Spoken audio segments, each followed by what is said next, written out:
We should make sure that everything's working. Yeah, I can't see any unless I don't think anyone's written any comments. I can't see anything live on the internet. No, oh hang on. Oh no, something's happening.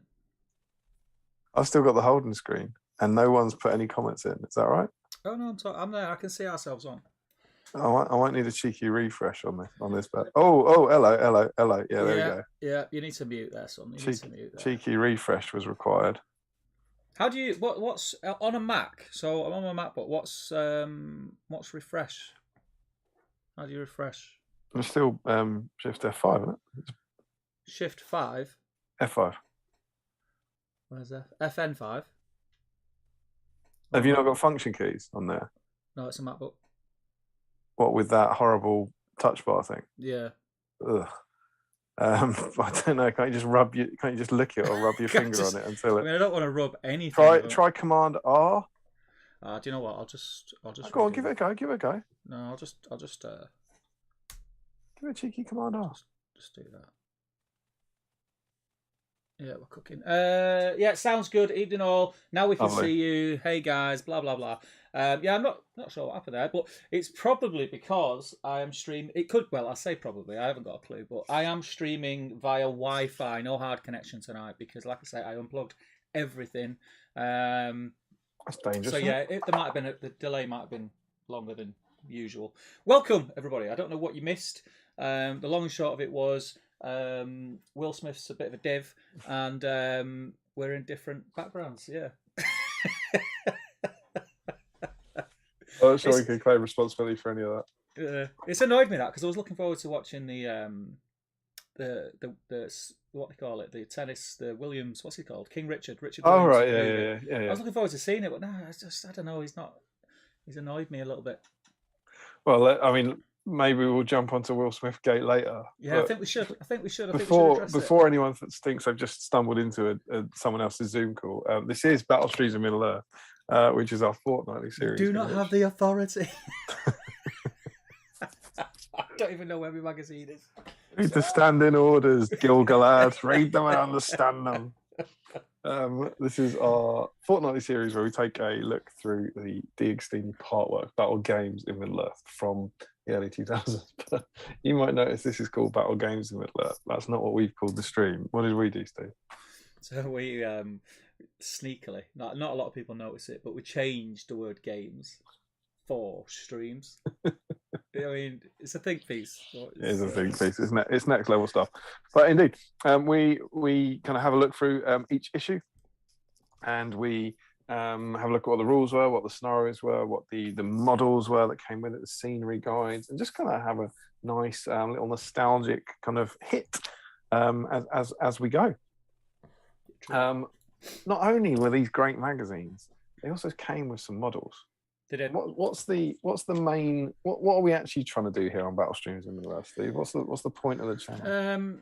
Well, what we're trying to do is clear the backlog. Tastes like victory, indeed. So we thought part of the idea was that we'd get together for a few hours every fortnight and try and clear some of our backlog, and maybe you could join in.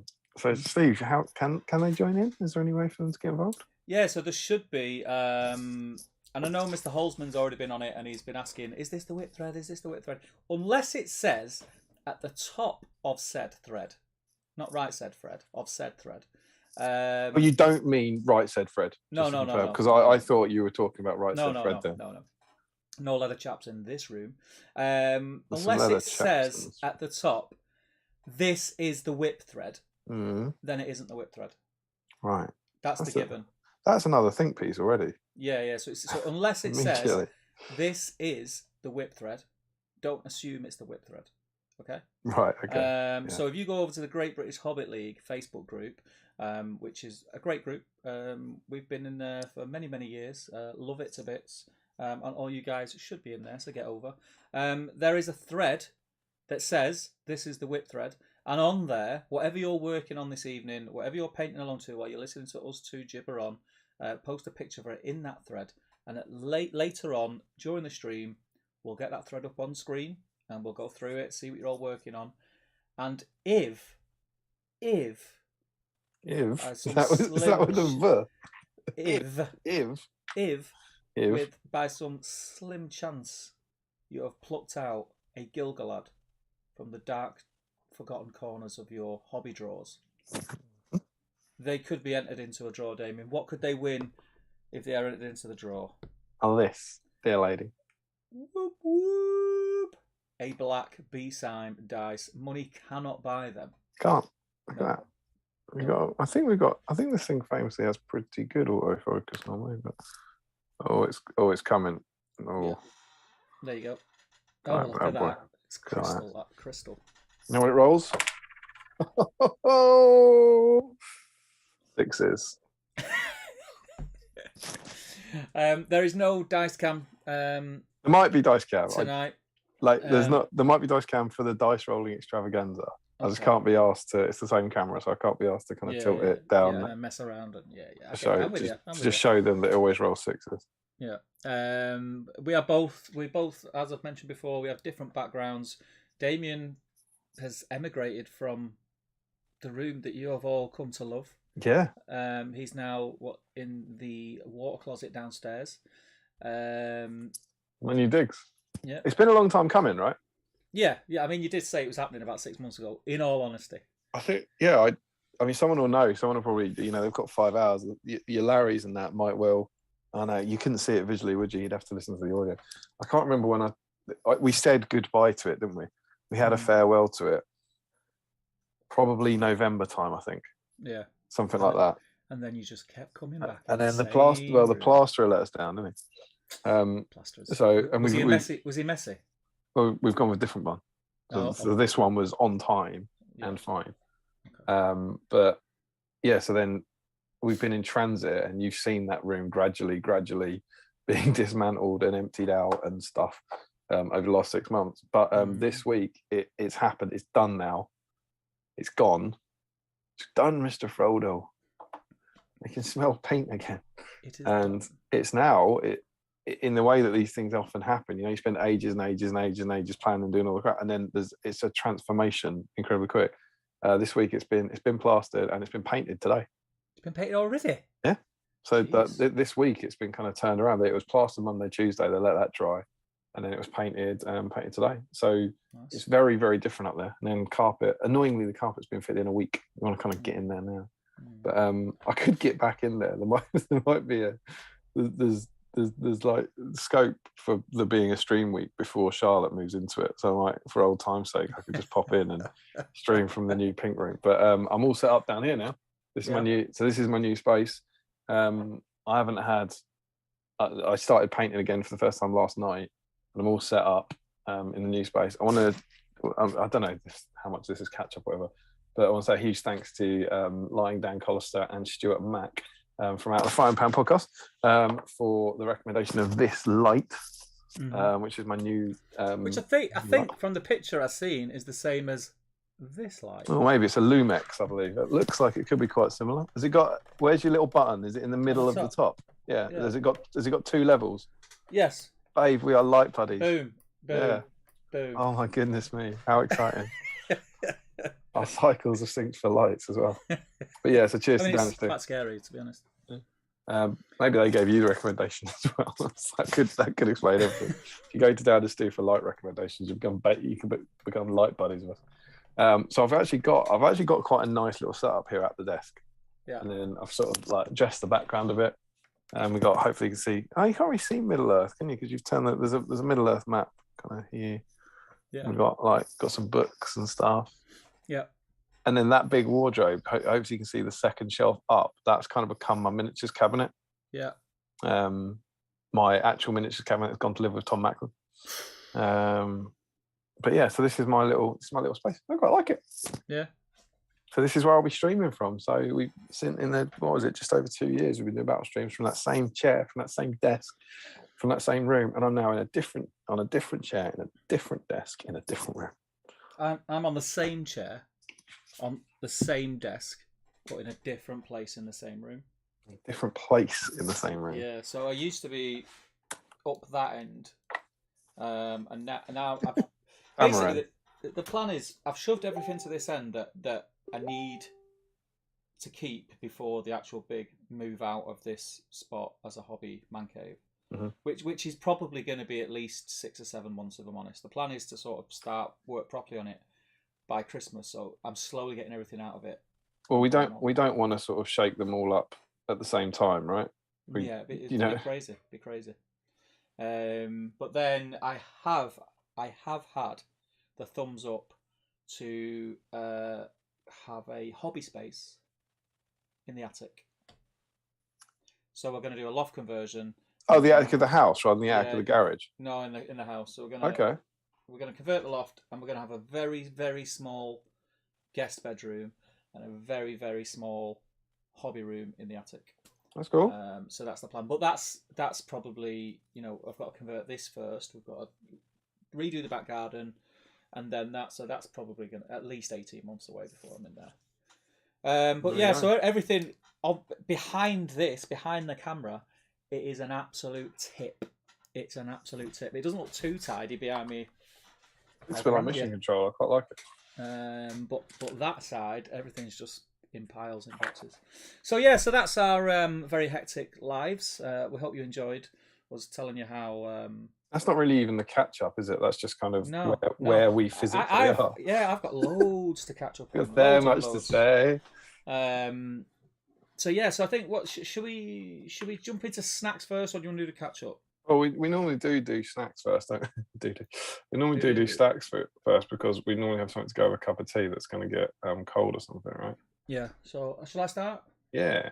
Because I've got my paints out. I've got some stuff. I say I've got my paints out, because it is very hectic and it was all last minute. I've grabbed some stuff. Whether I'm going to paint is another thing, but that's nothing new. Right. So I've got my cup of tea, obviously. Which is always welcome. And I was in Asda's the other day, and I've not seen one of these before, and I've seen it, and I thought, I've got to try that, and I've saved it. White Ferrero Rocher. Yeah, a bar. Hazelnut for a whole bar of it. A bar in a bar. It looks nice. So that's stuff on my tea. And then I've had Ferrero Rocher bars on the stream before. Have you? Yeah, but I haven't had the white one. Oh, there you go. Why do you never pay attention to my snacks? And then I've got some of these. What is that? Strawberry foam sherbet. Have you never had a foam strawberry before? I don't know. Have you never had a foam strawberry before? Is that what you're telling me? I don't think so. In a perfect world, you could pass one over to me, but I genuinely don't have any tragic. Listen, you need to hunt them out. They will change the world, I'm telling you. What are we talking? Are we in sort of like Percy Pigland? Is it that sort of thing? Well, I was going to say it will transport you to your childhood, but you've never had one, so obviously it won't transport you to your childhood. It'll transport you to... I never had a childhood. But I used to... when I have them, it just reminds me of that being really young at school and getting them in a do you ever get like 10p mix-up bag things? What's a mix-up bag? Did you never get a 10p mix? Well, I don't know. What do you mean, like a? Well, you get like a... You used to go in newsagents and you used to have all the different sweets and trays, and you get like a 10p mix. You get like 10 sweets in a paper bag. Yeah, so it's a pick and mix, right? Did you call it a pick and mix? Oh, yeah, because you pick them and you mix them. You're such a toff. A toff. Pick and mix. You don't get more highbrow than that. Pick and mix is like... Darling, you can have 10 of them. You can have 10 of them. Don't use your hands, darling. Get one of the serving men to put them in the bag for you. That's what it was like, yeah? Mix up, we used to call it. A 10p mix up. What happened? Can you have 11? Yeah, you could, but that was 11p mix up. See, that's the great thing about calling it a pick and mix, you see. You didn't need a different name for every single payment. Well, obviously, I'm just more exact than you are. Right. And then, obviously, the Old Faithful. You know the dance. All right. Yeah. We've opened up the big topics already. The chat is going to go, Mal, please let us know if you call them pick and mix or a 10p mix. These are bang on. Oh, the Ferrero Rocher bar. Yeah. Well, I had the dark one. It was lovely. But yeah, if you like white chocolate and you like Ferrero Rocher, you're gonna be quids in there. Really good. What about yourself? So, I have. I just finished a little cheeky bit of chainmail on that high off. I got my cup of tea, Mm-hmm. and I was in Homebase the other day. Oh, yeah. I took advantage of I've done this before on the stream, where it makes no sense, but once you see it, you can't not. In Homebase, they sell whispers, and I didn't have a whisper, so I hadn't had one in a while. So I was like, well, I'm in Homebase and they're selling whispers, so and it's a stream week, so I've got to do that. I've got to do that. So I picked that up, thinking, yeah, that's a solid stream treat. And then I was at work today. I was in the canteen, and I decided to get something, something fresh, and you're expecting it to be like, fruit and veg or something. It was a cookie, like a homemade cookie. So I've got a St. Mary's fresh cookie, which is quite nice. So those are going to be my snacks. And then I got home. What was waiting for me on the side? Go on. This, dear lady. Freddo. Classic GBHL. So I might have that now. I might put that away because I think 3 is a bit much. I was going to say you're pushing about out there. Yeah, but I'm gonna have a bit of this cookie with my tea. It's a soft cookie, which is what you like, I think. That's what I'm after. Chewy cookies are good. All right. Good. I do a good range of cakes in the work canteen, like cakes and biscuits and stuff. Yeah, fresh stuff. I like that canteen. I have been to Seven Stones. Oh yeah. Yeah, we went on Sunday. We're serving like the bare minimum as well. Well, I need to talk to them about that. Oh. But yeah, I do some good stuff. Okay, very good. Any more? Oh yeah, I've got a couple of beers down here. What bottle you want, bud? Of course I do, love. So because it's Friday, damn it! Happy Friday, Stephen. I have really looked forward to tonight. It feels like I said this to you the other day on message the other night. Even though it has been 2 weeks, we've not missed a week or anything like that, but it feels like it's been about a month to me. It's been 2 weeks and a day. Remember we did Thursday, so we've gone over. It might be that extra day that's really done it. But I do know what you mean. It wouldn't work. I think it's because so much has happened, which we'll come to. Should we jump in the chat, see who's in before we move on to the catch up? Love it. Let's do that. I'll just finish this food. But it's lovely to be back with you, Stephen. It is. I agree.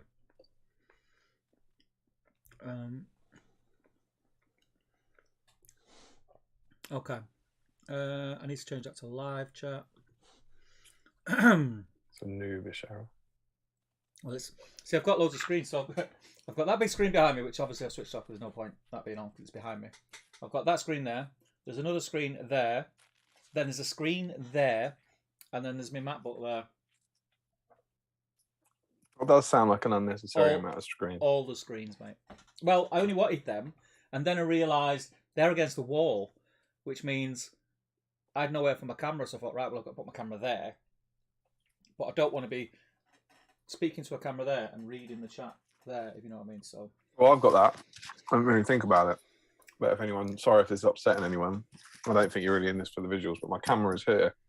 My screen is here. Yeah, it's annoying. That's annoying. You could get it on your phone. You could get the chat on your phone. Just saying. Yeah, it's not really for the chat. It's for the Zoom call to look at your pretty face. Like when I'm talking to you, I want to look at you. You want to lick my face? Look at me. Okay, Ashley Fish is in. He says first, welcome Ash, hope you're well. Mr. Matt Prescott is in. It has been so long, Matt. I hope you're well. It's good to have you back in the fold. And I know you messaged me, and Matt messaged me, and I don't know how I missed his message, but it was about a month ago talking about his Rohan army, and I just was flicking through I think it's because of scouring. I just missed loads of messages, and I was trying to catch up on all the blue dots. And I said, sorry, mate, I've only just read this. And then here he is in the chat. Welcome. Here he is. He's probably here to go, that's my message. Yeah, you absolute rotter. It's the only way I'll pin him down. I know you're there. You've got to read it. You've got to read it. Read my message. Mr. Bert Leach is in. Welcome, pal. Sophie's in. Bert Leach, I met at the weekend. He's a long-term fan of like the GBet and stuff. Nice. We've seen his name in here. Yeah, I met him. Yeah, I met him at the weekend. Nice. Mr. Paul Merritt is in. I hope you're well, Paul. Oh, Merritt. Michael Curtis is in. Watch your elbow. Watch your elbow. Watch your elbow and your P's and Q's, please. Watch your elbows and your P's. What was that? Was that elbow? That was my elbow on the edge of the desk. Ooh. Chris Groves is in. How you doing, Chris? Joe Holzman is in. Dale Groves is in. Morgan Morris is in. Tom Marshall is in. And the remote boat of hysteria is back, he says. Yeah. What an odyssey. A remote control boat. I can't believe he's painted on a remote control boat. For anyone who wasn't here in the last stream, I'm going to ask you now and just envisage what you pick. Just let us know in this chat what you picture when I say this. I have a remote control boat. What have I got? I have a remote control boat. What do you think I've got? It ain't what the Marshalls have. Crazy. Tom Green's in. Not Tom Green. Where am I? Oh, mate, it's jumped. This is not right. And it's a different screen. It's gone pear-shaped. Green Tree's in. How you doing, pal? Callum M27 is in. Dan Collister's in. How you doing, Dan? Matt says, how do Green Tree... Oh... This is a remote control boat all over again. How do Green Tree? Long time no see. Sean Clarkson. How you doing, Sean? I think he was asking you a scenery question. How do Green Tree? Long time no see. Rich Glover's in. First time I think I've ever been on before. It's even live, he says. Wow. Ruth's in and waves. Hey, Ruth. Frederick's in. Callum M27 says, question for the whip. Is it cheating if I only need to paint the rim of Gil Galad's base? No, my friend. No. As long as you're working on him. If he's unfinished. Still busy making curry. We'll join you soon, says Frederick. Dan Maskell's in. He says, evening. Dale Grove says, you're live with sound. Wow. You just came in hot, says Joe Achille. I think when I click live, because I don't know whether it's because, again, it's mentioned because of the Wi-Fi, whether something happened that we thought we'd started, but it missed cut off the beginning for some reason. Sounds good. Scott Newman says, good evening all. Now we can see you, says Richard Clammer. Hey guys, good evening, says Remco. Hawk Jacobson, battle streams being late. That can't be right. We weren't late, were we? Were we late? It might have been a couple of minutes after. I think we were like properly ready to go, and then there was that slight hiccup that might have meant that we were late. There was a few hiccups, but they just weren't aware of them because we just made it look professional. Joe Achilles in. He says, and hello to both of you from the States. Hello to you, Joe. I hope you're well. Damien looks smooth. New light, says Remco. Smooth. I think it's because the camera's literally there. I thought I was saying quite the opposite, so I have to shave in the morning. Hawk says... It is a new light, though, to be fair. So. It's a new light. Daylight bulb. New light, new me. Oh, that's a daylight bulb in the old one. Good evening, guys. Here's to a great Friday night, says Hawk. Cam277's in. He says, hello all. Quick check-in. I'll be back later on. Good stuff. Command plus option plus R. Oh, that was for the refresh. Evening, everyone, says Calamar. Nathan Bolton, I missed the groovy intro music. Ooh. Warwick Griggs. Good evening, all. Hope you and the families are all well. We are, Warwick. We are. Josh Crosby, hello. Allies, he says. Hello. Steve's lost his magazine. No means no Macam. Disappointing us early this week, says Joe. What's no allies mean? Hello, allies. Allies? Just like where's allies? Huh? Gordon Laidlaw, evening all. Rich Clemmer says, what's the point now there is a rabbit hole? What's the point? Did we say what's the point? Don't know. Not anything? Rabbit hole? Yeah. Right, I'm going to have one last piece of chocolate because... One last bite. I'm going to save some. One more bite till I will put it in my tongue. I'll be ready for the next part because I think it's yum, yum, yum. Okay. Michael Curtis says, I came for the painting, but I'm staying for the Right Said Fred references. Joe Holzman says, forgive my confusion. I looked 8:23 this morning and it wasn't there, so I got Ian Whitehouse is in and says, evening all, happy stream day. Welcome, Ian. There is a tiny rave under Steve's desk. Oh, yeah. Oh, it's that sad, isn't it? That right? That is a rave going off. Yeah. Look at that. Is that a mouse's 21st or something? Rich Clemmer says, well, let's expect Damien to get high on paint fumes tonight then. I'm a floor away, and I'm on the other corner of the house as well. So I'm hopeful as well. Dan says, haha, lying, bloody slander. What was that about? Oh, when I talked about Dan and Stu, Oh, I said lying Dan, but I said it so quickly most people wouldn't have heard. Well, he was very naughty this morning. he was. There was a few people got on the old April the 1st malarkey. No. Have you ever listened to Out of the Frying Pan? Yeah. Yeah, don't. I'll come to that later, actually. Ryan Cuthbert says, evening all. Are we all Galad? It's Friday. Destro the Dexter says, Estonian greetings all. Welcome, buddy. Thomas Macklin's in. Evening all. Welcome, Tom. Miss you already, mate. Dan Costa says, are you not allowed proper fruit in Manchester, Steve? Does it have to be made from foam? Yeah. They're a staple of pick and mix. You must have had one, says Joe. Oh, is this the strawberry thing? Yeah, I'm going to have one now. Well, maybe, hold one up. Maybe, I mean, I haven't had a bag like that, but maybe, yeah, I have had. Yeah, you might be in a different bag. It's basically like a soft foam strawberry covered in red sugar. Yeah, I think I've had. Oh, man. I'd expect the strawberry to be like part pink and part red. Yeah. I eat them in one, mate. I mean, one, don't even look at it. Mm. Oh, that's good. Mark Greentree says 20p mix. Shadow and Flame, 10p mix is what we called it here. James Hogg, pick and mix was a Woolworths thing, I believe. This is true. I do remember. That's the first time I ever heard of pick and mix was in Woolworths. Then the cinema. Dan Costa said, I was one of those psychopaths who filled the entire pick and mix tub full of jazzies. Oh, I've not had a jazzy for ages. They're the chocolate things with all the little sugar dots on, aren't they? No idea, mate. Clearly my pick and mix thing. Oh, what, the little circular things? Yeah, little they're horrible. Well, the chocolate melts and disappears, and you're just left with loads of them hard little sugar balls in your mouth. Yeah. Shadow and Flame, is it Dave or Kevin? I'm assuming it's Dave. Dave, says, with 20 sweets because we still had half pennies when I was young. Ooh. I just about remember half pennies. Sean Clark says, penny sweets for me. Never would have dreamed calling it a pick and mix. You only got that from Woolies, and you know you've done well as a kid if you're in. Yeah, do you know what? It wouldn't be a 10p mix, but maybe it's just penny sweets.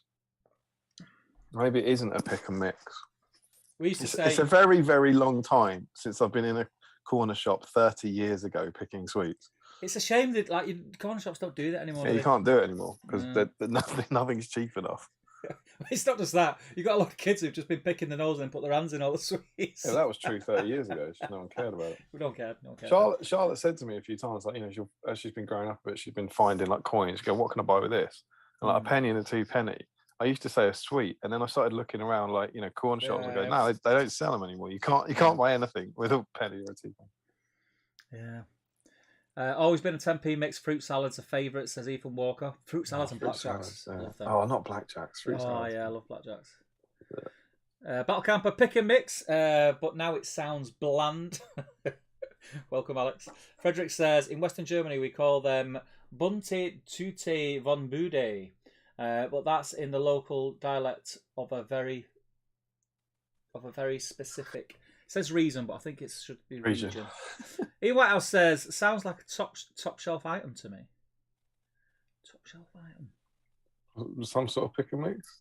A 10p mix with a 10p mix be a top shelf item. What did we say? It's obviously something that sounds pornographic. Well, probably most of the stuff we say. Does sound a bit pornographic.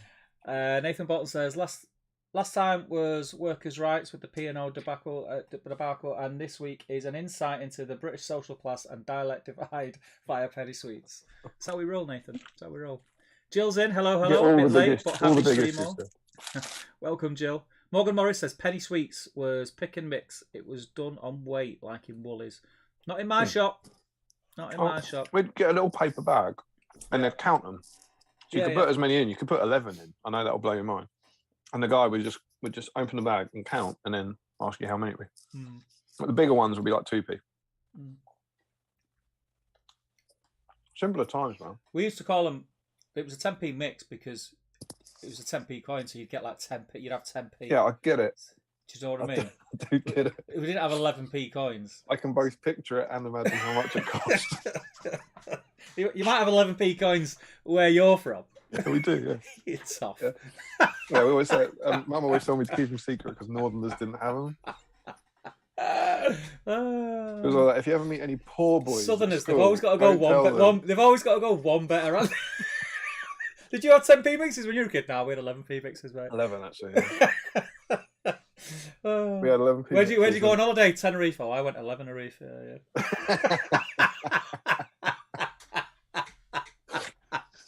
We had 11p mixes and electricity. It was great. Oh, what a time to be alive! What was your? Have you got like a pick and mix or corner shop suite of choice? What would be? Oh, what favourite? Yeah. I mean, where do you start? I've had like so. I mean, you can only have 10, so you probably doesn't take long. Well, if we're talking pick and mix, yeah. If we're talking pick and mix, so like I'd be thinking like when I went to the cinema and we get pick and mix. Mm-hmm. They used to do in our Odeon many years ago. It was the only place you could ever get them, and they were like it was like soft toffee but coated in icing, and they were either pink or white, and they were just mega sweet. But they were amazing. I just remember as a kid that's what I couldn't wait to get. But if we're going off what was my favourite sweet in a 10p mix, ooh, I don't know. I'm partial to a flying saucer, you know. Oh really? Yeah. That's incorrect. I'm partial to a flying saucer. What about you? I like a fizzy cola bottle. That would be fizzy stuff was something that a taste that it was something that I grew to like later on in life. As a kid, I never. Honestly, I say fizzy was something we didn't get until like mid-90s. We didn't have sugar. We just had cola bottles. We didn't have fizzy cola. Because I really don't like cola bottles. I mean, I don't. I'm not anti them, but a fizzy cola bottle is exponentially better than a normal cola bottle. Do you remember? Did you ever have the? So imagine a cola bottle but bigger, and it was a beer bottle. Yeah. Right. That was weird, wasn't it? Because they were horrible, and they were given to kids. It's funny you can't get that anymore. And cigarettes, remember them sticks? Yeah, they're candy sticks. Yeah. With your football card or whatever. Jesus.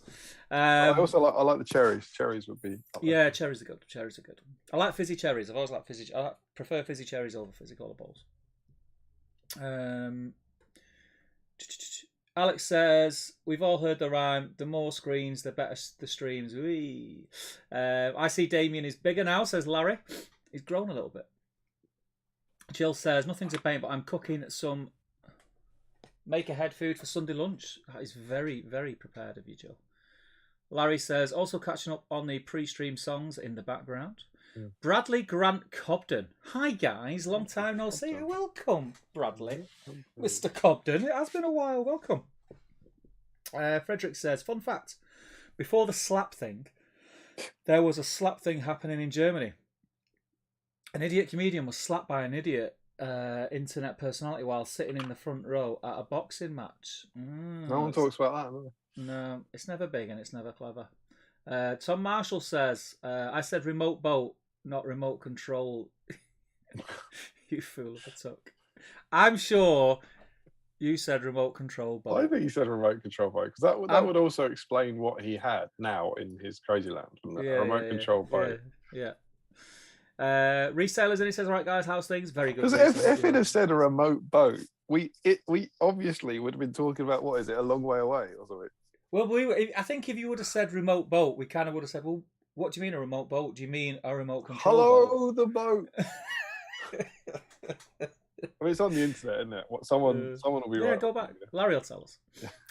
Think I'm going to crack open my last bottle of sweat tonight, says Larry. Such a hot break. Stephen Ryan says, even though I just got myself all sorted and ready to paint and realised I forgot to get the actual model out. It's been a long week. Go get it. Adam Carpenter is in. He says, hi guys, Galad had a hole in his nose, so it's Gondor for me tonight. Just get some paint on him, Adam. Put some paint on him. Green stuff his nose. Bit of green stuff. Or you got green stuff. Anything. Bit of plasticine. Once you paint it, it'd be green stuff, anything. Put an apple on it. I think green stuff. Ruth says hi to Reese. Joe Husband says, hang on, Joe. This is weird because it's all different. Shouldn't he have two? Hey, 2 holes in his nose. Josh Crosby says, Damien playing coy about us saving one and the same about serving. All right. Damien playing coy about us serving one and the same master. I like it. What's that for? What was that about? Who said that? Josh Crosby. Are you being coy about us serving one and the same master? Sorry. We're terrible, aren't we? We don't remember anything. Frederick says, I have a tiny rave under my desk. Sounds like a really weird pickup line. There's a rave under my desk and it's happening for you. You're the only one with a ticket. Emma Marshall said, oh, blimey, the remote boat is out, so I've poured myself a large glass of red to deal with the arguments between the three of you. Mark says, Steve has around 6 screens on the go. A disco light flashed under his desk and you probably left the oven on. He's not bothered with the gas and electric prices. That's why they're all going up. It's all because we're subsidising Steve's garage. Dwelling says, happy everything going up day, by the way. No, let's not. Dwelling says, happy evening. I hope our hosts are well and that everyone is also. Tonight's the night to get one of my most pointlessly owned models painted. Also, I might do the twins in their PJs too. Get them done, Dwelling. Get them done. Get them out of the way. Clear. It's another dangerous sentence, isn't it? What, twins in pajamas? A bit before it. Yeah. I don't like those models, monkey twins. The monkey twins. Oh, which one's so good? They are good. Rich Clemmer says, I completely misunderstood which room had been painted. I was quite impressed you'd painted and moved all your stuff into the room today, but I guess you're not that impressive. He's not that impressive. Very unimpressive. Unimpressive. Mr. Holzman says, I have very vague recollection of penny sweets, but pick and mix became much more common during my childhood. Well, they're the same thing, aren't they? They're the same sweets. It's just they're penny sweets, but you just get them in a weight bundle before you go to cinema, right? Basically, everyone's saying like they're. I don't remember penny sweets, but I remember pick and mix. I was like, you do. I remember my dad telling me about the tuppenny sweets and them being the best ones. And now you can't even get a fruit salad for 2p. And I really miss Apple Jacks. Says Rich Clemmer. I remember Apple Jacks, but I couldn't remember. I don't sort of remember the taste. You know, I don't remember them being like, oh yeah. Frederick says, wow, Steve's Bunty Tute sounded quite good. Von is pronounced fun. And the whole thing basically means colourful bag from the corner shop. 10p coins were huge then too, says Dave. They were, I remember. They were bigger, yeah. But we also had little hands. Yeah, we were smaller. Yeah, we were smaller. Like almost the size of a frisbee, a 10p coin. Imagine that. If not, it was a full dinner plate, car wheel. Joe Kelly says we called it penny candy in the States. You'd get a plastic bag and throw a few in, but you don't have pennies. They have pennies. Yeah, they do. They don't have 2 pennies. I don't know if they still mint them, but yeah, they do. Certainly. Sounds like a Spinal Tap reference, says Andy Garner.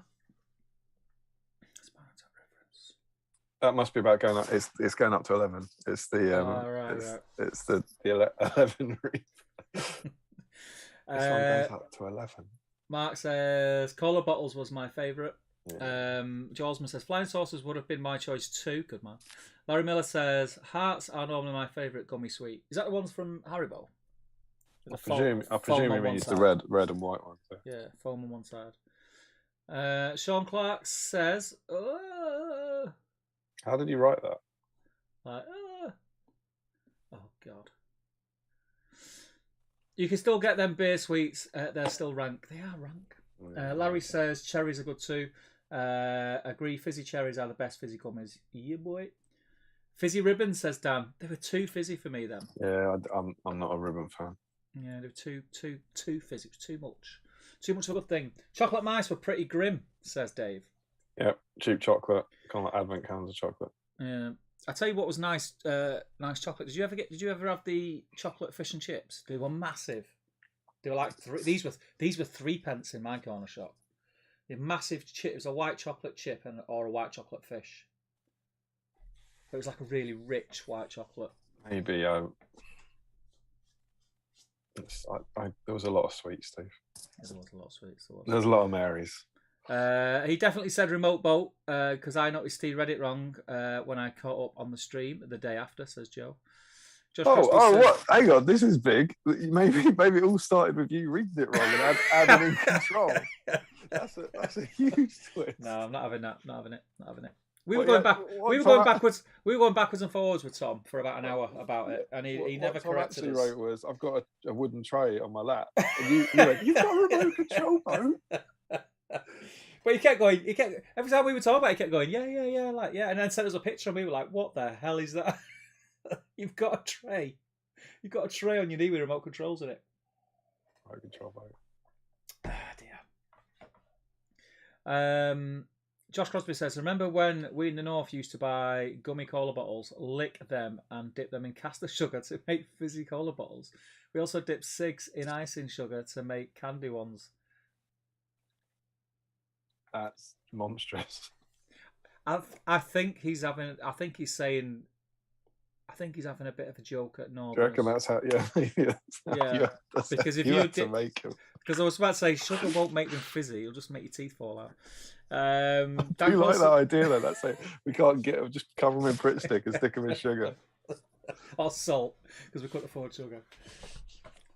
Dan Collison says a motor boat would be a very different.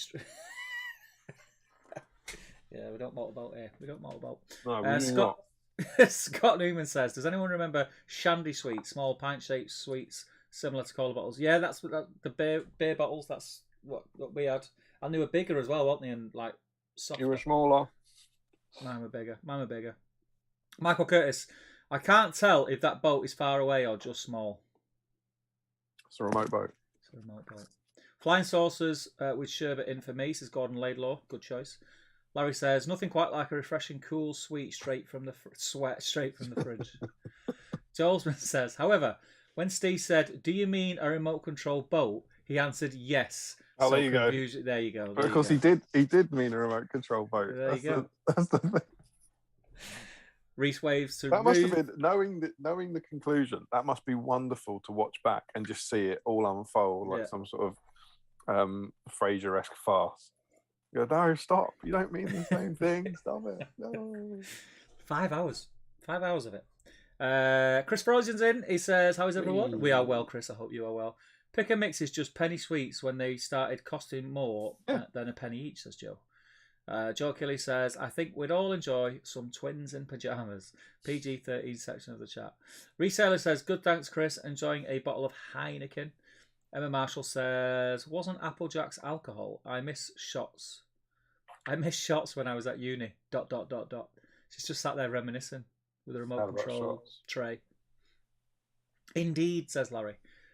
Tang Fastics are the way forward, says Reese. I do like Tang Fastics. Jill says, sugar mice were great though. Imagine deliberately putting string into kids' sweet nowadays. I didn't have ones with real string in as tails. Is that what you're saying, Jill? Did you? I don't remember. I don't think mine did. I think someone just wanted to get the sweets back off. Just as you're about to put them in your mouth. Go, No. Joe Holden says 3p, not worth getting them in a 10p mix. No, they were for like big spends day when you got 50p. It'd be like a kind of battle companies campaign, but I can't spend 3 influence on that. I've only got 10. So. Yeah. Do you want 3 fruit salads or 1 white chocolate fish? Ooh. That's 3 fruit salads every day of the week. Sean Clark says, "Ooh, cause the proper giggle here." Dwelling Grudgebane, atomic fireballs were my choice of sweet, and red aniseed balls. I remember the red aniseed balls I liked, but not them atomic fireball things. I didn't like those. That's I think you're a few years older there. You're in your kind of early secondary school. Let's do dangerous sweets, you know. Yeah. Let's look dead hard. Yeah. Joel Kelly says, "What would everyone say is the average number of times that Steve exclaims, it's jumped again on a given stream? 25? It makes me smile every time." Well, don't blame me. Blame YouTube. Calamar says, "Feel like I'm watching Peter Kay set this evening with all the. Do you remember Pick Mix? It's going to be a retro stream. Do you remember stream. Pick Mix? Dwelling, you're sick and wrong," says Dan. Calabar says, "Garlic bread. Do you remember when Peter Kay was funny?" says Dan. I like Peter Kay. I like Peter Kay a lot. Nobody does, Dan. I'm not sure it ever happened, says Dale. Ooh, come on. What was the series he did when he worked in the supermarket, was it? And it was always about the drive in and the drive home. Oh, it was called Car Share, wasn't it? Car Share, that was it. That was I quite enjoyed that. I like Peter Kay though, so it's probably a bit biased. Jill says, "Yeah, sugar mice had string tails. Maybe it's a Scottish thing." Yeah, I think it's a Scottish thing. I don't remember those. Were they white chocolate, Jill? Your ones? Did you just call them sugar mice, or were they like? I think they were dead mice, mate, with string attached to them. Yeah, just string around them. With a noose around the neck.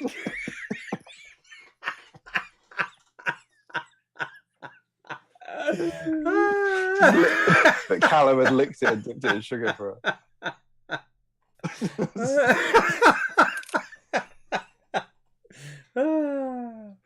Calabar says, "You could tell me Remote Bolt was a real Peter Kay bit as well, and I'd believe you."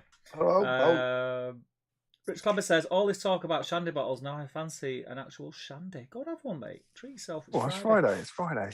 Go wild. Emma says, "I used to save up a bit so I could get the giant fizzy cola bottles for 5p each." I don't remember giant. Good for you. Don't remember those. Can get 2 of them in a 10p mix. Nightmare. Yeah, I mean, yeah. Phoenix Nights was classic, Ian. It was funny. Phoenix Nights is a classic, says Sean. Phoenix Nights and Max and Paddy were amazing. The rest, nah. They were supposed to be bringing Max and Paddy back, weren't they? But then Peter Kay got ill, so I don't know if it's still going to happen or not. I'm not going to refute that, says Dwalin. How dare you, says Dan. Yes, Ian Ladd, says Sean. And Jill says, "No, they were generally just blocks of sugar." We definitely did that. I didn't have them. I don't even know anymore. The pig episode of Max and Paddy legitimately made me laugh so hard I puked, says Dan Collister. I've seen a whole new side, Dan. A whole new side. That's me caught up on the chat, mate. No way. Yeah, so I'm going to have another strawberry foam. Delicious. And I'm going to ask you what you've been up to. Well, just before we do that, I just realised that whilst we did the normal kind of how to get involved, but you haven't done like your plea, because it's a big one today, right? So do you want to, if anyone's on the fence about whether or not to paint Galad, you need to paint him now. If you've got a Galad in your collection, dig him out and work on him tonight. Let's see if we can break Sam's record. I think, put it this way: if we do break Sam's record tonight, it'll be amazing, because there's only 60 in tonight. It's a quiet one. I don't know. 60 seems pretty good for like recent times, doesn't it? I don't know, but that means like over 2/3 of everyone would have to be painting on theme. Yeah, I'm not suggesting that we're going to break it, but whilst I'm happy to support you in your endeavours, I don't think he is going to break it. Yeah, I thought he would. I thought. But 60's good. Yeah, I thought most people would have a Galad sat there, not painted. Obviously, I was mistaken. Not yet. You might be right. Surprise, folks.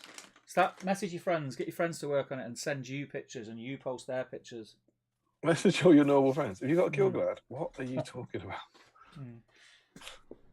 Get him out. Get your Gilglads out. Let's see how well we can do with it. Anyway, go on. I'm eating strawberries. What have you been up to? So quite a lot, really. So we were last Thursday. Some minnow tournament happened over the weekend that you might end up talking about, I suppose. And that weekend I had to go to work, which was miserable. So I had my Saturday at work for an open day, which was pretty crappy. And then I can't quite remember, but I know I was painting the Dale guys on the stream last time. That's what I was starting doing. And I was in like a really good hobby space because I just finished my Numenorians, like those plastic Numenorians, and so I was feeling really good about things. And then I've just had, hobby-wise, the worst 2 weeks, just a miserable 2 weeks of not painting anything and being pissed off about it. And you know, the rooms were in transition, but that's an excuse. There's only been a couple of evenings where I couldn't paint, but I just found myself like, just like at night, sitting on the sofa and scrolling through my phone or watching telly or something. And we've all been sick and we've all been ill here, which has been really, really tough. Not COVID this time, just other, like just coughing and being sick, and you know, just the kids have been bucketing out of both ends. It's been grim, but that's just kind of exhausted us, and the house is a bomb site, so it's just been really got tons on at work, and it's just been really kind of like quite mentally stressful. And as a result of that, I just didn't. I completely got into a full-on hobby funk, and just didn't do anything, which really irritated me because I had such a good start to the month. Yeah. So I basically had, so for the last 2 weeks, I hadn't painted. I hadn't done anything. I think I painted the next night. I think when you guys went up to Scouring, maybe I did some on the Friday night on those Dale guys. I did a bit more on those. But then after that, I didn't do anything at all until last night when I finally got kind of this space set up with the new light and decided to kind of try it out and all that. So painting wise and hobby wise, very, very poor. But what I've tried to do is jump back on and recapture the joy, which was I found with the Numenorians, by painting these guys, which are I'm on my next set of last. So I'm not on Galad. He's waiting. He'll be there next stream, I think. But these are my guys from 2001. There's a couple of pictures in the whip thread about my archers, which I'll talk about in a couple of hours time presumably. But I started painting these last night, and last night I had a really good hobby session. Sort of sitting here at a desk, feeling pretty good again, and getting some work done. So that was good progress, and I think it was really good to have had that night yesterday before tonight, if that makes sense, to get started. So that's kind of where I was with hobby. But I did have one enjoyable break from the horrors of the world, which was I went to a tournament on Sunday. Very good. I went to the Mark Kempster's Out of the Frying Pan tournament, which was in Bicester, so it's quite local to me, and it was the one that I made my Crabane army for the Warcraft articles 2 years ago, and then it's been postponed. It's been all those articles in that army was meant to be for a tournament around March, April time, 2 years ago, and this is the fourth date, so it's been postponed 3 times. And I just kept saying to Mark, look, as long as you keep it at 550, when you eventually run it, I'll come along and I'll bring the Crabane. So last Sunday, I had a hellish Saturday night again, because the plasterer decided he could come a day early on the Sunday, which was great, but it meant that the room had to be fully emptied 2 days earlier. So I was basically emptying that games room upstairs for about until 2 in the morning. Which made me utterly miserable. It was a very low time. And then I was worried about driving on to the tournament on 3 hours sleep, but it didn't matter because I overslept and slept in. And Emma came down at 9 o'clock and said, "What are you still doing here?" And so I missed the first game after waiting for it for 2 years, which I don't think I've ever done before. I don't think I've ever missed a game.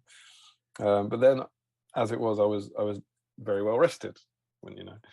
And I then had 3 lovely games, and that's where I met Bert Leach. Dale was there, our very own Dale Groves, who was in, and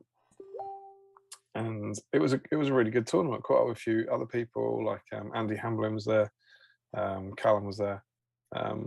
It was really, really nice. Good. I had a really enjoyable time. I had 3 games with the Cabane, which was really great to finally take them to a tournament and see how they did. They managed to win 2 out of 3.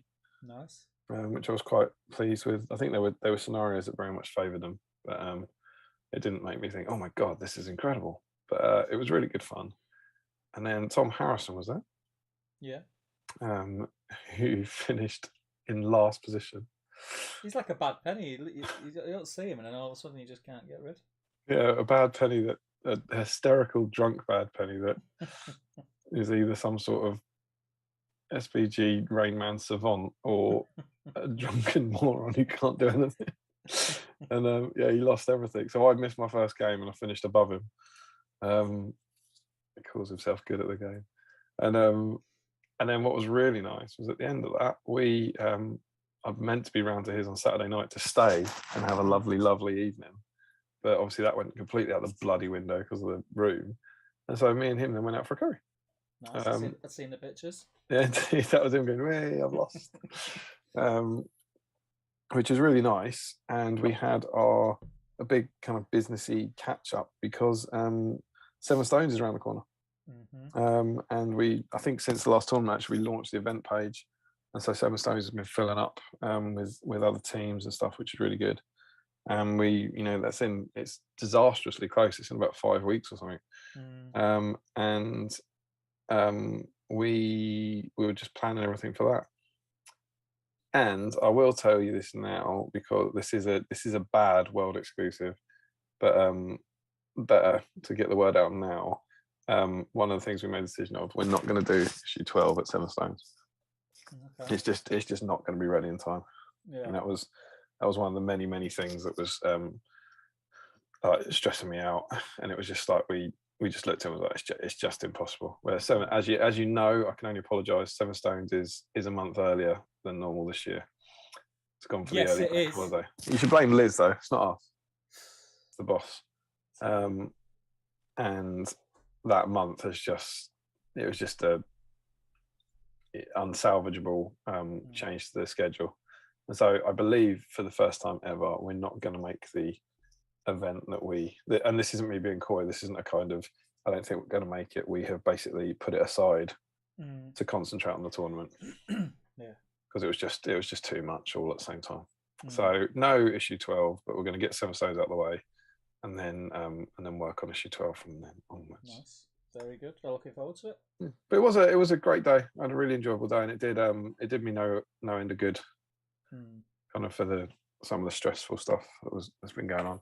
Yeah. But yeah, so that was it. So I was in a really miserable place about a week ago, but honestly, last night did me the world of good in terms of just getting painting again and chilling out late at night, as opposed to being stressed about work and the state of the world and everything like that. And then the bedroom got painted today, so you feel like you're making progress on that. Yeah, it makes a big difference with paint goes on the walls. Yeah, it does. So yeah, that's been my fortnight. Nice. What about you? You haven't been up to much. It's been a crazy 2 weeks. As everyone will know, we streamed on a Thursday last stream. I did. And the reason for that was it was my event, the Scour in Cheshire, that weekend. And I was going to be there all day Friday and all evening Friday. And yeah, what a weekend. It was amazing. It was, I think, I can't remember if I spoke to you, but I think you kind of feel that way most of the time because it's fresher in your mind when you're at an event or you run an event. But I genuinely feel that this one was the best one yet. Best scouring yet.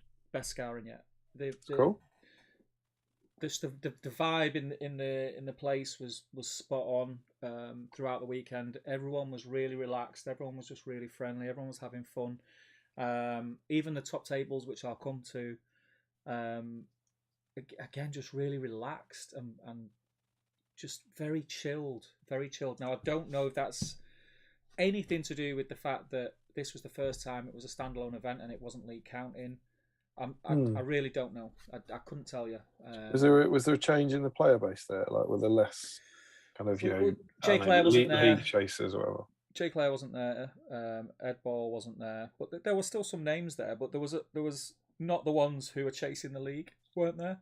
Right. Okay.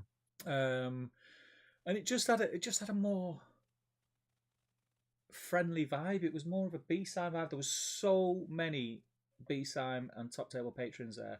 It kind of took me aback a little bit. We're like coming home to family. Oh, it was great. It was great just to see everyone. And you have that thing, and you probably get the same when you're at Seven Stones. It's amazing to see everyone. You say hello and you're thinking, he's there, I'll catch up with him in a bit, and then before you know it, the weekend's over and they've gone home. You're like, oh, flipping heck, I didn't even get a chance to. I remember, mate. It's been 3 years. It was insane. It was really good. So on the Friday, I got down to Element Games early doors. Done a school run, went to Element Games, started dragging all my boards out of the studio, which is in the same building as Element Games. Walked in. I went to the studio first, and I was setting up the cameras because I was going to live stream some of the games. So I was setting up the cameras. I then walked into Element Games, and guess who was in there? Dan Collister. Only Dan Collister stood there looking at me, looking beautiful as ever. I was like, all right, mate. And we went, caught up, we had a chat, it was great. I think we went and grabbed a bit of... Am I getting nothing for getting that right? No. Out of 100 attendees? 116, I think. Oh, I'm sorry. You already knew, did you? Pretty sure you knew. No. Steve, I guess the first person to arrive at your... Pretty sure I said Dan Collister was there. I'm going to ask the question on the stream. You pretend that you like...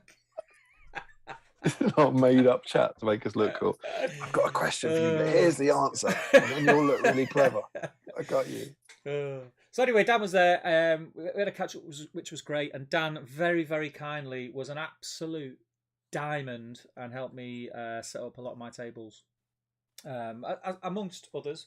But Dan was there from the get-go and helped me out. And it was thoroughly, thoroughly appreciated. It was great just to catch up with Dan and spend a bit of time with him. And yeah, it was really, really cool. A few hours. And then everyone started to arrive. And started to play games in the hall. People excited to.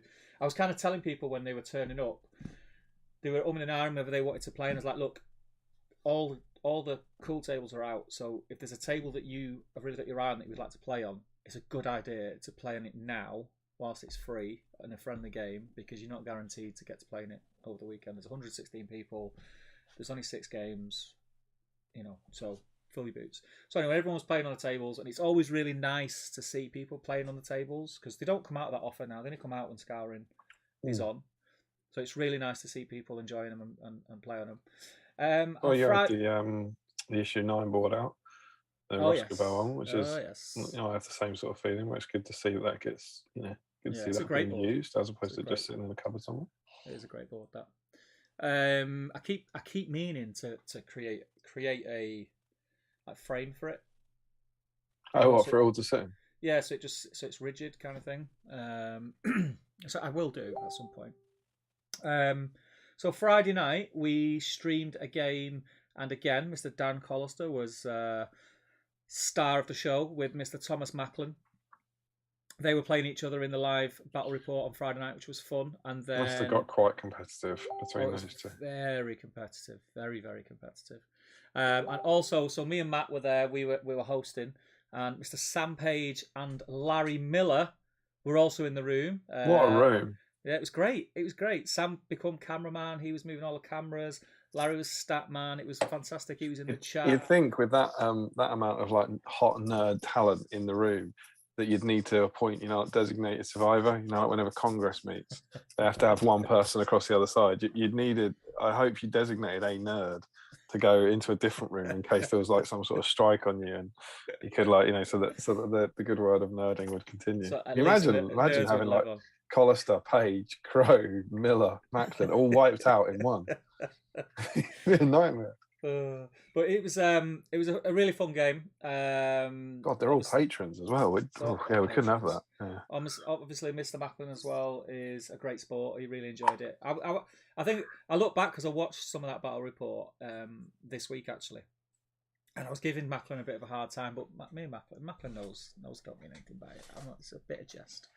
But it was a really good game, and it's there. You can watch it if you've not seen it already. It's on Top Table Gaming. Go and check it out.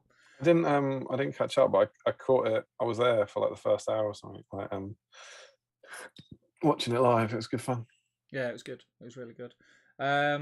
So we done that, and then we finished the stream, and then a load of us went to Mr. Ali's for a late night curry about 10:30, 11 o'clock, which is always fun, and has kind of become the done thing for patrons and anyone else who's hanging out and fancies having a Indian Such FOMO, man. At 11 o'clock on a Friday night, which you just can't beat. You just can't beat. All I the think Irish I had a lads going. curry in your honour.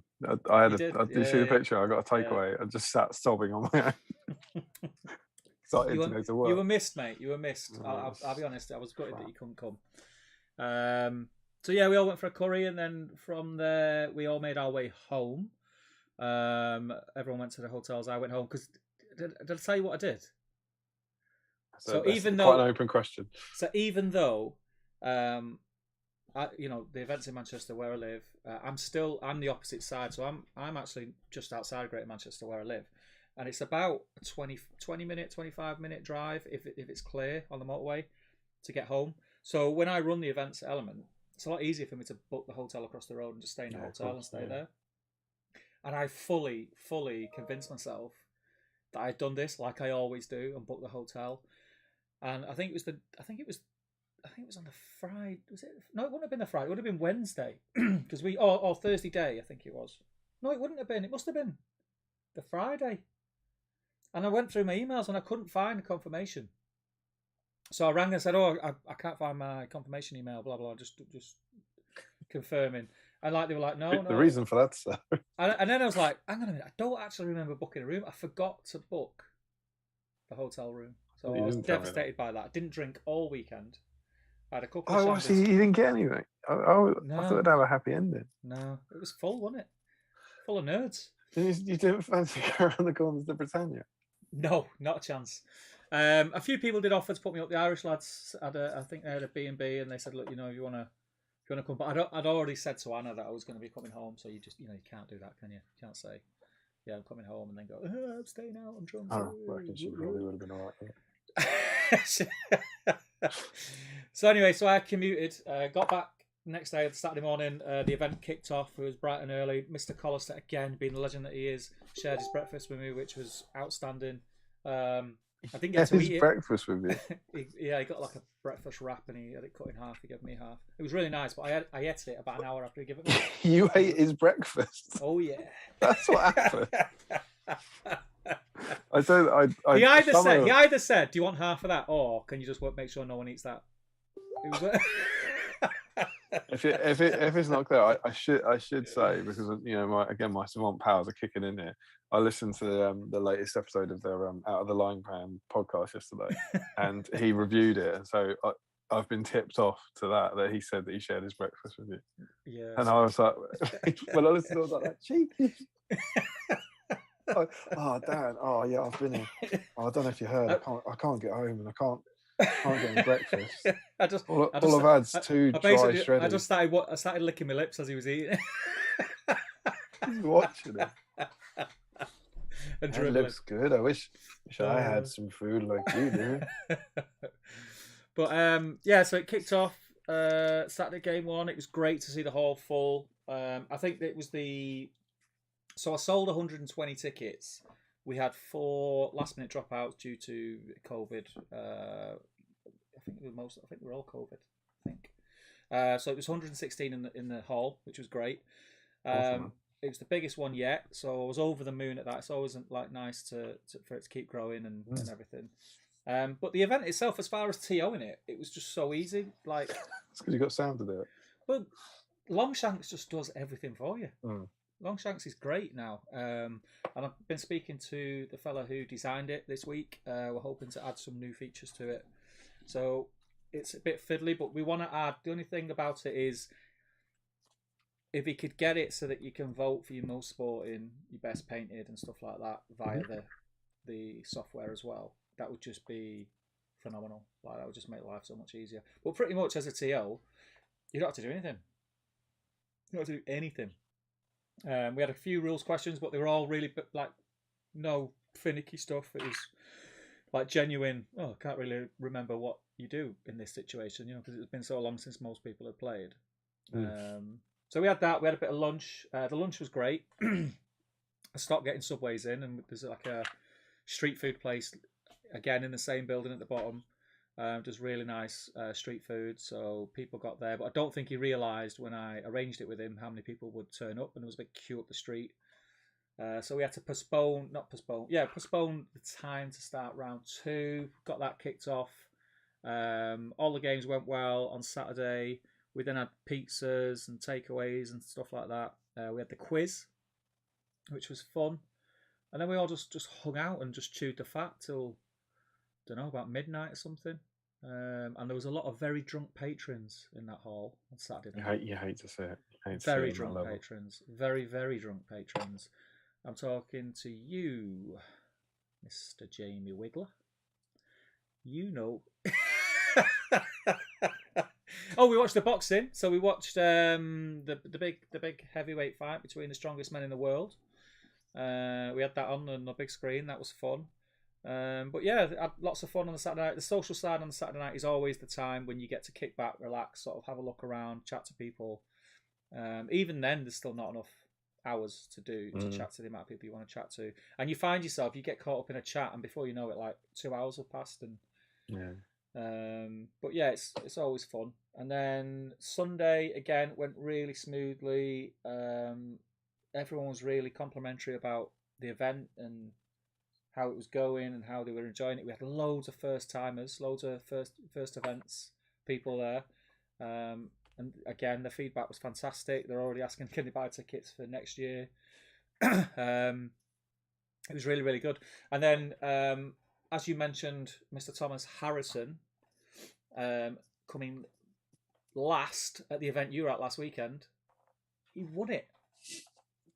Absolutely madness. He won the event. He hasn't played in 6 months. It was well deserved. It was well deserved. That man's a lunatic. So he won the event. He come first. He also won Best Themed Army. Best themed, so he won that. Pitts of Azog, Legendary Legion. And he was 1 vote behind the person who won Most Sporting. He's a next level SBG on that, man. So he almost cleaned up. I genuinely think, like, honestly, it's hard to win.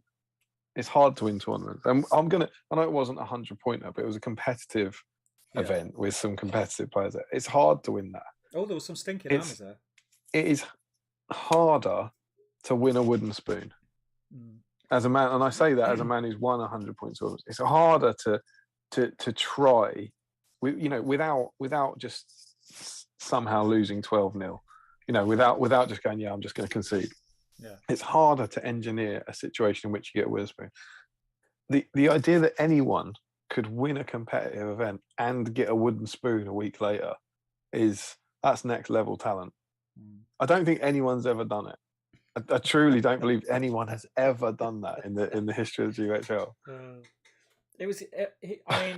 It's mad, and he won Most Sporting at did he? At the other one as well, yeah. Yeah, he's always. He's wretchedly nice. Yeah, he's always up and around there, isn't he? But he just missed out on Most Sporting. It's all an act as well. Sean of Ruth's other half, who's in the chat tonight. Who I'm assuming Sean is as well in the background. He won Most Sporting, well deserved. Oh, right. I don't think I twigged it was that Sean. Yeah, he won Most Sporting. Ivan Sheehan, one of the Irish lads, came second, and third was bloody hell, terrible with names. I can't remember his name. He's got the other YouTube channel. Is it Tales of Middle Earth or something? It's on the tip of my tongue. Can't remember his name. Oh, that's a name. Tom someone. Can't remember. Dan Stewart won Best Painted for his beautiful, beautiful army, Easterlings with chariots and stuff. That was awesome. And then Mr. Dan Collister won a letter opener in the raffle. So he walked away with a prize, and funnily enough, when I think it was it. Correct me if I'm wrong, Dan. On the Saturday, he came up and looked at the raffle table, and he said, "Oh, I want to win that," and he bought some raffle tickets, and that's what he won. I believe that's what he wanted. That's the prize that he wanted. Because he opens a lot of letters in work, apparently. So that was it. That was the event done and dusted. We all said our goodbyes. A few people hung around again. Mr. Dan Collister, being the legend that he is, hung around. And helped tidy away, as well as Tom Parkin. That was it. I've just seen it pop up from Dan on the chat. He came third. That was it. It was all over. Packed everything away. Me and Matt kind of just caught up afterwards. Took stock of how the weekend went, what way we want Scouring to go in the future, and already start to make plans for next year. There's already an event page up, and yeah, just can't wait to get going. And that was the weekend. Then in the week, what did I do in the week? Oh, on the Wednesday and Thursday, I had to go into the studio to try and tidy up because we just dumped everything in the studio pretty much. I actually also have been painting a little bit this week. Very nice. So more on my Easterlings, which has been a lot of fun. So just kind of casual hobby time. Yeah, and then I messed with my man cave and left it and forgot about it till today. But I'll tell you what that event did for me. Apart from the fact it was great to see everyone, and I always do love running events. It was very stressful leading up to it because I had that thing probably where you're at now, where I'm thinking, oh, I've got 6 weeks. Oh, I've got 5 weeks. And then all of a sudden it was like, flipping heck, it's on Friday. Yeah. And it's like, damn, I've got to do this, I've got to do that. And I'm just running around like blue ass. We haven't run it in 3 years either, so we're completely out of practice for everything we need to do. Yeah. It's crazy. Like, I think until you've run an event, it's really hard to fathom what's involved in it, and it is stressful. Because you're kind of putting yourself out there. You're kind of saying to everyone, come to my event, it's going to be great, it's going to be fun. And then like you're really paranoid that people are not going to think it's great and they're not. You're having fun. I promised people they would. Start having fun. So it is quite stressful, but I love it. And the feedback was great. And I had an absolute blast all weekend. And it really invigorated sort of the hobby side of me. I've been a bit like you've been in a bit of a hobby lull. We've spoke about it the last few weeks. Like you made the mistake of messaging me last Saturday night saying, "Are you all right?" And I just basically unloaded at you, didn't I? I went and I thought, flipping out, this is heavy.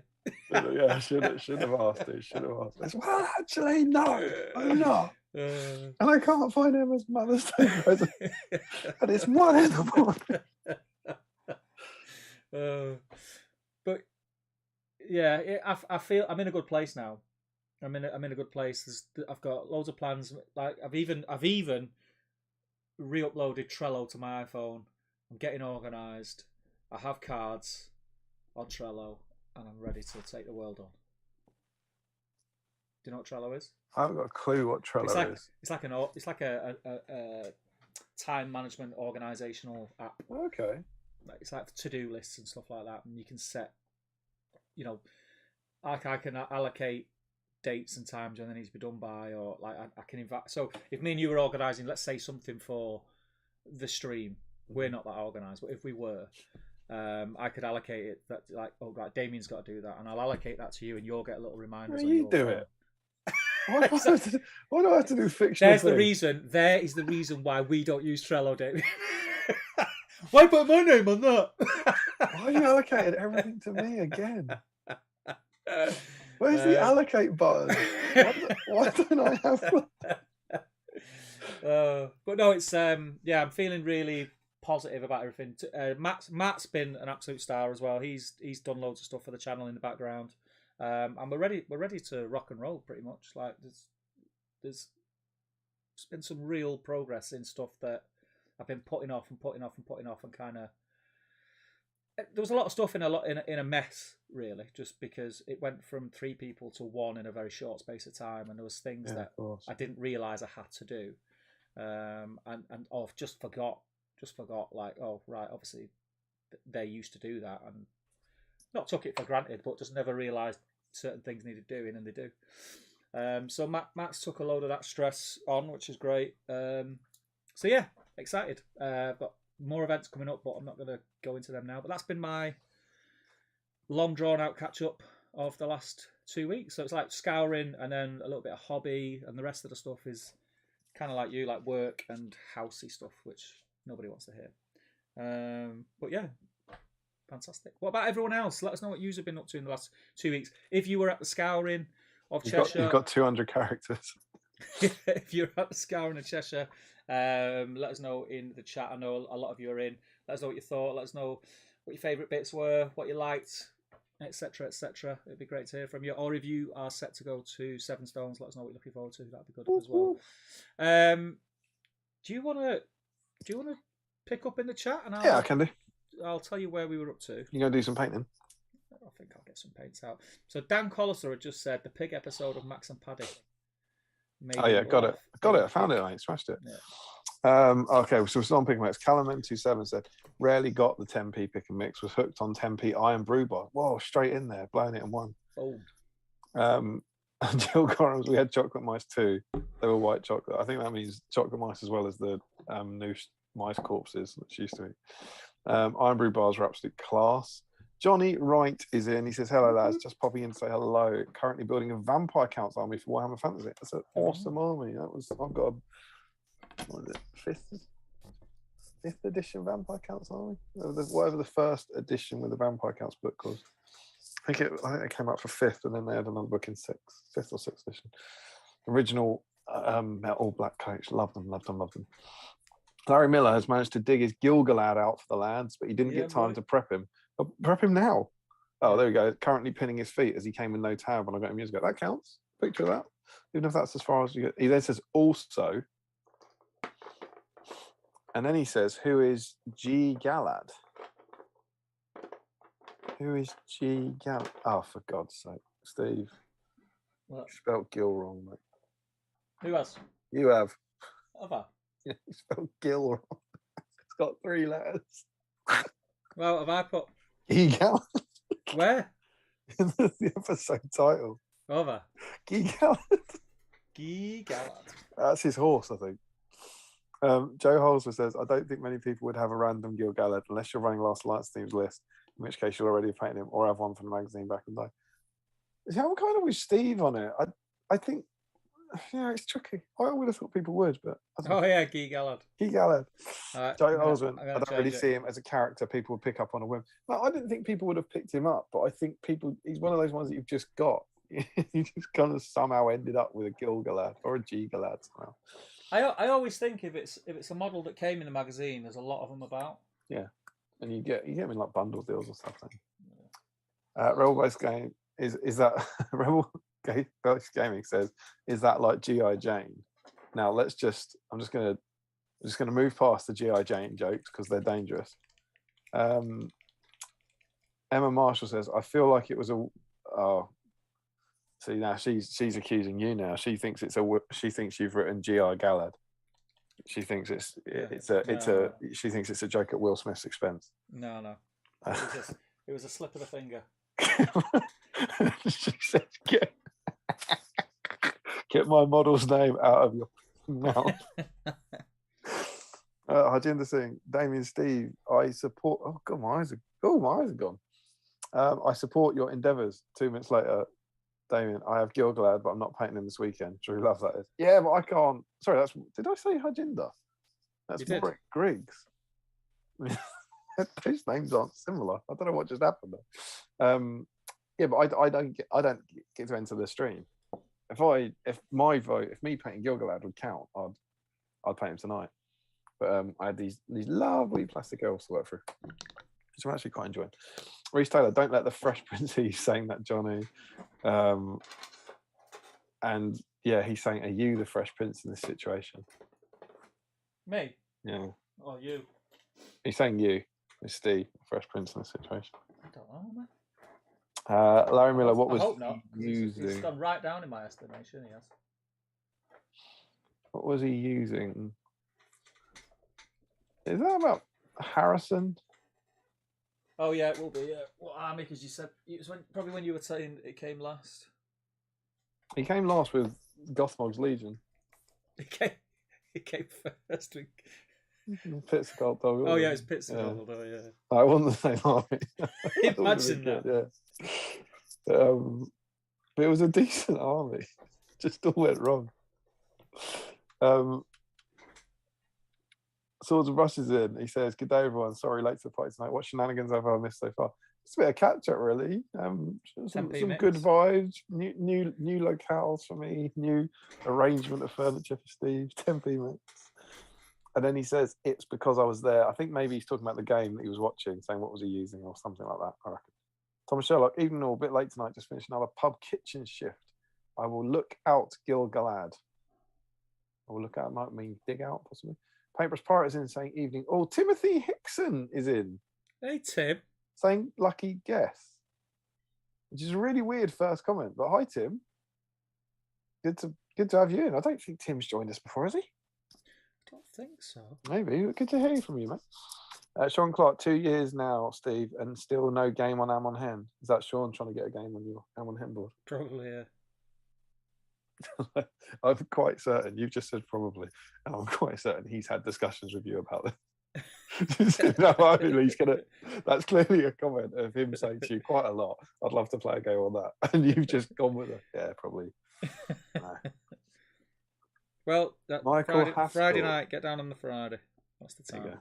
Michael Haskell is in. He says, if I've counted correctly, I think I ended up playing 5 BSIMEs across my 6 scouring games. Whip, whip. Oh, I didn't realise. Always That's a full-on takeover. Didn't realise until after the event that was the case, but it was a great tournament. Thank you, man.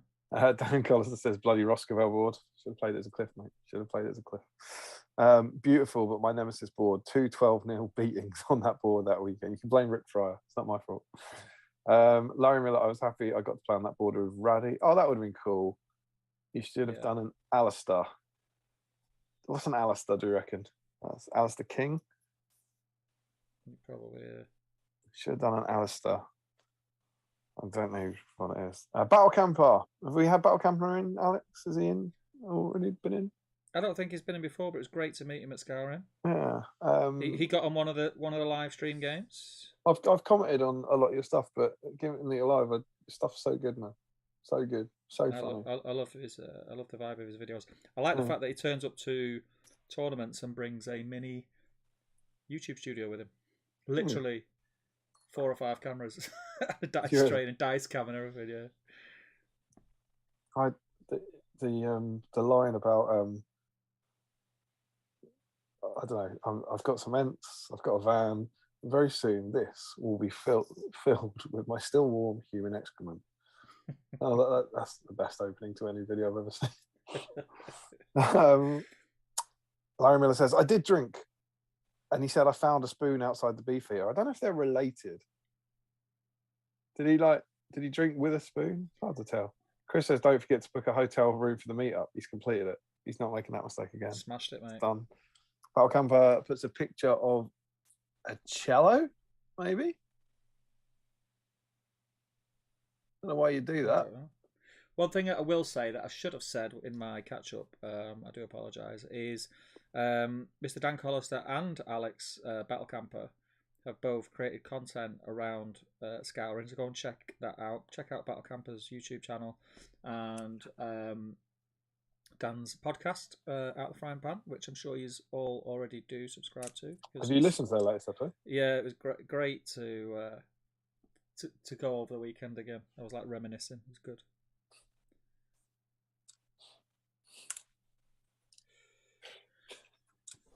What are you laughing at? I was hoping you were going to say no, and I was going to give you some good. Yeah, he said the event was great. The the location was great. The people were great. The host was just dreadful, rancid. But sadly, you blew that all up by having listened to it. But I listened to it last night on my first time in again. So it's a cracking episode. So it was a really good review from Mr. Collister. So if by some chance you haven't heard that Frying Pan, go and check it out. It's him and Stu. It's a great podcast. I tend to listen to their podcast whilst I'm cooking. That's when I listen to them. I save it for hobby stuff. They soothe me. Yeah, there's some things that I like to. I'm listening to the Wheel of Time like audiobooks, and I do that around the house, like pottering. But when I'm painting, I like to have something specifically like hobby related, and their stuff's really, really good. French Schools, Longshanks just does everything for you. Guy in a Longshanks ad. This video is sponsored by Longshanks. Flying Mammal says quiz. Ha ha ha ha. Did he win? She. Sorry. Ruth. No. Yeah, Ruth. Yeah. Did you win? We came very close. I didn't ask the questions. I took part in the quiz this time. Was that after the last quiz? No, I just thought. Do you know what? I don't get to roll any dice this weekend. I'm going to have some fun. How many members of the fellowship were there? The answer is 6. It's 9, Steve. Is it 9? 9. What have you got? I've got 10. All right. Well, if you put anywhere between 3 and 42, you can have the mark. All right? That was not a question. All right. But yeah, we Sam Page became quizmaster and asked the questions. And I'm not saying I'm bitter about not winning a quiz at my own event, but Sam Page's girlfriend's team won. Just saying. Just saying. Corruption. Scouring. Just saying. Just putting it out there. You know what I mean? You know me, Damien. Which bit? Like, you know me. I'm not a trouble causer. You're not a stirrer. You're not famously so. Daniel O. Do we know Daniel O? I don't think we do. Hi, Daniel O. Welcome. He's gone all in. Blue and pink fizzy bottles are the one. Pick and mix is the hyperinflation aftermath of 10p mix up. Are they like blueberry flavour? Aren't they bubblegum? Is it bubblegum? I'd expect them to be maybe a bubblegum and a strawberry or something. But yeah, I know the one you mean. Fly Mammal is laughing about something, maybe the quiz. Sean Clark, Wiggins circling the questions instead of the answers. Wiggins was in a right state Saturday Wiggins, night. Classic Wiggins. Classic. He was absolutely mullered.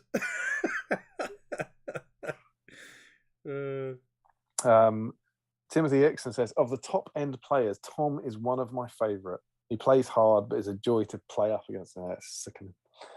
Larry Miller, it took me ages to get my first wooden spoon. It's hard work. There are only a few who have even managed to win both a spoon and an event, let alone back to back. Yeah, exactly.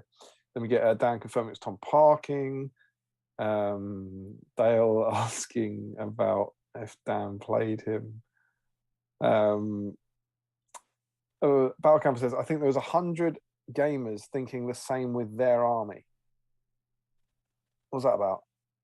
100 gamers thinking the same with their army. Not sure what that is. He said, maybe about painting. I finished basing the morning I came up. I mean, 100 people who weren't ready in time. I don't know. Larry Miller, my luck in the raffle was the same as my luck with black dice. So I did not win anything. Galling. Tim Hickson, a bit of a hobby lull. It's been over 2 years for most of us. Yeah, I mean that's going out, isn't it? I meant more kind of painting at the desk.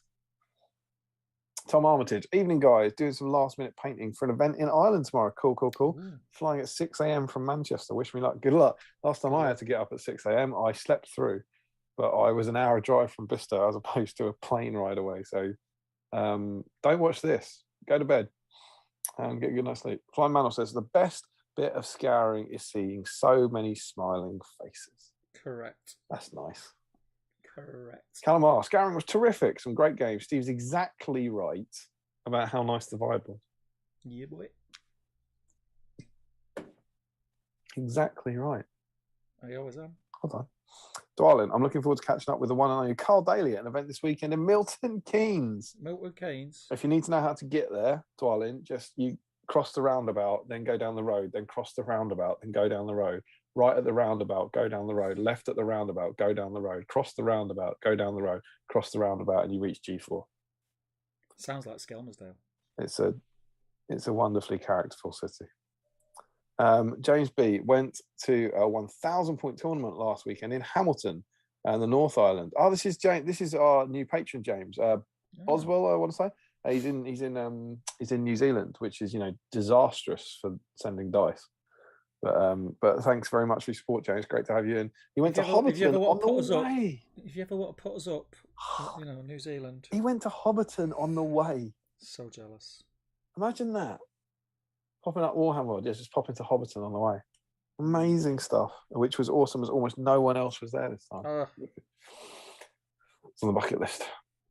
Sean Clark, I absolutely loved the event. Met some awesome people, including plenty of BSIMEs who took me in when meeting some of them for the first time. Can't wait to get to more when I can. Great to have you, man. Reese Taylor, I agree, it was great to catch up with everyone and make new friends. Chris Gross, Scouring was such a chill event. Definitely. Have you contacted Element about their heating? It's unfortunate. Definitely want to try and make it back next year. Got to prep for my first 7 Stones too. Glad it's the Galad week. Chris, are you in? Sorry, I've lost track of the attendee list. Is Chris on the list? That's wonderful news. Apologies, it's been all back and forward. How exciting! We do have some BSIME teams. Good. Coming along as first timers for 7 Stones, which is really cool. I'm not going to lie, I'm gutted, mate. I'm not going. Yeah, as I said, blame Liz. Good. Stupid bank holidays.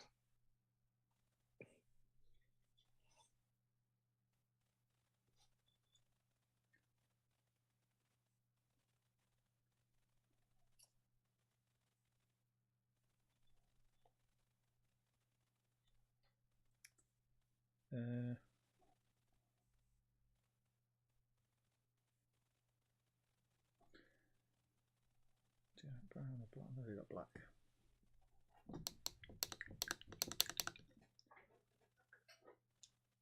Yeah, Chris, am I being mad? I can't see you on the list.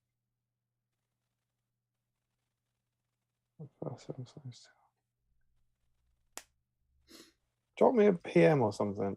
Maybe he's not playing by your rules and he's just rocking up. He's just gonna come.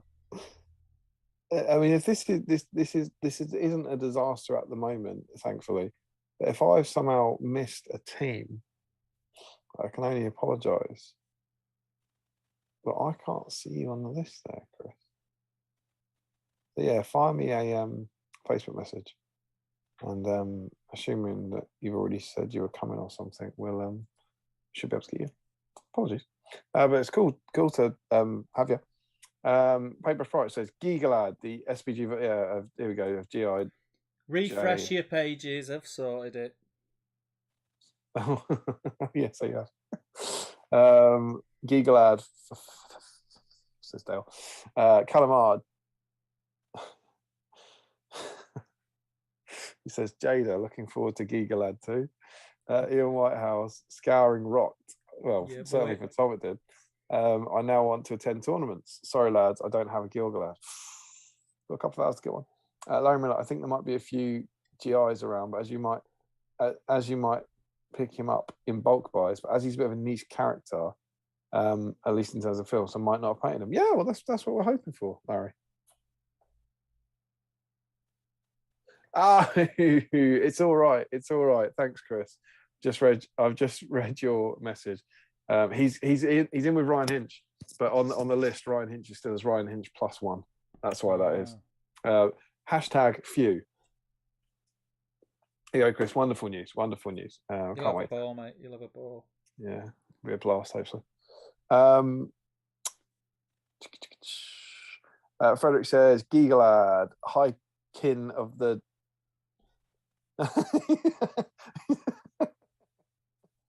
He's just removing.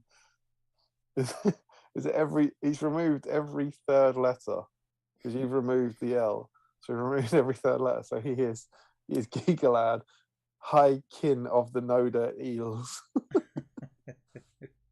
Joe Holsworth spent the past fortnight on a residential covering for co-workers with COVID and painting Marvel's Crisis Protocol. That sounds all right. Larry is disappointed because he didn't know you could fix it midstream. Joe Achilles sent us an email, so he's asked me to hop it over. So once I've caught up with the chat, I will go and do that and stick it in the whip thread so we can have a look at it a bit later. He said he warns us though that it's not twins in pajamas, tragically. Harjinder Singh is now in, saying, I hope you've been well. We have indeed. Larry, it was his suggestion for why it was the best scouring. But what was? Go on, I reckon we can get this.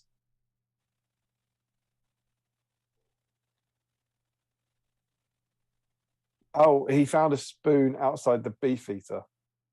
I think that's why he thought it was the best scouring. Ah, okay. Classic Miller. Tim Hickson, first time. It is his first time in the stream. Lucky guest comment was regarding Dan, which is about when I came in. Indeed. Larry, good to have you in, Tim. Larry is sleeping in a hotel room he didn't book. They are related. Got drunk, found spoons, celebrated. What a time to be alive. Frederick Schultz says cattle bumper is the painting trees in the end guy, right? I don't even know if that's like going to be a mistake. Cattle bumper. But then he's got trees in the end, right? This is clearly a everything's backwards kind of comment. But yes, it's him. Flying Mammal says Alex rocks. Yep. I think that must be Alex. We might be getting some Alex Temple love coming in, I think. Do you know when you know when like when you see someone on like YouTube or whatever and like posted on Facebook and you think, oh, yes, it's kind of it's like a Dan Collister vibe. It's like can't be that nice in real life. Oh, he's not nice, is he? And he actually is. Is he nice? He's lovely. Yeah. They're the worst. Just a lovely guy. Yeah. Yeah, really nice. So that's why we've always famously been horrible in person. Yeah, people meet us and like, oh. Yeah, I just don't want people to get annoyed at how nice we are in person. It's awful. Frederick Shaw says that's what Harry Parkill said. So this must be a quote from Harry Parkill. Cattle bumper is the painting trees in the ink guy, right? Okay. Skull Munch is in. Evening chaps. Still that's sad. Sean. Welcome, Sean. Finished, but looking forward to the next one. And Dan Costa says, "Oh shucks, boys. Were we being nice about a liar?" I don't know what that is. Frederick Short says, it's okay to listen to it in the kitchen, I guess. It's a frying pan podcast after all. Very good. Solid. Skullmunch, yeah, Alex, your stuff is awesome. Get that Scouring Part 2 vid uploaded already. I haven't seen Scouring Part 1. I'll have to go and check that out. I just sort of thought as well, can I just say, so Skullmunch, who is Ruth's better half, other half, should I say, not better half, Ruth, you're my favourite. Sean, he won most sporting, and they said at the end. So they were handed the sword. They were very excited to get it. They got an orcrist, and I said they had to go. So I was like, just go to the studio, walk through that tunnel. But they knew where it was. I said the box is in the studio, and in the box, I thought was the plaque to hang it on the wall. Mm-hmm. And they sent me a message, I think, a couple of days after, saying we found two nails and like nailed two nails into the wall to try and hang Orcrist up. I was like, why don't you without the plaque? Why don't you put it on the plaque? They'd left the plaque in the studio. Well, in their defence, it sounds like you told them to go and pick up the box and had hidden the plaque. There were two boxes. They took the wrong box. It's a remote control boat all over again. Yeah. Larry Miller says your team didn't do too bad for pointy-eared elf princelings, but we were sitting pretty on one more than whatever you got. Did Larry win the quiz?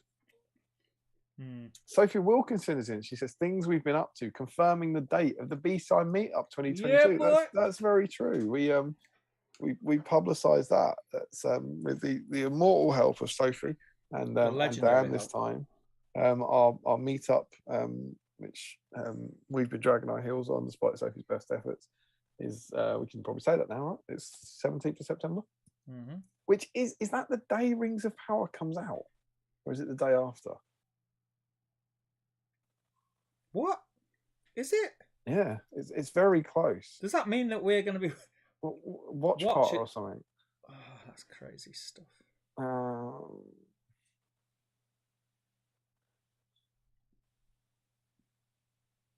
I just found something saying September the 2nd. I'm sure it was like the 16th or 17th. I thought it was earlier on.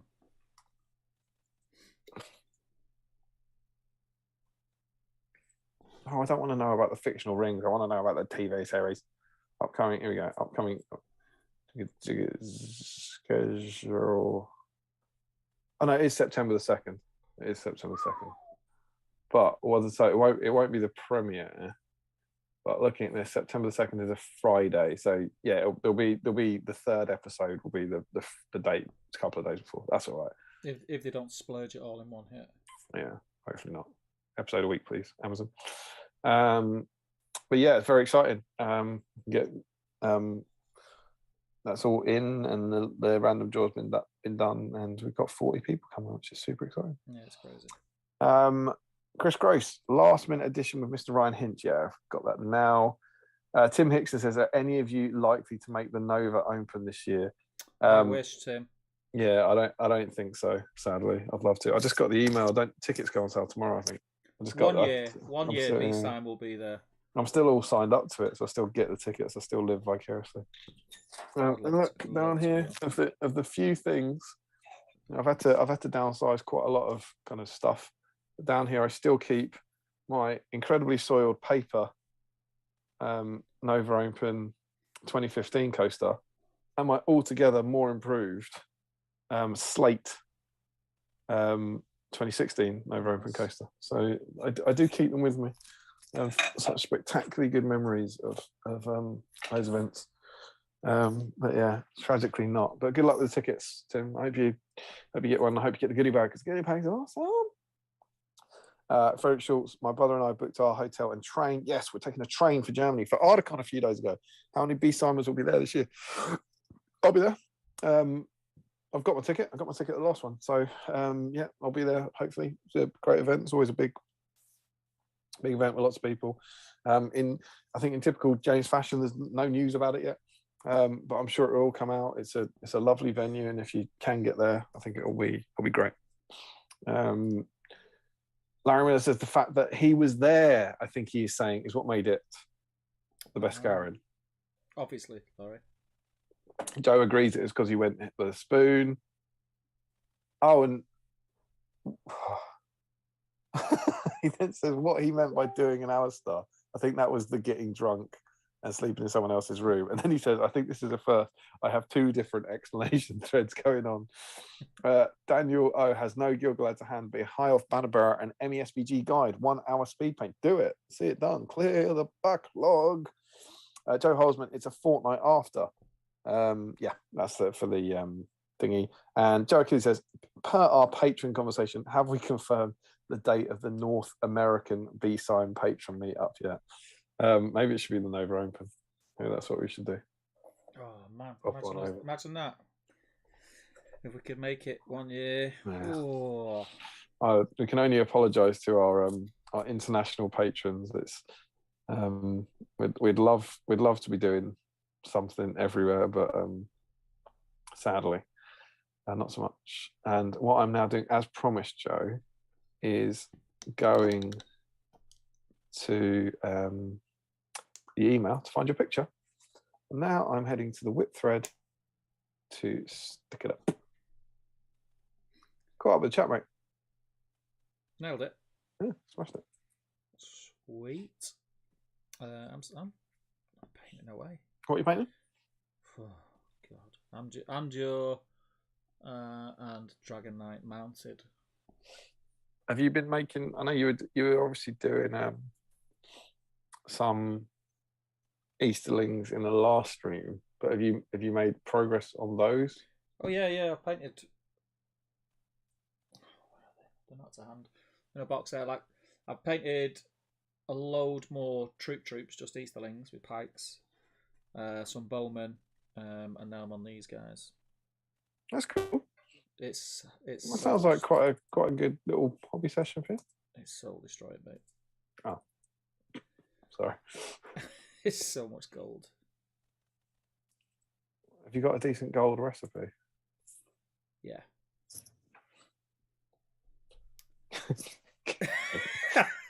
Right, glad we had this little chat. Could you share it with the kiddies? It's just the I can't remember what it's Retributor armor, and what's the highlight for it? I don't know, Liberator Gold maybe. The Liberator Gold. So, sugar. Basically, I spray paint them all, Retributor armor, and then dry brush them. I then wash them with what did I use? Oh, flesh wash, Reichland Flesh Shade. I then dry brush them back with Retributor. Dry brush them with Liberator. And then a very light dry brush with, I actually use Pro Acryl Silver because it's just really nice. Or Vallejo Aluminium is really nice as well. And then I give them another wash of Flesh Shade. And it comes out all right. All right. Talking of Retributor armor, I need to briefly unplug to go and get mine.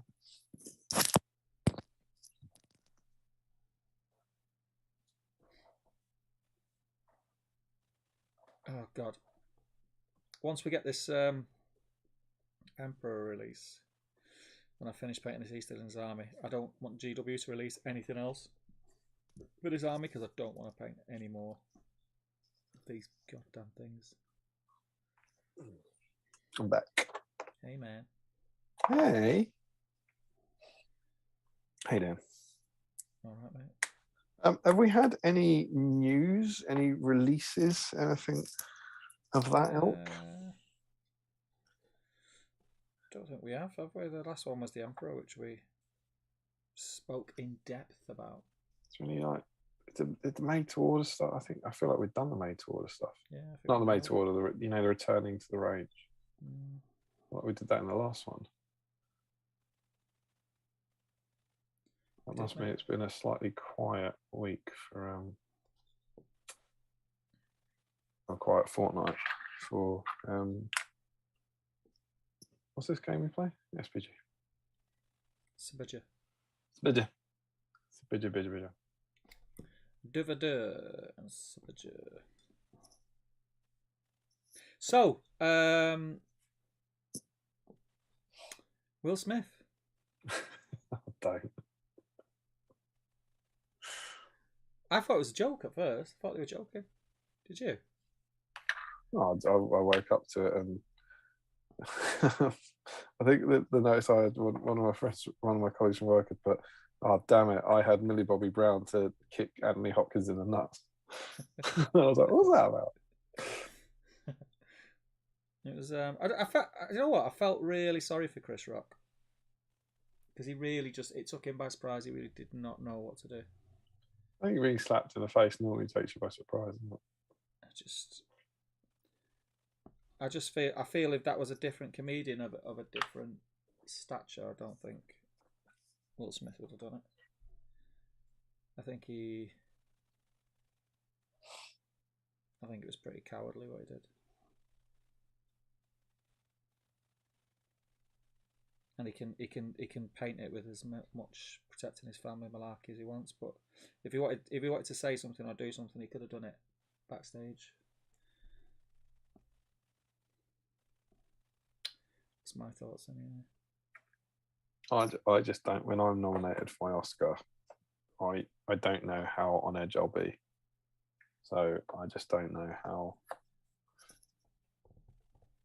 How I'll respond. When people say things about your hair. I just found it very telling how he laughed at it at first. Didn't he? And then seeing his wife's reaction and thought, oh, I'm not going to get any slap and tickle tonight unless I do something about this.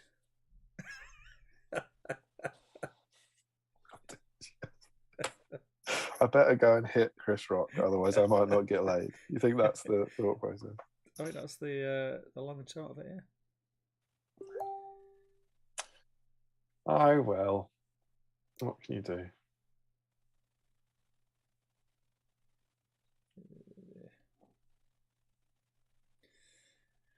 Oh,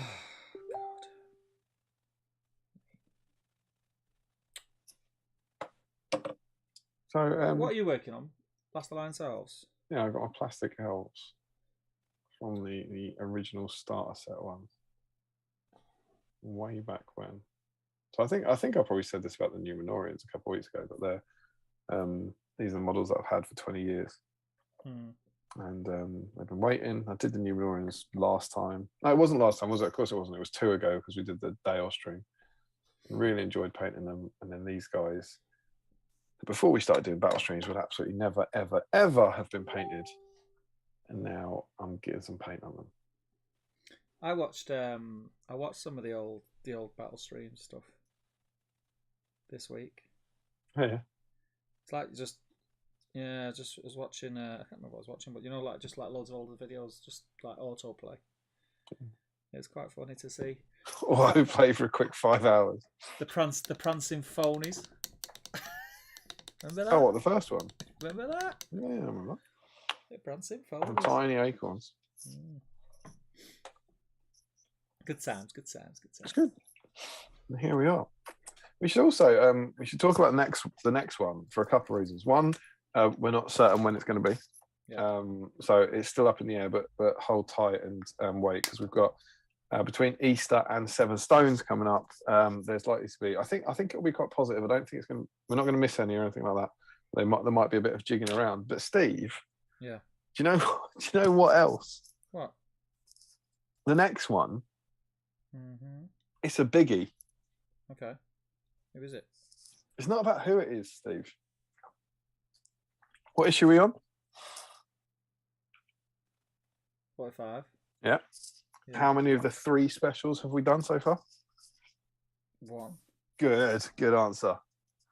So just to confirm, the next stream will be issue 46, and we will have done 1 of the 3 specials for a total of 47 issues. Do you know why that's significant? Are we at the end of a binder? No. Oh. No, we're bang in the middle of one. 47 issues. 47 issues. Right, go on. You might not believe it. Go on. I'll give you a clue. Think Bon Jovi. We're halfway there. Whoa, oh! Living on a Prayer. Oh, Living on a Prayer. Halfway next time, man. 91 issues, 3 specials, 94 magazines. Half of that, 47. Do when we do them all? Start again. Did we make a decision on that? I think we said we'd do supplements, didn't we? But, we still got a couple of years. There's not many of those, are there? Are you kidding? About 30. The supplements will keep us in years of content, mate. Think of the specials. But yeah, next time. I don't want to get too excited about it now, because if something like I planned to, we'll never do the next one. But the next one will be halfway through the series. But like sort of you shrugged that off and we're like, oh, we're all right, mate. We've got years left. Like we're halfway there. Living on a Prayer. Like, how did that happen? Well, we did this every fortnight for 2.5 years. I think that's what happened. Jesus, it's pretty good though, right? Yeah. So join us next week. It is we'll let you know, obviously, full in the end, but it's Elendil. So our Elendil week will be our kind of halfway through the series celebration. Are we doing anything? Get a party popper. I'm downstairs now, mate. I can pretty much let them off with impunity. What do you mean are we doing anything? This sounds like this sort of wacky Crow-esque thinking that you're doing live on the internet. Are we going to mark the occasion with anything other than a party popper, or? Well, like 2 party poppers. I can't promise, but I can see what I can do. I don't know. I mean, it's up to you. It's the halfway point, right? Yeah. So, we could give away Crossroad, the greatest hits of Bon Jovi. That sort of thing you're thinking of? Along the lines. Similar but different. What were you thinking? I don't know. I was thinking some sort of giveaway. What about £47,000 worth of stuff from the Games Workshop website? Is it somewhere between Bon Jovi's greatest hits, Crossroads, and that? Yeah. Is the correct answer?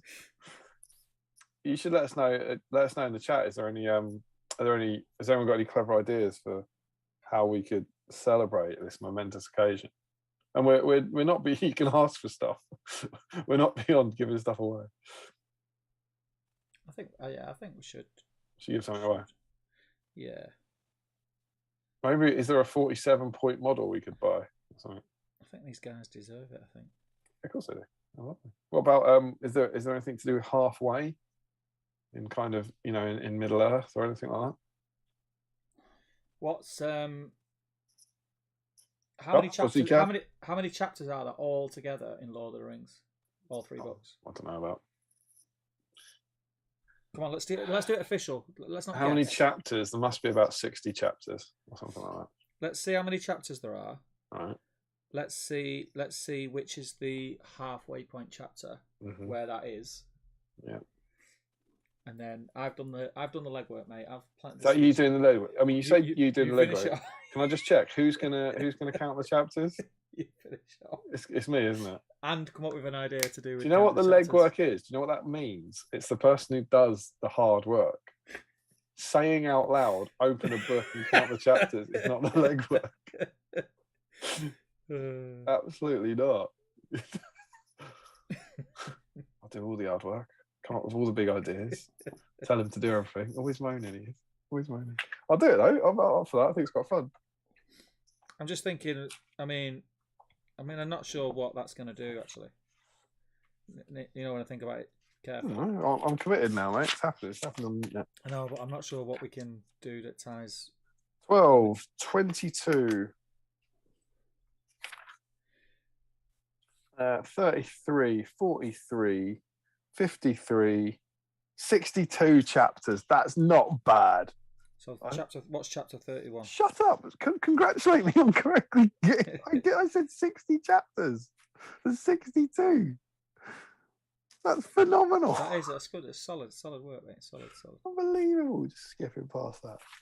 So it would be 31, right? Yeah. 22. It's Flotsam and Jetsam. Oh, we can give a free ticket to Dan and Stu's event. It is Flotsam and fate, Jetsam. mate. It's fate. That's fate.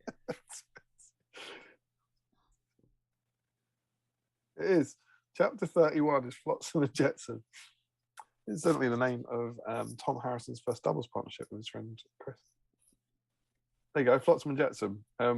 We could buy a load of prizes and chuck them in the sea, and they have to go and get them. What do you think? Does that help? No. Right. That's what I mean. When I thought it through, it didn't really make much sense. I could have done. But, because there's a chapter called Treebeard. So we'll give away Treebeard. Genuinely, if let us know in the comments if anyone's got an idea. Us. I like to think we're quite free and giving with sort of giveaways and stuff for patrons and all that. We could probably do I think we could have a bit of a party. A party to elend all parties. Don't know. Any other thoughts on that, on what we might do? I think let's see what they come up with. Someone might come up with some ideas. I'm running out on blank at the moment. You're running out. You're running out. As you, right, I've given everything to this. Oh God. I said count the chapters. I didn't count them myself. I've got nothing left in the tank, name.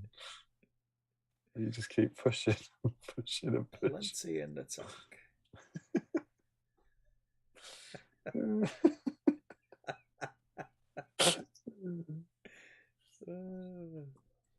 laughed. Oh, he lied. He laughed and they laughed and I died a little inside. You know what? I got to say, I love painting models like this for battle streams where I'm literally doing one highlight and I couldn't give a crap about how it looks. Just these plastic elves that are never going to get painted.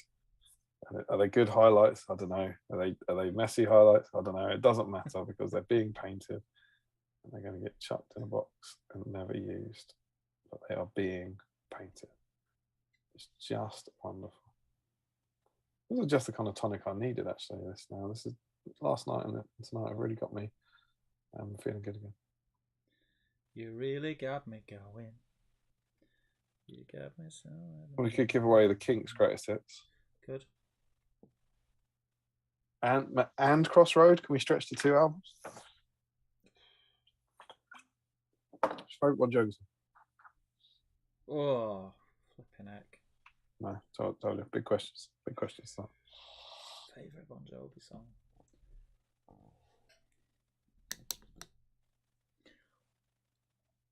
Is that one called? Is it Always? Yeah. Always actually first released on their seminal greatest hits, Crossroad. It was released. It was like the new single off their greatest hits. It wasn't a greatest hit. Obviously. It's a good song.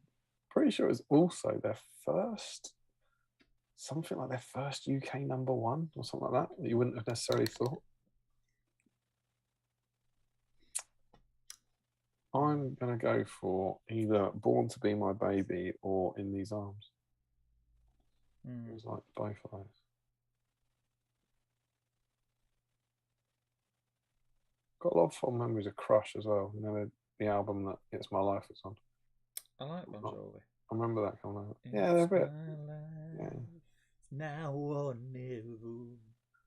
I ain't gonna live forever. I just wanna live while I'm alive. It's my life. I was looking up in Harry.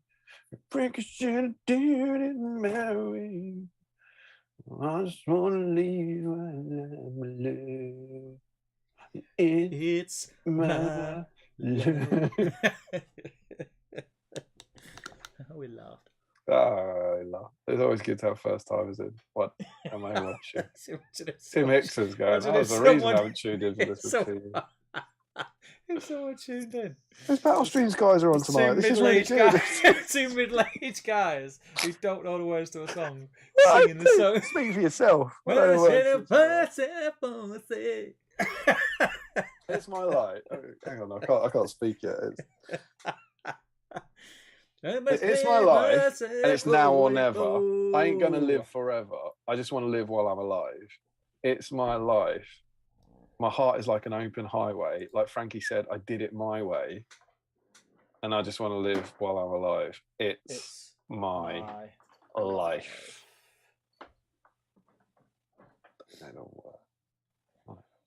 And next up, folks, it's Right Said Fred. Oh, I saw them. I think they were my first ever gig on Jovi. Were they? So, yeah, I saw them at Milton Keynes Bowl with Mandy Driscoll. Path not taken. Milton Keynes, that's the second time I said a shout out. Yes, that was huge Milton Keynes concert tonight. We got there, it was quite tricky to get there. You have to go over the roundabout, then down the straight road, then over a roundabout, then down the straight road, left at the roundabout, then down the straight road, right at the roundabout, then down the straight road. You got to the bowl.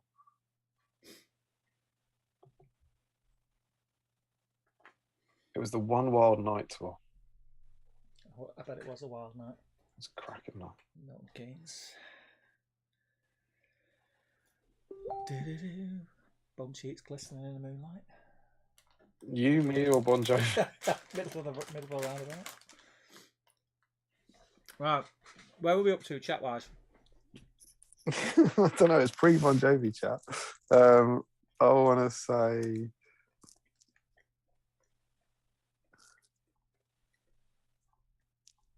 It's a fortnight after. There we go. Joe Achille, have we confirmed the date of the North American BSIME patron meetup yet? So we're on Tim Hickson, clear the backlog. That'll take a couple of lifetimes. He's got a big collection. Tom Marshall, Alex Camper, aka Battle Temple, needs to go on a road tour to battle the UK's big names. Got it. Tim Hickson says, I thought I was done with painting all those Easterlings. I didn't finish Tom Marshall's comment though. Yeah, we haven't got to the end of that. All right, well, that one.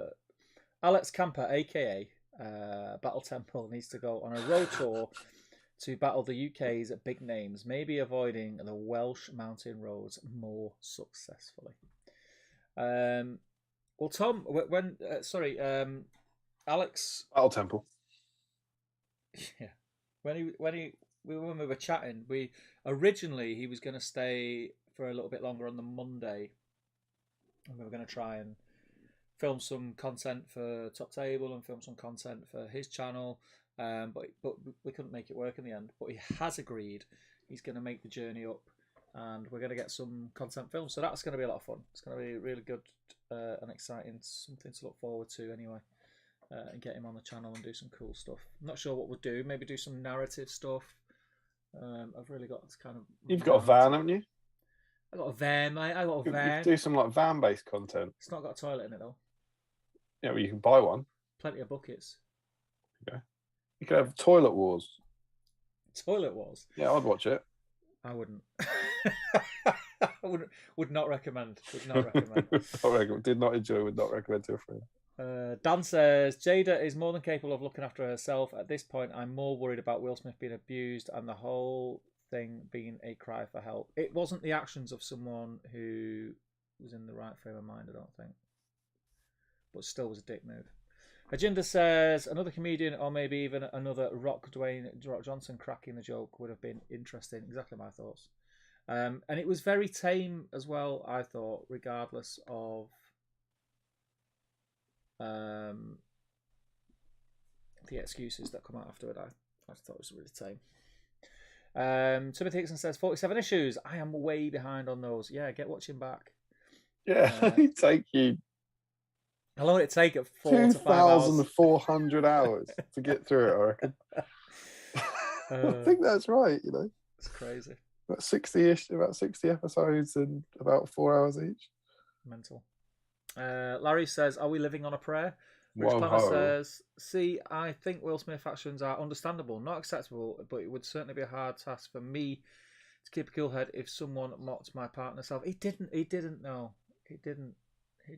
And this is the thing. Like, You kind of know. no, he did it. It was very tame. And she herself, like a few days earlier, was in an interview saying, like, sort of laughing about it, saying like she doesn't care what anyone says, blah blah blah. It wasn't. I don't think Jada was at fault at all. She rolled her eyes at it like, oh yeah, like anyone would in her shoes, but it wasn't her who got up and slapped him, and there wasn't a conversation where she said you better go and slap him. He made that decision. Could have been a text message. Could have been sidekick. Whenever I want you to slap someone for me, I always send you it via text.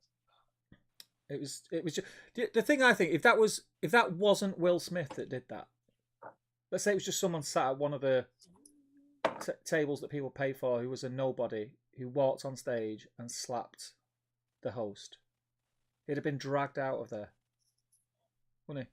Particularly given he wasn't married to Jada Pinkett Smith. He'd have been dragged. It'd be really weird. Out of there. I don't understand why. I mean, it's just very odd. Very odd.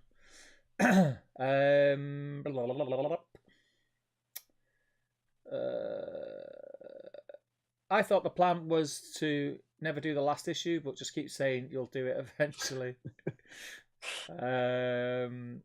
The best bit is where from Larry by any chance. The best bit, Larry, is because like I said, I watched a load of old videos. Episode 99 of Palantir came up. Good episode, and I thoroughly enjoyed at the end. Good sketch, right? Where you were asking everybody to go out of their way and do videos and send them to you for you to do nothing with them. You did one. Yeah, I did one. Me and Ben did. You and Ben did. I've got it still. Yeah. I think it's some of my best work. That sounds like the plot of a show about a black sphere, says Rich Claimer to Larry. Reese Taylor says, going to take me a month to paint that Dragon Emperor. Yeah, I mean, I love the look of the model, but I am not looking forward to painting it. Watching the Water is £47.50. £47.50. Ooh. Interesting.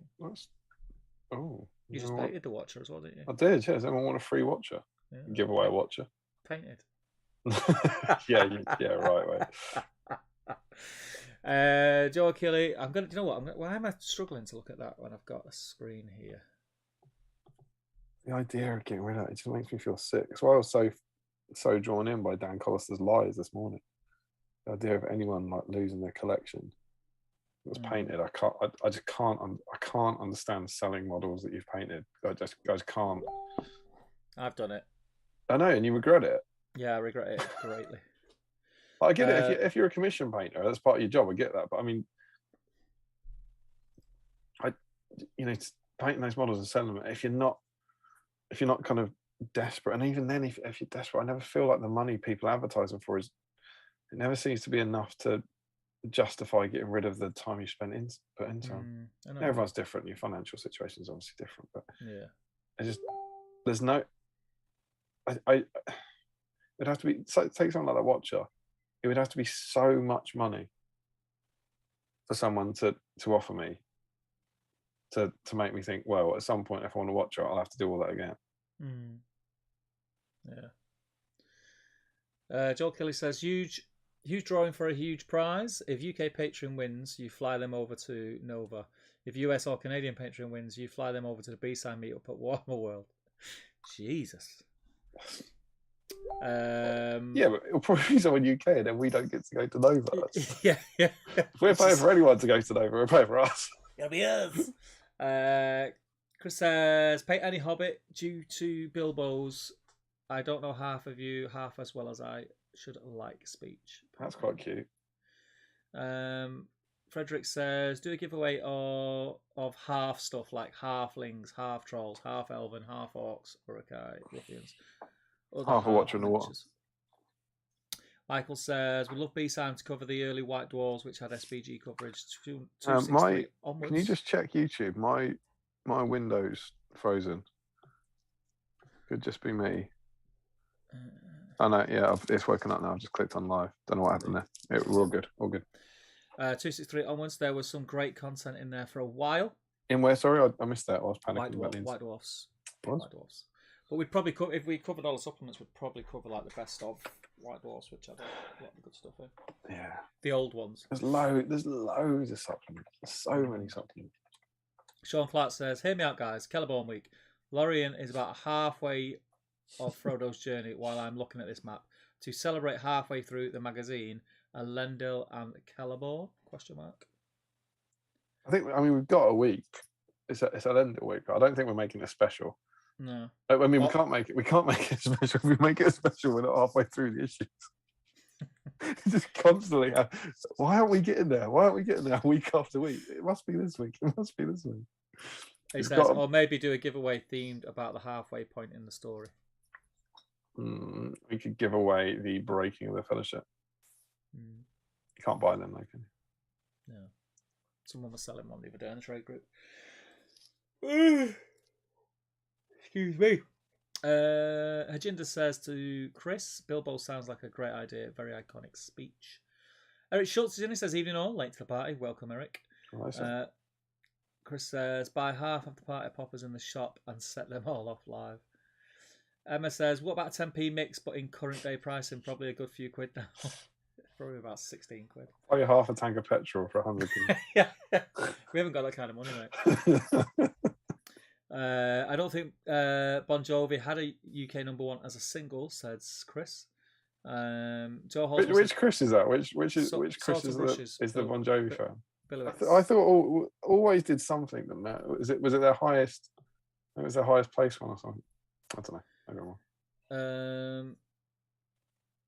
Joe Osman says, "Careful, guys! You're not getting banned in South Georgia at this rate." That's us singing the hauntingly authentic version of "It's My Life."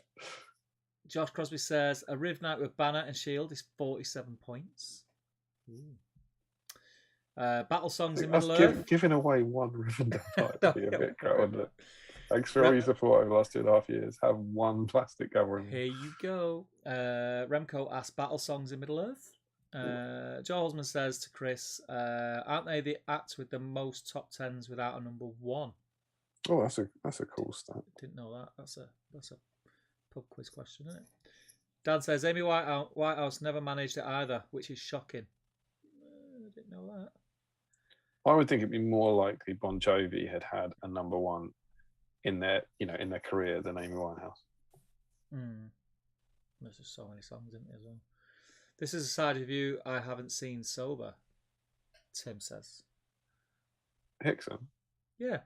What side of us? Singing? Maybe every time I've gone to America I've got smashed and sung Bon Jovi songs. Larry says, I think I've caught up on the pre-stream tunes. Chris says to Joe, I don't know. Good pub quiz question, though. George Kaufman says, you could do a giveaway of the invisible ring bearers because they are halfway between the physical and the spirit world. Or Numenorians without shields because they are basically half a model. Joe Osman says, bucket in the corner, job done. That's about Van is that Van Toilet Wars? Van Toilet Wars, yeah. George Kaufman says, or both, half of the prize pool is fun and cool and the other half not so much. Larry says, sounds like a Desolation of Stockport raffle.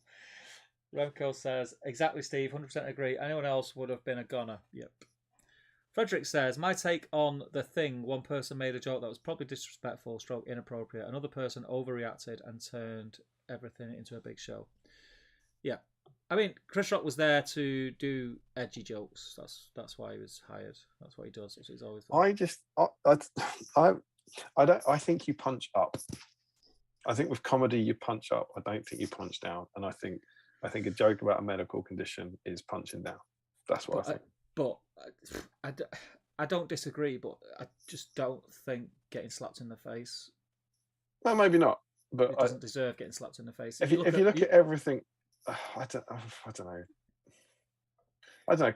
Comedy's tricky, and I normally try and defend comedy in all aspects. But there's something different I think, about when you're directly singling someone out and mentioning their medical condition. Yeah, but he didn't know, did he? That's what he said. He said he was unaware that she had it.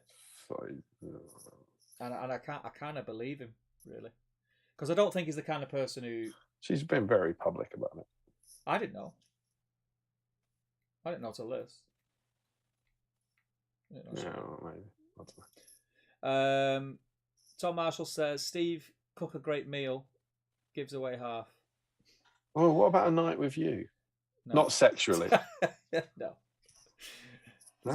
People tune in fortnightly. They have enough disappointment. Sorry, guys. Why don't you invite them over to your house? You can stay at your house for the weekend. I'll invite them to your house. Are you staying in your room? Dwellin says you should be entered into the dice draw for finishing any half-finished minis you have started. Clear the backlog. Ajinder says give away a Sam. He is the top model people painted in the line. If I take one more step, this will be the furthest I've ever been. Chris says play half a game, take a picture of your records, put it away, and play the other half on the last issue stream. Twinkle Cave says morning all, hope we're all doing well. I'm ready to break Sam's record. Whip in the emails. My Galad mounted conversion took some inspiration from Steve for it. Thanks, man. Eric Schultz, how about all of our half-painted models from the previous streams be eligible? I would not have enough hours in the day to paint all my half-painted models that I've started. Yeah, but I think what he's saying is to get into the dice draw next time, like anything you haven't finished. But no, it's a Lendil. It's a Lendil issue. So the theme will be a Lendil. We can't change the theme. What do you think we are, maniacs? We're just going to have a party. You guys could give away half of your miniature collections, says Richard Clever. Dwellin says, sorry, I'm with Damo. The initial laugh was only from being carried along from the whole comedy. It's like the initial edgy joke at work, but then you come to your senses. Just Googled it. But Bon Jovi have had 18 top 10 hits, but always... We're swinging between serious attacks and offensive comments and the Bon Jovi UK hits. They've had 18 top 10 hits, but always was the most successful and reached number 2. There you go. See? Janet Jackson is second on the list of most top 10s without number 1. She got 17. That's the way love goes. Did you skip my SBG comment, says Frederick? Did I? Sounds like the sort of thing you'd do, Frederick. We don't normally talk about SBG here, Frederick, anyway. You know that. You know the rules. Got no time to read that comment. I've got to talk about my next event. I can't see it, Frederick. Can't see it. Caught up on the chat, mate. Caught on the chat, through it. I'm on my last cloak. So how about once I finish this blue, we have a look at a magazine? Yeah, I haven't got the magazine. How about when I finish the cloak on this blue, I have a look at a magazine? Yeah, I have got the magazine, but it's Right. Well, you've got no magazines. There's no magcam. Why don't you do a bit of painting? It's just crazy enough to work. I'm down.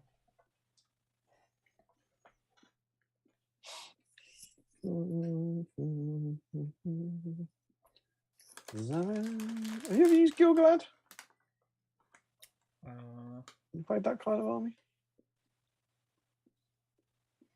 I don't think I've ever played with him in game. No, I don't think I've ever used him. I played against him. Yeah, I've come up against a bunch of them over the years.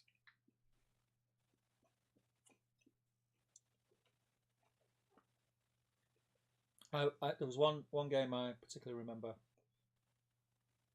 I had my Gondor army, and I think I had Faramir, Kirian, and another hero. I can't remember who it was. But I had all my heroes pinned against a wall, Gil-galad. And I think it must have been 4 or 5 turns. You just kept rolling 6s. Oh, what? You had Gil-galad traps? Yeah. You just kept rolling 6s. It's the most frustrating thing ever. Stupid game for stupid people. I once, many years ago, This is a really, really early Warhammer World tournament. I think it might have been doubles. I was playing Owen Wright and Nick Bramwell. I think it was the year I went with either Chris or Tom. I think it was Tom, because I think it was when I had Radagast on the horse. Galad, Radagast had been dismounted, so Galad's on foot. Radagast had been dismounted, so Radagast's on foot. Galad on his horse charges Radagast, he rolls, I don't know, 5 highest without any might or something. Radagast rolls his dice and gets a 2. Sebastian rolls his dice and gets a 6. Good old Sebastian. I can't remember the exact permutations, but it was Sebastian that beat Galad in hand-to-hand combat. That's how he rolls. Just wonderful scenes. High King of the Noldor, Hedgehog, mate. Hedgehog to the face.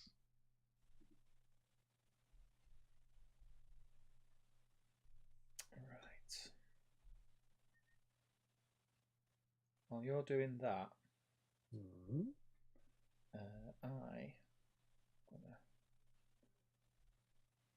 Never mind, I've very nearly done that. There you go. Highlights on the cloaks. Oh, do you know what? I've got a cheeky little wash stage to do. It's just on the gold on the swords. Let me do that. It'll take me a couple of minutes. This guy, full of empty promises. And then that can be drying while we look for a magazine. That's all right. I'm just checking because what I didn't do before, weirdly, was check that Facebook grab cam works. Grab cam? That sounds like an aggressive form of camera. You know what I mean? Just get it on screen. So if I click that,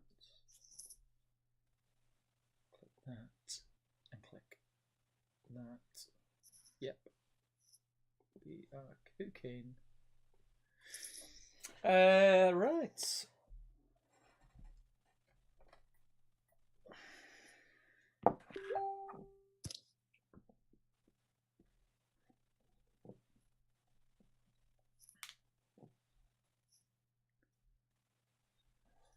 Right, I'm gonna do some flesh then.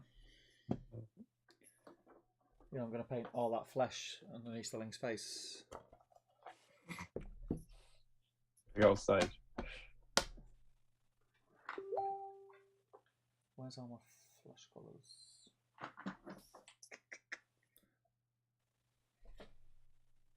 What we say to anyone watching, Similar Stone is kind of filled up at the moment, and a lot of people have paid and confirmed, so I don't see there being a huge amount of dropouts, but the reserve list is quite thin at the moment. And I do believe because of COVID, we're likely to get dropouts. So as mad as it might sound, get your name on there. If you're free, and I'm literally it's hard to suggest, but I'm literally talking about you and your mate being on there if you're interested, and sort of saying if you need to be free to kind of come at a couple of days' notice, which is very, very unlikely. It's much harder to do it with a doubles team than it is for like a single person, to hop up the reserve list. But I do believe more than ever there's going to be dropouts. Did you say you had 4, right? 4 COVID dropouts? Yeah, 4, yeah. And obviously, with it being a doubles tournament, you have to wait and see what people did. But if one person drops, that might actually be, say we had the same, that's 4 people dropping, that might actually be 8 people's spaces, because their partners might well drop. Yeah. So if you are interested, I'm just going to go and grab some paint. So I won't be a sec. Seems like a sensible way forward. So yeah, if you do have any interest in attending the longest running doubles tournament in the calendar, you could do worse than sticking your name on it. Because still, I'd say more than an outside chance that you'll actually make it. Make it so.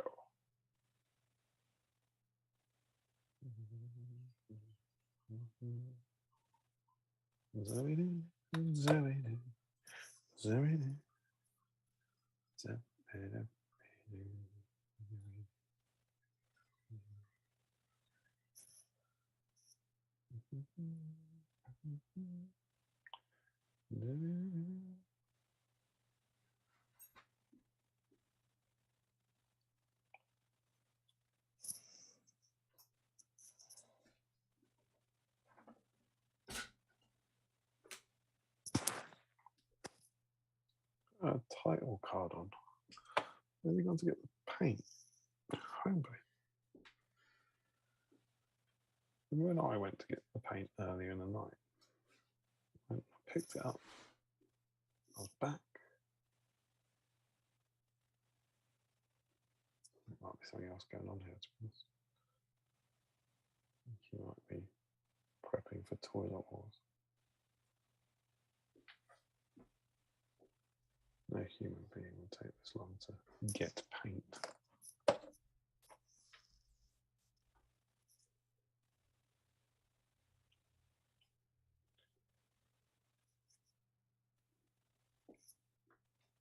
Keep your exciting ideas coming, should you wish to, about what we could do to celebrate our halfway stage. Getting some nice ideas. We'll probably do something. Probably do some sort of giveaway. I like the idea of giving away half of Steve's collection. We'll see what I can do. Talking around this week. See how up for it he is. Yeah, for a bit of that sort of thing. It's not like he'd even miss it if it was done. So he never had that in his boxes.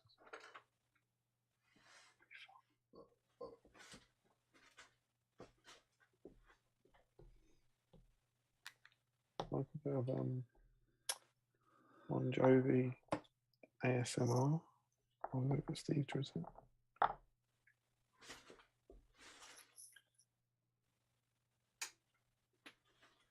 I'm not hearing anyone saying If you want commitment, take a look into these eyes. They burn with fire. Yeah. Till the end of time. Now would you anything? I bet I'd try to have you in his arms tonight. Right. I don't know. Just doing a bit of Bon Jovi ASMR from. Nice, I like it. I knew you would. Did you find your paint? Yeah. Where'd you go for it? GW store? The house. The house? Yeah, because I was painting on the dining room table, so I had a little box. Oh, I didn't realise you had to leave the room. Well, it was. Oh yeah, because I messed up the man cave there. Know what I mean? I do. You explained it very clearly.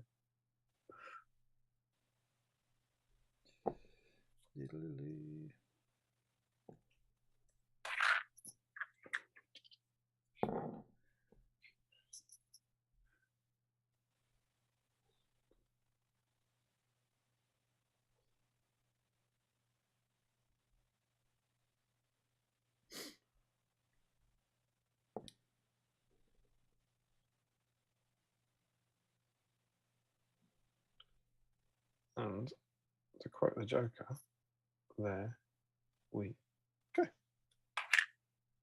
Never was another man's rhubarb. What? You're quoting the Joker, weren't you? What? Were you quoting the Joker, did you say? Yeah. Yeah, I said never rub another man's rhubarb. It was annoying. That Freddo, which is obviously not going to last the night, it's out of. It's talking to you. I'm so tailored to that. Oh, got it. All right. Ah, should we look at magazine? Yeah. Oh, see if there's been any chats.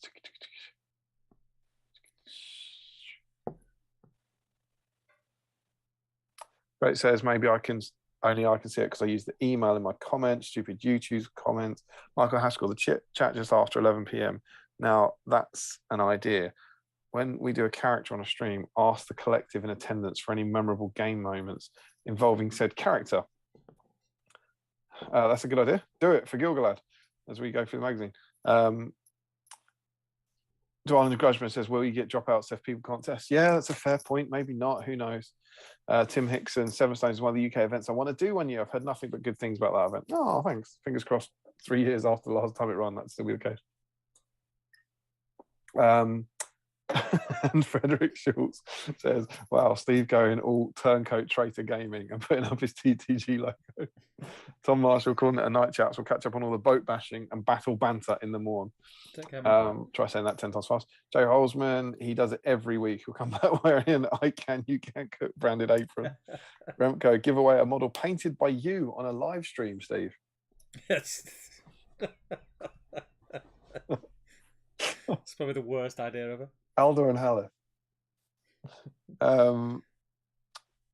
Larry Miller says, give away a Radion Eagle. Whoa, we're halfway there. Whoa, wizard in the air. Reach Taylor, the legend that is Gaz Baller, has an amazing looking Rivendell armor and was running Gil-galad for scouring. Yeah, we can give that away. That'd be good. Joe Holzman, game to play with this issue. How many times do they manage to use essentially the same photo of Gil-galad? We will find out. I've just realised I'm going to go through the magazine. I'm nearly out of drinks and I need a wee. So do some painting. Maybe when you were away, I did some Bon Jovi ASMR, so that might be a good way of getting through. And I'll be back to look through the issue. Okay. This guy.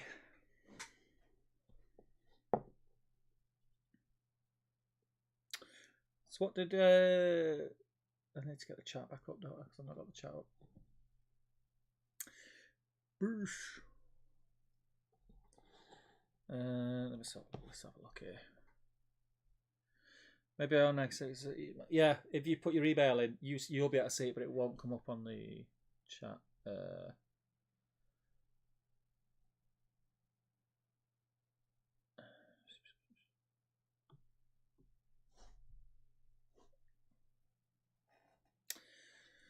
Hey, that's one thing. Going back to scouring, because why not?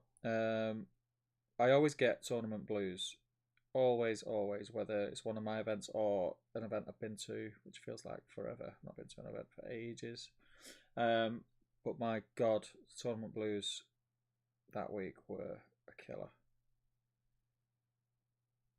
I just wanted to do it all over again. That's why it was great listening to Out the Frying Pan podcast and watching Alex's part 1 video. Just got to like relive it a little bit, which is nice because it goes so quick.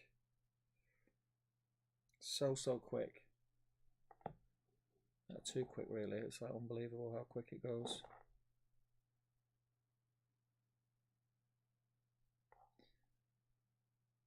I just want these guys to be done. I want them to be done and not put the work in.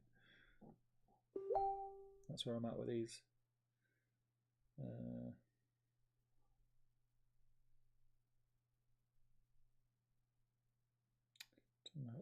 Done that.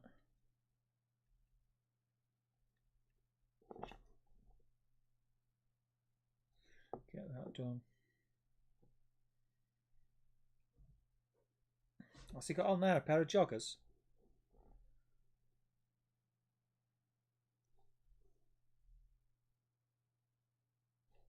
These horses' ears. These horses' ears.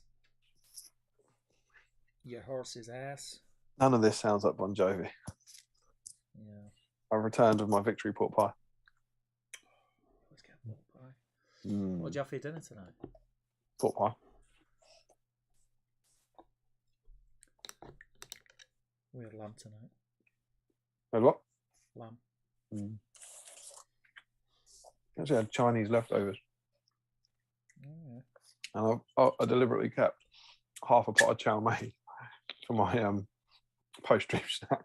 It was Chinese leftovers. Right. So, here we go. I'm going to be looking at issue 45. This is the second issue in our last Alliance swing. And we have Sauron's trickery pits brother against brother, which sounds sad. It does sound sad. Check out that picture of Gil-galad. I think it was just Joe or Frederick. Someone mentioned how many pictures they can use with. You are going to see more Gil-galad than you have ever seen before in this magazine. Okay. I think he's in 2 shots in the film. You're going to be so excited by how much Gil-galad we get. Sauron's trickery pits brother against brother. And check out that. Look at that little shot all along the bottom. How cool is that? Those are like high elves all ready for war. Good. So here we go. Sauron's treachery. For countless years, Sauron has worked ceaselessly for dominion over Middle-earth. During the Second Age, the Dark Lord tricked the three races, giving them mighty rings of power that would ultimately be their undoing. That sounds interesting. They should make a TV show out of that. Mm-hmm. Look at that picture of Gilgalad you've never seen before. It's a cool picture. More Gilgalad. I'm trying to see what. Obviously, I'm in a new land of light. So I'm just trying to work out what's the best thing for this. If I maybe go down a step. Is that a bit better? That's quite nice, isn't it? Oh, that's what happens if I now just take this over here somewhere.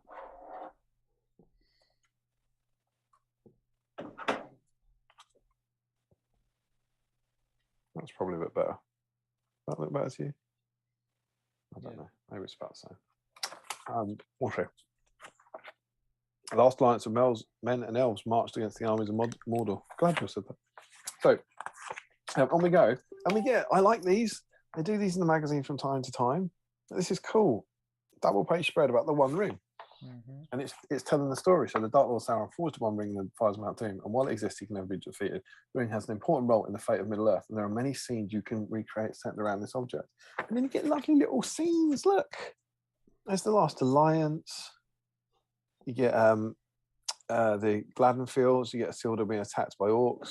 You get this cheeky little one of Gollum and Bilbo in the cave. With him kind of like surrounded by slate. Finding the ring and all that, and kind of recreating that moment, which is really nicely done. Then you get the kind of, look at that, look how they've done that. That's cool. It's the underneath the road bit, but they've used all, and do you know what's really cool? This is exactly what we did. We did this for issue 11 of SBG, and we used the same models. We did exactly what they've done, using like green foliage to hide that Sam's cooking, and using that. I'll actually, do you know what? Am I too tethered? I couldn't believe that when I saw that picture. So I was like, that's literally, we've had that same slightly mad idea. I'm gonna unplug.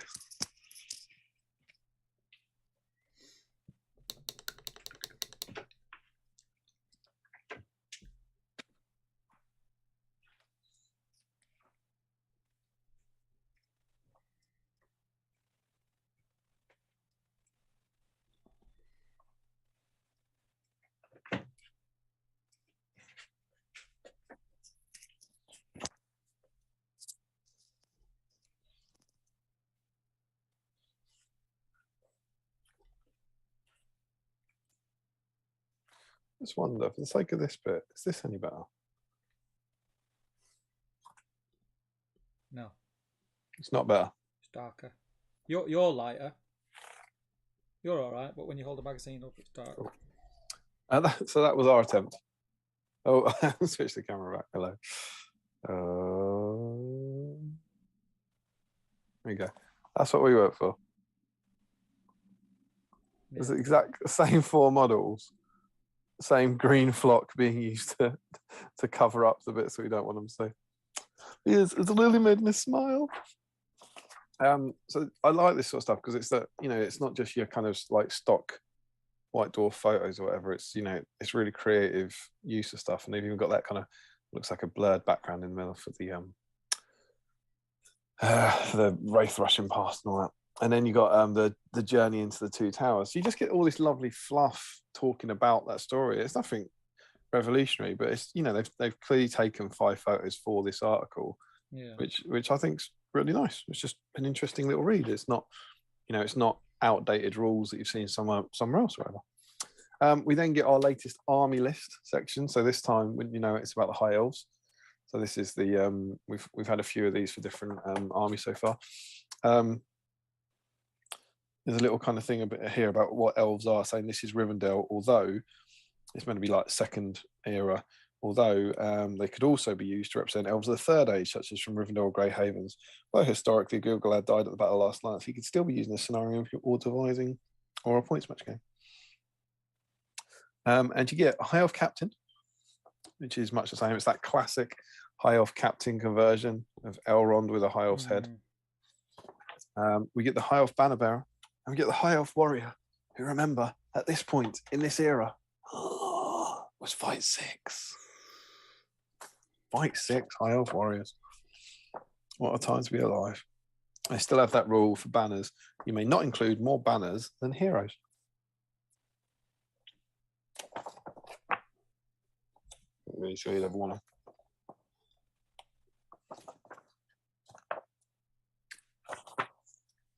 You ever think you'd take 2 banners before you took 2 heroes? Nope. Probably not. Got a picture of Galad you've never seen before.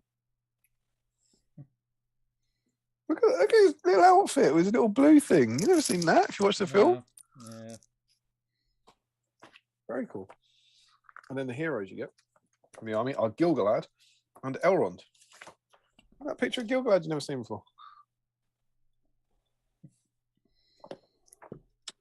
So Galad in this version is 140 points. He's fight 8, strength 4, defense 7, 3 attacks, 3 wounds, courage 7, 3 might, 3 will, 1 fate. He's fearless. He causes terror. He has a rule called High King of the Elves, and he's got Aglos and heavy armor, and he can take a shield for 5 points. Fearless, so he passes courage test, same as always. High King of the Elves. He has a 12-inch standfast, so 6. And Aglos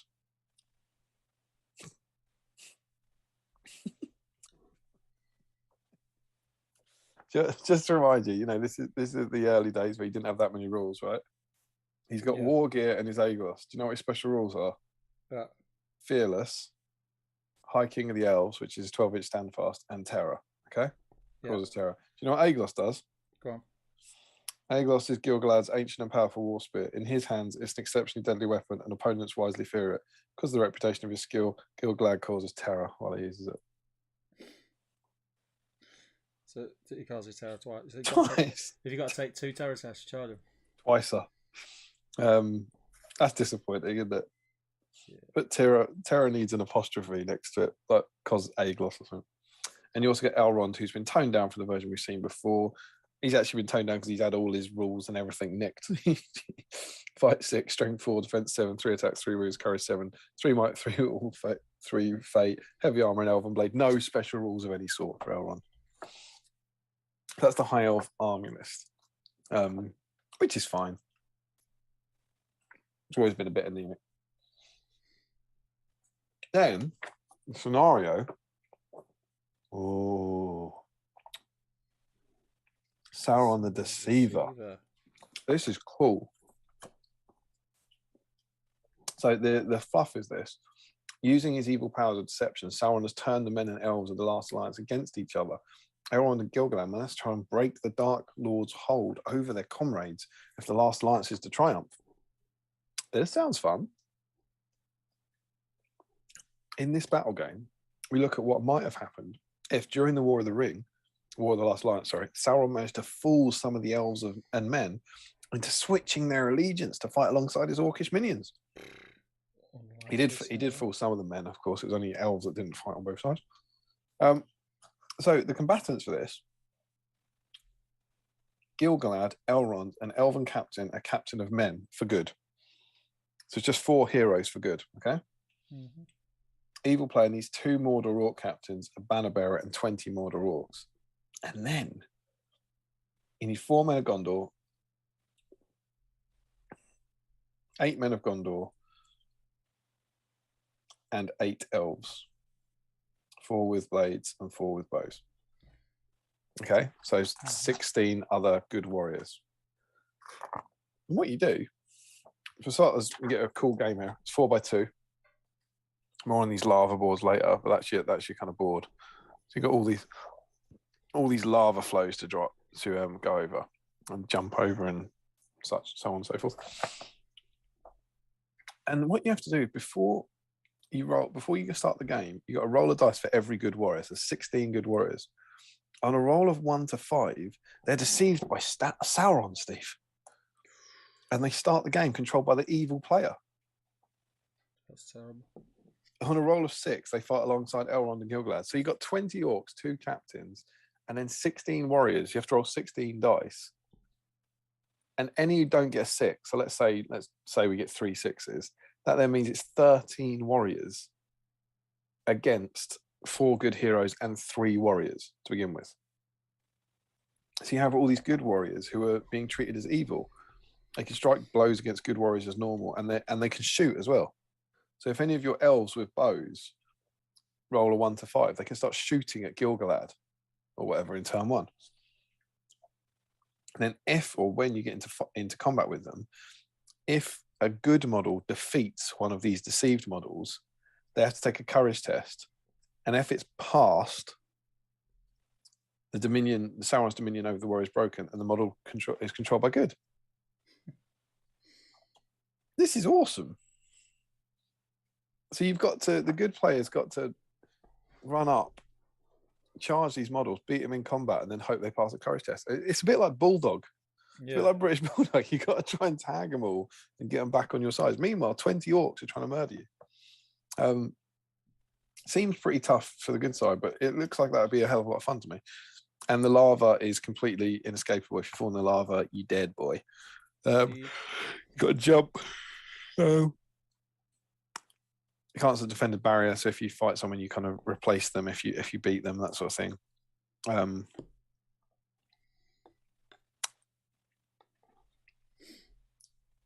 So yeah, they've got lots of stuff like that, and you can use might to jump the test. So if you roll a 1 when jumping, you're dead. You're removed from the game, but you can use might to influence it. Then they've got tactics. So the good side wins if all the good side wins if all the orcs are slain and all the deceived warriors are controlled by the good player. Evil side wins if all the warriors controlled by the good player are killed, and the good side if the good side achieves its objectives, but either Gilgalad or Elrond are killed, the game is a draw. And they've got some nice a double page thing of tactics, which are really genuinely quite interesting. Stuff about like good side using spear supporting and stuff to not risk their models in combat, but also giving them an advantage, and also shielding, because you can't strike more blows against them anyway, but if you're shielding, you've got a better chance of beating them. But I think I'd give that a go if I had the time or the models or whatever. I think that'd be good fun. Yeah, I think they do a lot of like them where they just mess with the rules a little bit and like mini games, aren't they? That's fun. It's really creative. Quite thematic, this idea that these guys have been tricked and deceived and they have to be kind of slapped about a bit. It'd be handy if you had Will Smith on your arm, I suppose. It'd be good. So then we're into the painting guide. Look at that photo of Gilgalad you've never seen before. Well, actually, is that not? I think that one you might have seen before. I feel like that might be a... Have you seen that one before? Is it that one? No, it's not that one. It's not that one.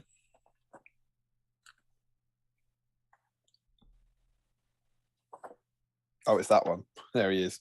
So it's this photo. Remember this big one here? Let me get that one. Remember this bottom of the page? Nice big photo. It is...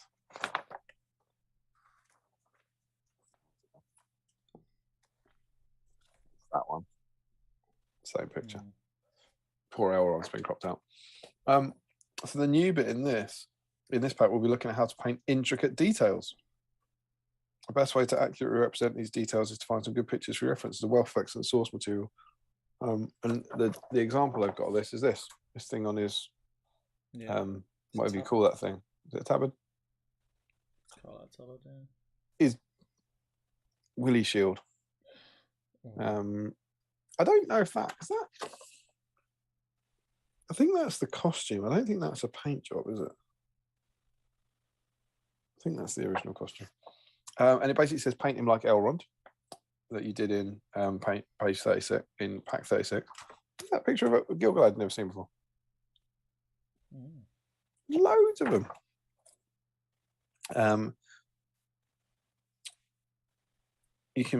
They're highlighting the blue is by adding a Shabti bone to it. So a bone colour to add to your blue to help the highlight rather than a white. It's quite a nice idea, I think. And as you can see, after you've done the kind of armour and cloak, he's looking good, right? Yeah. It's a nice looking model.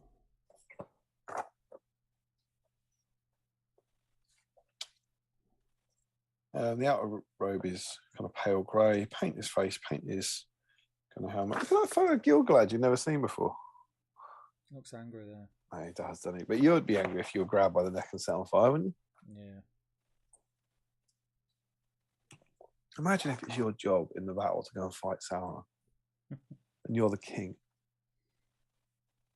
That sucks, doesn't it? I don't want to. Is it just me? Is there something of the Harry Maguire about him? Harry Maguire, why is he crap at football as well? Yeah, Gilgal's crap at football. And then we get a whole lovely box out, this whole bit here, which is all about decorative patterns. And you know what? They are very good. You can see the swirls, but it is one of those things where it's a bit kind of, okay, well, you've never done this before. So how you do it, just paint the swirls on. It's like paint the swirls on and paint them well. And if you make any mistakes, cover up in blue. You know, I don't know what else they could do, but it's this kind of punt of you should be good enough to do this now. Do you do a lot of freehand stuff? No, not anymore. I won't do that. I cannot be bothered. I used to have a go, but I don't bother now. Ain't nobody got time for that. No, particularly on a battle stream to clear the backlog more. It's cool. And so there's the final version of Gilgalad. And we are getting to quite nicely painted models now, right? Yeah, it does look cool. He's quite nicely.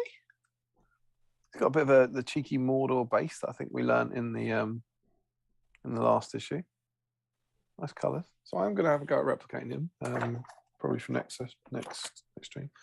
And then we're into your favourite section, the scenery. Check out this for an opening picture. Look at all that we got going on. Ooh. That is metal Gwai here thrice, I believe.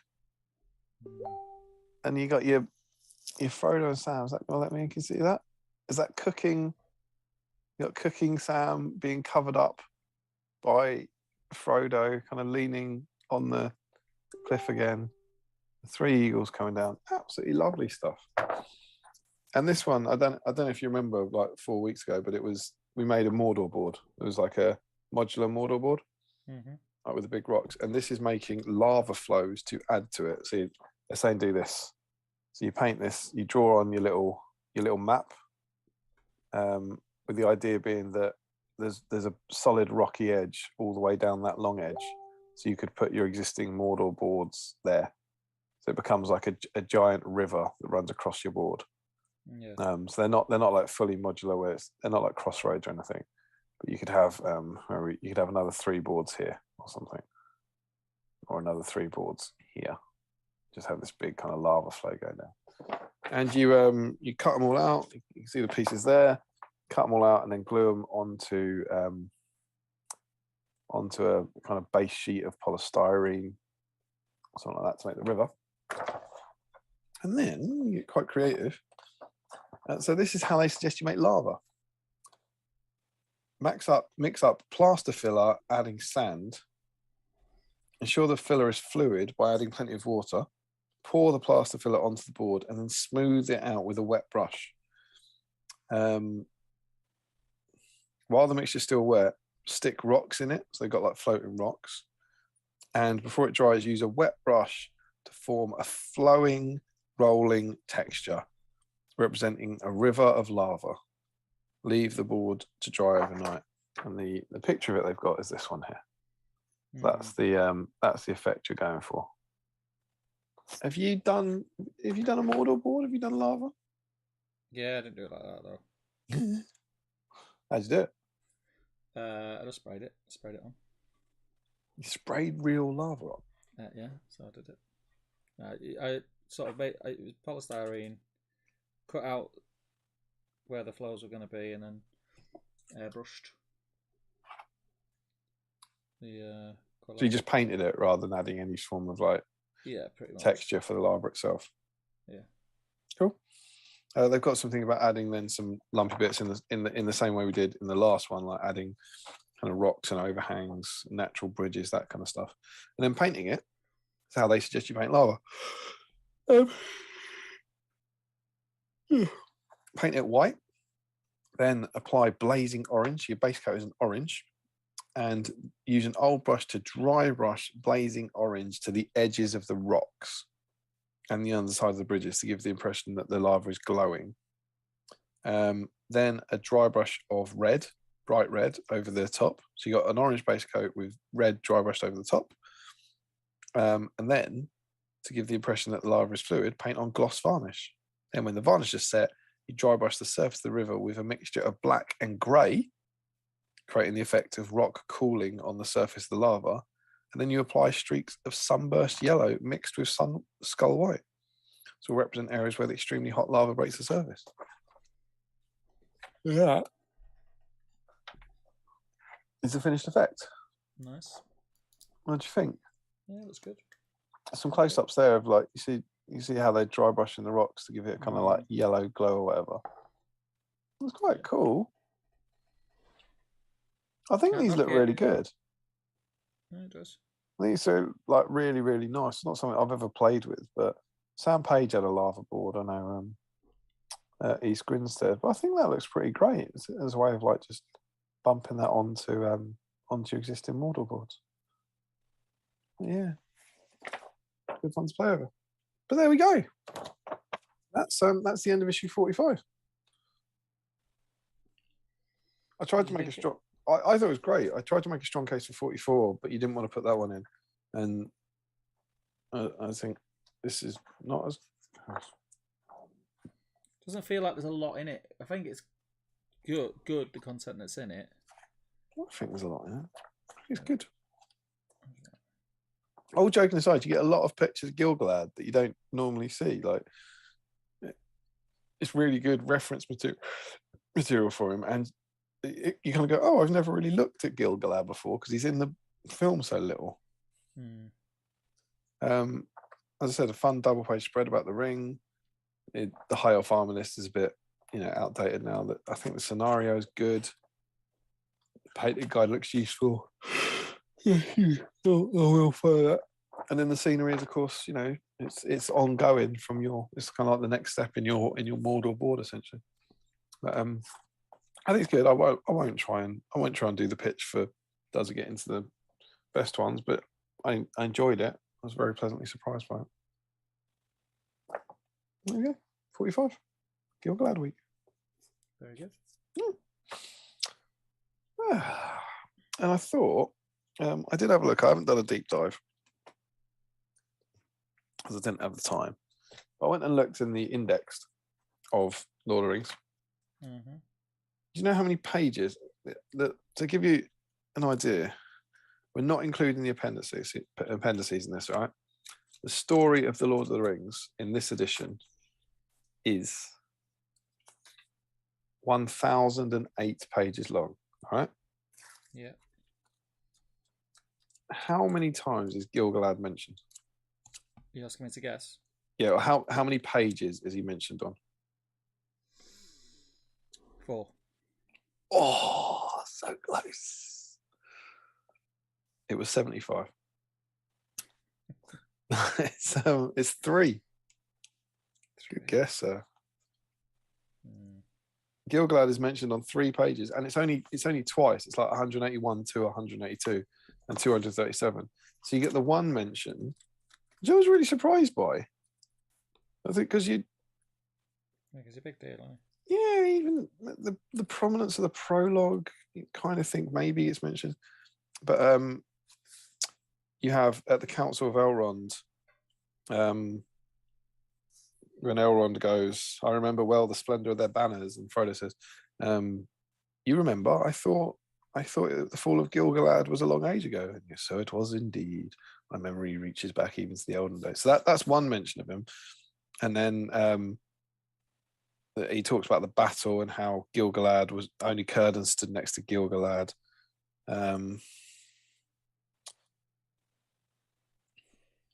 Where Gil-galad died. That's all on the same page on 237. Then the only other mention of him in the entire book is during the A Knife in the Dark chapter. And they read a little bit from the Lay of Gil-galad. I thought we could read it. Do it. It's Aragorn talking about Weathertop, and he says, once it was tall and fair, it's told that Elendil stood there watching for the coming of Gil-galad out of the west in the days of the last alliance.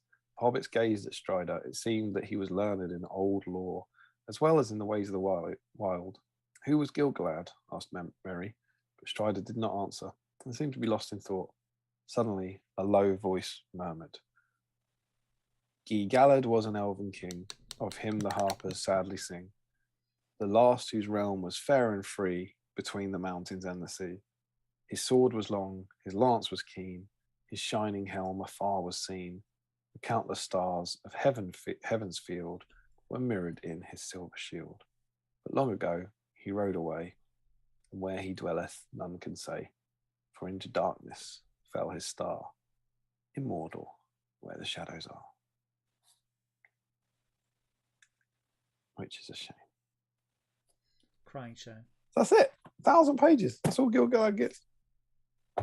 It's pretty, and it's Sam that's talking. It's Sam that he heard Bilbo say or something, which is quite cute. And there we go. Gil-galad. Gil-galad. Is he a record breaker? That's the question. I'm going to jump into this fellow.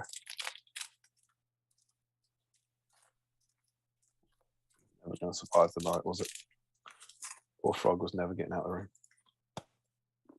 Well, I knew that. Won't we all knew that? It was a dream, Arwen. Nothing more. I'm just going to finish highlighting this red. Mm-hmm. And I'll be with you.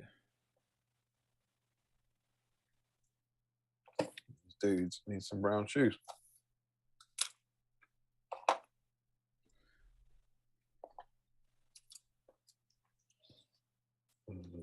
You seen Batman? The new one? Mm.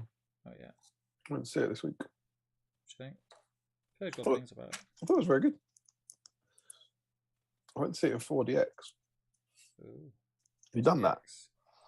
What's the X? It's name Misery or something. So it's like, it's the idea of, you get a bit of wind and you get a bit of haptic feedback and all that sort of stuff. Always avoid the fizzy drinks, mate. Bloody rubbish. We signed on. I went with my colleague John from work, and he's a film lecturer. He's like, "Oh, I haven't tried that actually. It's I should know about these things. It's always good to try emergent technologies or whatever." Oh dearie me! It was a trailer for the new Harry Potter, and it hurled you around. I was expecting it to be like the kind of things you get at Disney World. The little where your chair will buzz or whatever. But it was like full. The whole row of seats lifted up, and like shook you and stuff. It was in the trailer. I was like, oh my god, it's 9 p.m. and this film is 3 hours long. And it was all right for stuff like the car chase where it's constantly moving. It was kind of fun. But every single time someone got punched, your chair vibrated, or like shook you. It was genuinely kind of this is quite unpleasant.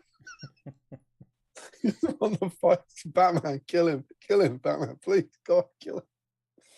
Stop fighting him. That was an experience. It was good. It was nice to go to the cinema because I just don't get to do that anymore. That was very pleasant. I went out quite late after I think we had a 8:40 showing, so after the girls had gone down, to go out to the local cinema and have some popcorn.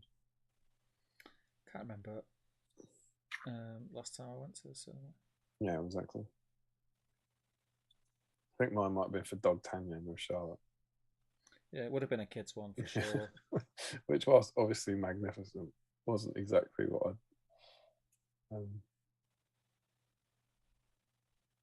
what you think of when you think of like films you've enjoyed at cinema. Yeah. Still better than the version of Three Musketeers with Orlando Bloom in it.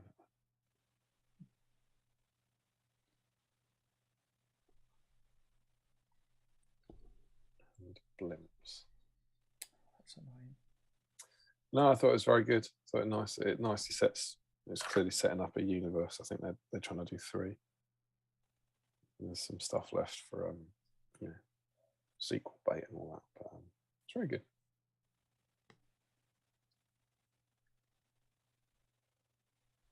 Batman might be my favourite superhero. Yeah. I'm quite superhero ambivalent, but I had to choose one.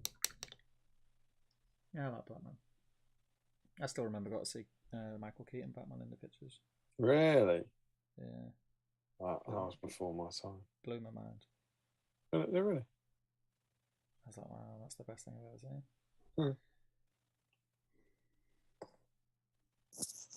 Yeah, it's been like 7 or something, right? I was young. Sorry, you're more like 13 or something. I think I was definitely a secondary school, but I think it was like first year. Yeah. Oh, yeah. I didn't quite make that one. It's got Problem? the red fabric on his thing, isn't he? Problem. If the question is, has he got red or gold on him? The answer is almost certainly yes. Yes, it does. Just, I don't know what it is with these. I don't know if it's because I'm not really enjoying them now. They just feel like they're taking forever. Are you trying to? How are you trying to paint them? Like well, or just to get ready for the table? Just to get them done. But I don't want them to look naff. You know what I mean?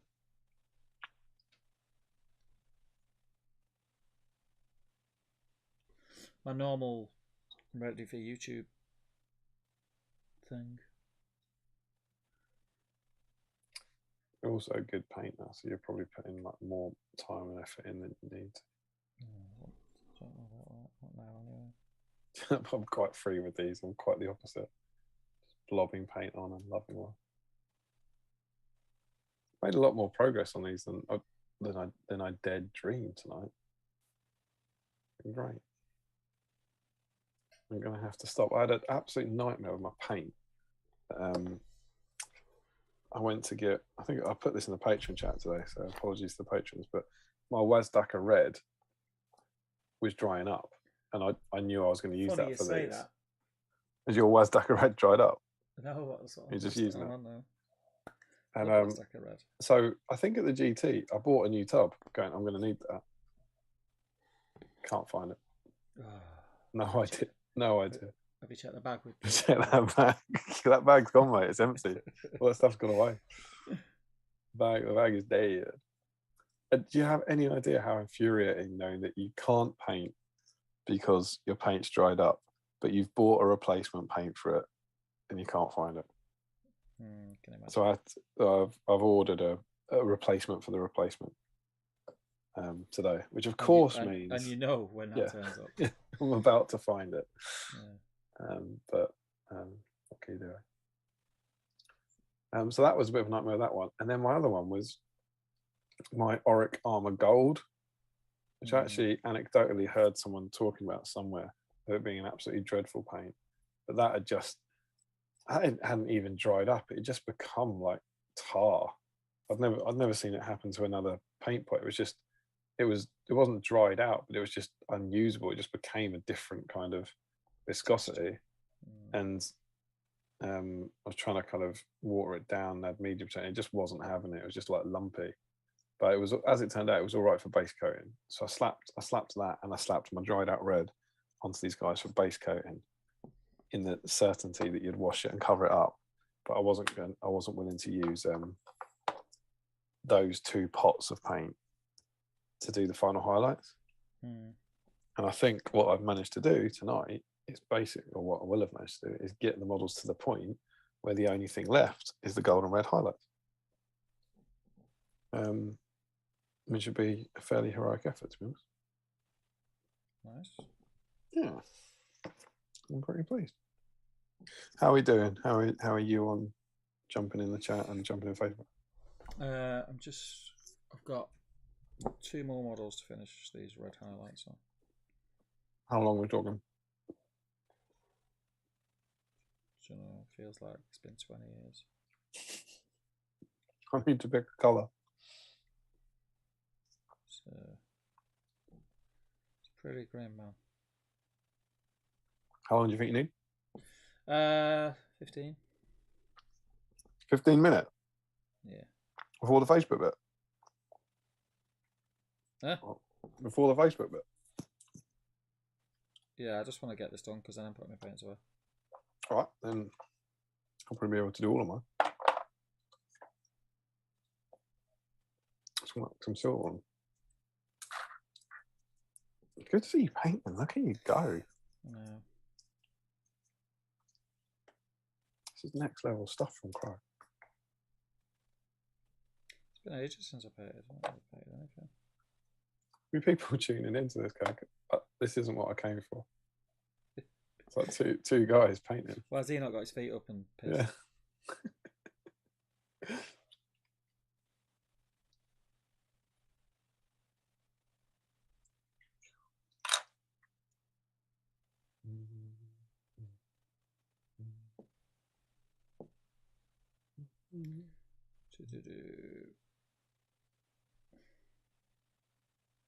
I was saying before when you went to the toilet, like the tournament blues that I got was just grim. Oh, scary. Yeah, it's like any event, whether it's whether you're hosting or playing, isn't it? It's like you have that 2 days where you're surrounded by people of the same mindset, and it's just really nice to be in that environment.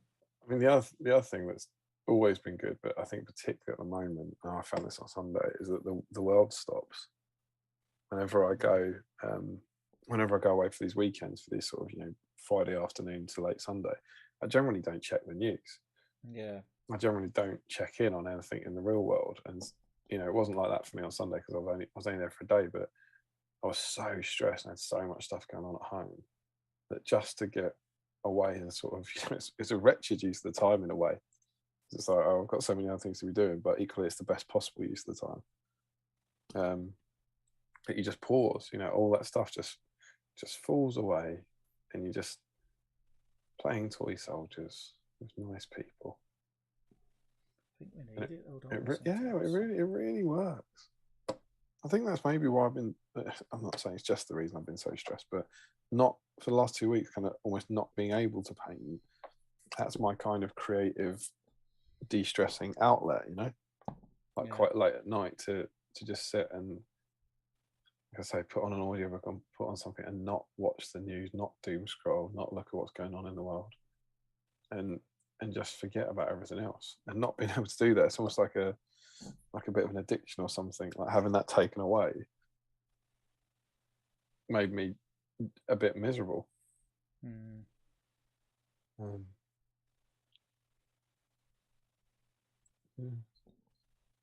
This has just been lovely tonight.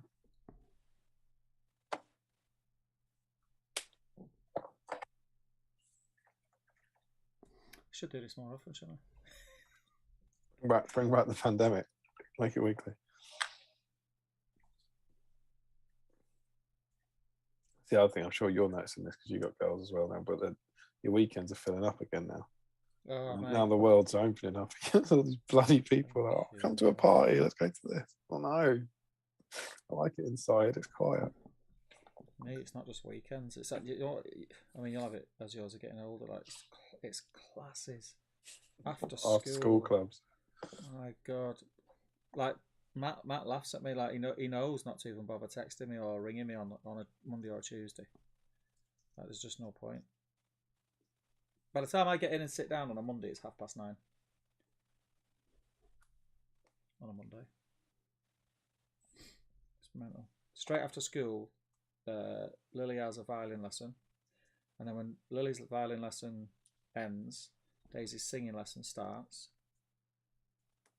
We then take them, because we've only got a time, so on Monday nights they get McDonald's for tea, the girls. Daisy then starts rainbows, which is like the thing before brownies for girls, 6:15 to 7:15, and then Lily starts Girl Guides at 7:45 till 9:00. It's just like from the moment school finishes, I'm just driving, and the thing is, everything's in the same place, so I'm just driving up and down, up and down, up and down, up and down, up and down. Do you not get like any downtime in it during any? Not really, no. It's grim, mate. It is proper grim.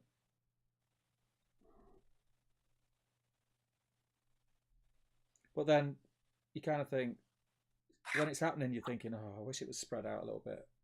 Then you think, well, actually, it's probably better off just getting it all. Smash it in one day, yeah. But then Tuesdays is pretty similar, just not as intense. Saturdays have become pretty mad now as well, because Daisy's I took off with her athletics. Daisy's now in a class where she's 8. She's the youngest. They're all like 12 to 13-year-olds. Yeah. Which is crazy. She just kept going up. Every class we put her in, like, we think she'd do better in the next class. We think she should do better in the next class. We're not teaching or anything. That's cool. So yeah, it's exciting. Well done to them.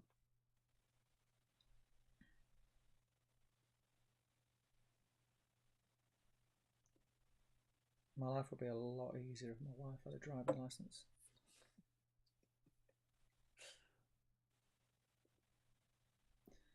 It's a serious point of contention in my house.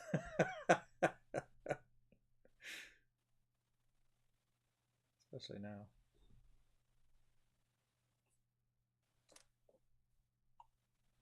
Not worried she'll watch this.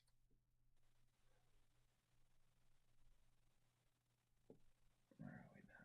Have we got that done? Is that done? I'm going to get my brush in there. Was that too ridiculous a concept to even bother answering? What's that? So you're not worried she'll watch this? No. You never know. She might start catching up on the back catalogue and working her way through. Nah, she just don't get it. What? She doesn't understand why you'd sit on the internet for 5 hours every 2 weeks. She's like still at the stage of like, what? Whatever, Stephen, grow up.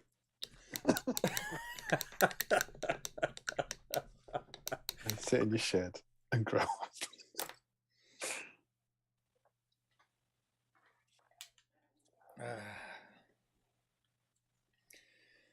Right, that's me for the night. Okay. I'm happy with my progress this evening. Well, I mean, I'm happy with your progress this evening. That is you painting late at night, sir. Right. And if you would be so kind as to catch up with the chat. Yeah, I'll catch up with the chat and then we'll do the owl Facebook. And that should time quite nicely. Me finishing that shot on these swords.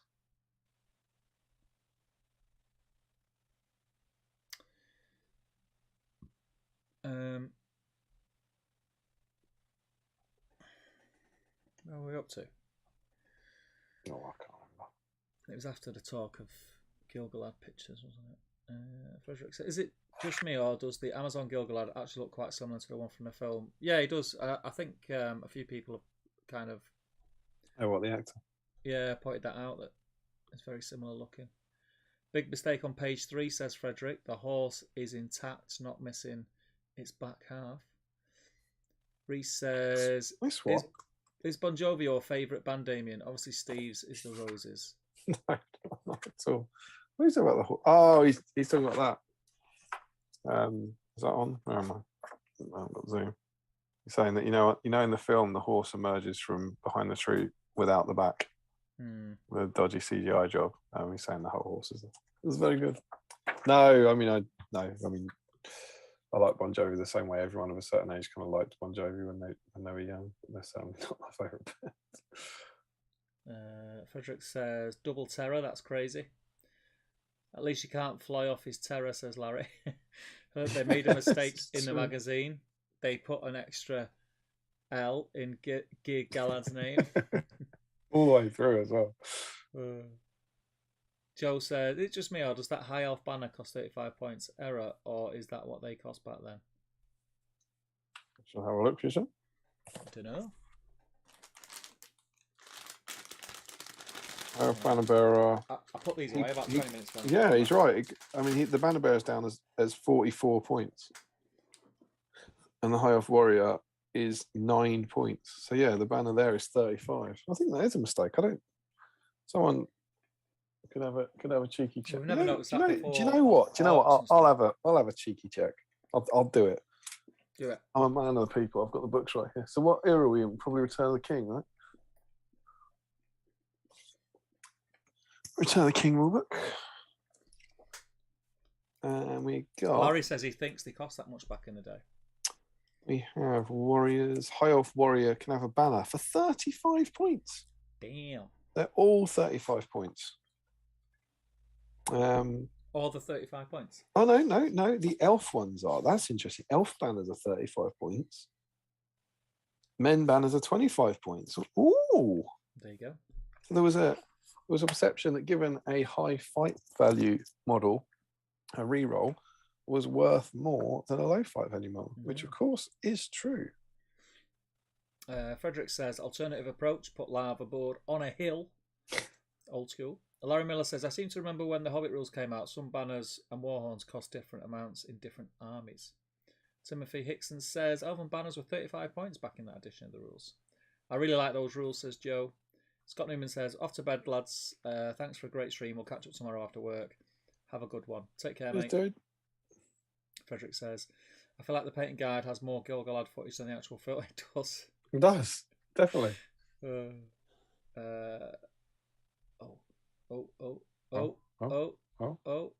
the frig? Oh. Is this a happy O sound or is it a bad O? Larry Miller says, another idea, you could give away the wetter Thranduil. Whoa, we're halfway. Oh, mate, it just keeps jumping. Thranduil on some stairs. That's a great model, but it's like about 4 foot tall in it or something. It's cheap. It's very cheap. It's cheap as the price. Oh, I've got my wetter Bilbo. Oh, have you? Yeah, but I haven't. I've had that miserable a couple of weeks. I haven't opened it. Do a live unboxing if you want. Yeah. I'm still waiting on my environment to come. Did you get Bilbo? No, I got Bag End, and I got the. Yeah, that's the one I mean. Bilbo in Bag End at his desk. No, I got Bag End. Oh, the environment. Yeah. Yeah, I got Bag End and the Gate to Moria. And I got some stuff literally on the Monday after Scouring because it was the last day of the sale. Prizes for next Scouring. Frederick says, would actually be fun not to glue on the rocks and have them move during the game. Like move them D6 inches every turn in the direction of the stream. All models that accidentally leave the board on top of such a floating island will count as dead. Carl says, evening all. Welcome, Carl. How are we doing with our Gilgalads tonight? Looking forward to watching back in the deep delve after the footy tomorrow. Technically painting my Gilgalad pre-stream this afternoon because of work. Had him in the BSIME prime tub for ages, waiting for his moment today. His model is weird though. How they took the one shot he's in, but instead of putting an orc on his beast, they just flipped his spear, leaving him in a weird pose. Yeah, he is. That's an interesting idea. That is he sculpted to be stabbing the orc? Like Sam Page has actually got it. I converted mine to be doing that. So put an orc underneath him and turned his spear around. When the day finally comes that we get a new Gilgalad foot mounted and in action poses with a normal size head on him, will be a day to remember. I've been waiting almost 10 years. Says Joe Kelly. Yeah, he's not great, is he? His face is weird, yeah. I saw it for the second time the day before some singles tournament t'other week. So what? It's obviously Larry. It's Larry, yeah. Carl says, I agree his model is odd. I don't like it that much. His face is a bit weird too. I'd love to see a plastic Galad to come out, around September. Oh, what he's suggesting for the Amazon. Larry says, part of me wants to get a second resin one and cut and turn his spear and give him a base orc, but wonder if we will get a new one. I imagine he'd be resin no rather than plastic, says Larry. I don't care plastic or resin as long as it's new and bloody badass, says Carl. Larry says, also give away the Golden King. Whoa, he's still doing. Why is he? What's the? He's still doing. Yeah, but what's the relevance of the Golden King? He's done it for Frandl a minute ago. Then he's done it for the Golden King. Well, is it a joke? Does he say something that rhymes with halfway there in a minute about the Golden King? What is it? Oh, it's going to be someone on a chair, isn't it? Yeah. Someone on a chair. Yeah. Or you could give away Aragorn. Whoa, we're halfway there. Whoa, he looks foul but feels fair. Steve skipped my Bjorn suggestion. Oh, classic Steve. I didn't say it. Skipping Crow. You're going to get a name. Fallon says, does he still cause terror if the spear is shattered? Yeah, because he's got terror as a special rule. He's double terror. Double terror. Double tap. Adam Carpenter says, banners did used to cost more for higher fight value factions. A second chance at a 6 at 5/5 is better. Mm-hmm. The Batman, says Larry. Richard Clement says, I thought the Nazgul horse coming out of nowhere was intentional to give it that spooky essence. I don't know. I've never seen it addressed, to be honest, in any of the behind the scenes or commentaries. It looks a bit weird to me, I think. And that is me caught up with the chat, mate. Lovely stuff. Lovely stuff. So I am going to flick to that screen, and then I will refresh.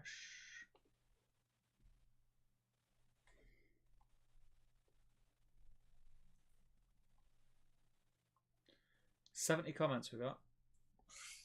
You believe in him? Do you believe? Oh, it's possible, isn't it? With 70 comments, possible. It depends how many whips and then finished there is.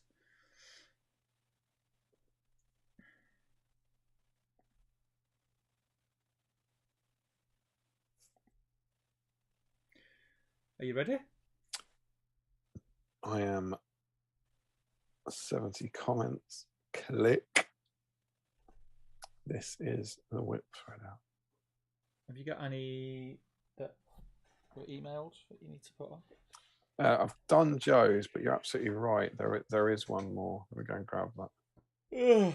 Twinkle Cave said he was doing it, didn't he? There we go. Indeed, well remembered. Grab that.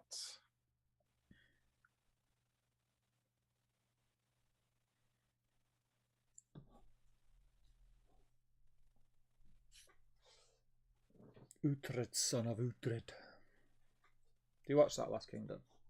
No. I finished it today. It was the last series. It's all right. Good. It's all right, yeah. Drink of cave. Sorted? Sorting.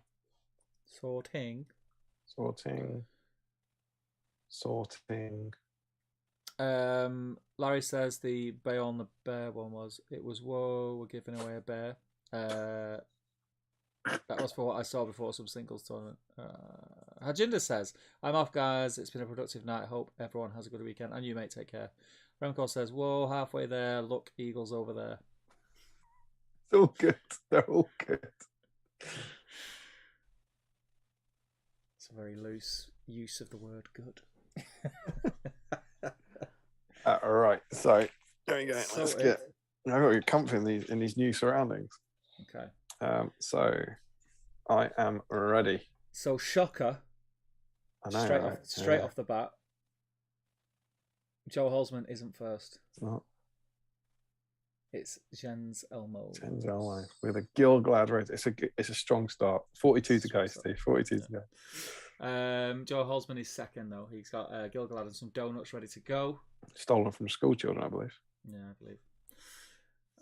Gone Laidlord, finishing the Earls from a couple of streams ago and painting another Galad just because I can. Stelka to drink, no snacks. Stella to drink, no snacks as of yet. Oh, a whole little cheeky high off army there. Mm. Definitely gets in. And go done a little. Tom Marshall is in. He says it's all going smoothly until the curse of the watery bronze flesh strikes. Oh, what happens there? He does look a little bit melty there. I saw the water coming in over the edge of your boat. Sort of stunned that. Josh Cosby's put a picture of his Dol Guldur ruins, which he says Steve and Damien bought for me. Galad ready to go. They look cool, mate. We did buy those for you. That was one of the. Was he? What was the 100? 100? Was it 100? What's the 100 for? I can't remember. We did £300. What did we do that for? Number. It wouldn't have been a number of subscribers. Numbers of. Maybe it was it episode 50? Maybe. Yeah, it might be in episode 50. Yeah. Josh, yeah pretty good milestone. Yeah, they look nice though, mate. I'll send you mine. You can paint mine because I just really don't want to.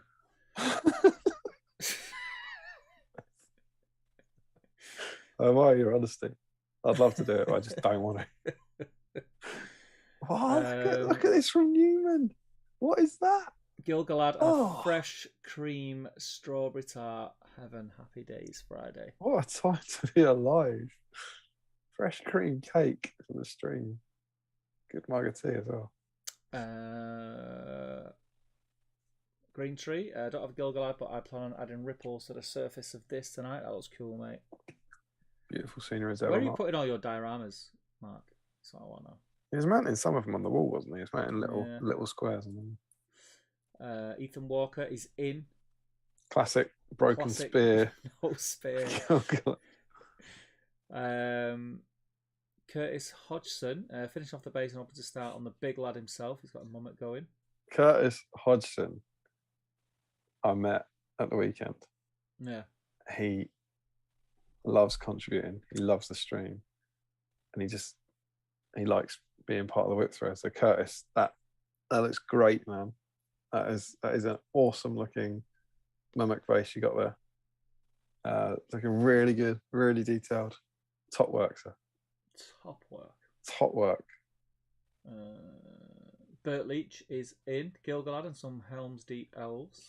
Another of the people I met on the weekend. Yeah. Bert Leach. Chris Grows says finally going to be on theme. Good lad. Bring that 7 stones if you want. Some guy. Demain O'Brien. He was some guy. So that picture, right? Yeah. What I wanted to talk about. That's the first photo I have of any SBG models. So when I got, I played it when it first came out, but I never painted any models. Yeah. I got back into it in 2011. That is from March 2011.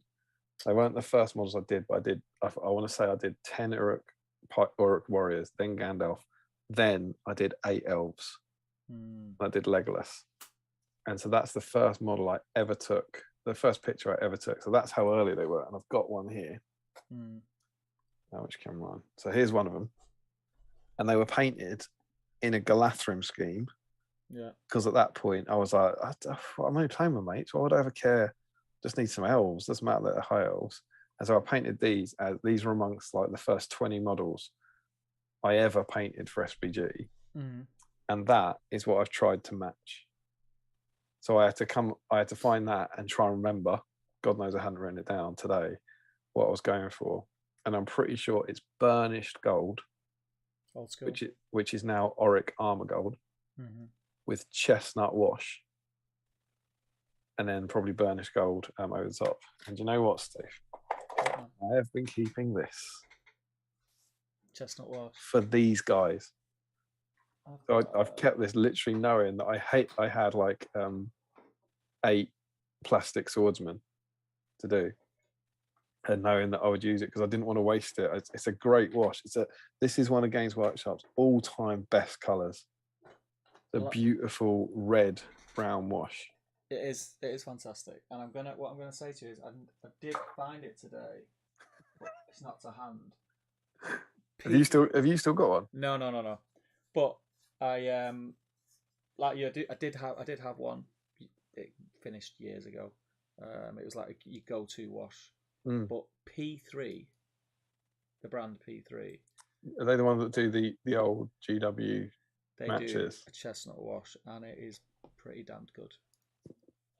And I was very pleasantly surprised that I don't know how well this is going to come off now, but that's the effect of Auric Armour Gold with chestnut wash, and it does what I'd expect it to do. So they look 10 years apart. They do look the same, but obviously this guy's had highlights done to him, and so I was quite pleased that it lasted.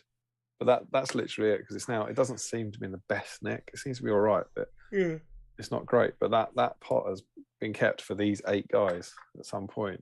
And so I was just really sentimental about it. That's why they're there. And so then underneath that, you've got the 8 that I've been working on tonight, which are trying to match that. So you go. That's very cool. That was my guys and what I've been doing with them. Going right back to the start for me and trying to match that colour scheme without the slightest clue. That is cool. That is very cool.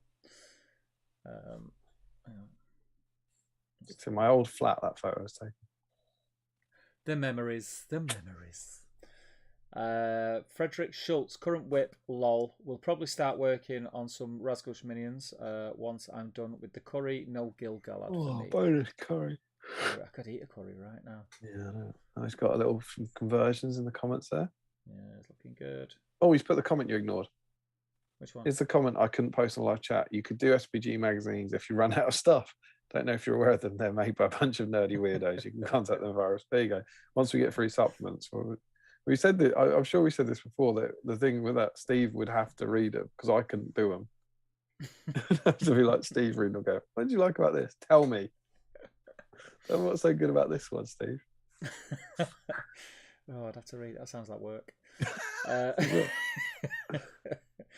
Dan Costa says, finished assembling my Forge World Thorns company. Now going to pick up something to paint. Looking forward to seeing what you're doing with them. Look at your massive arms in that picture. Which picture? It is one on the screen.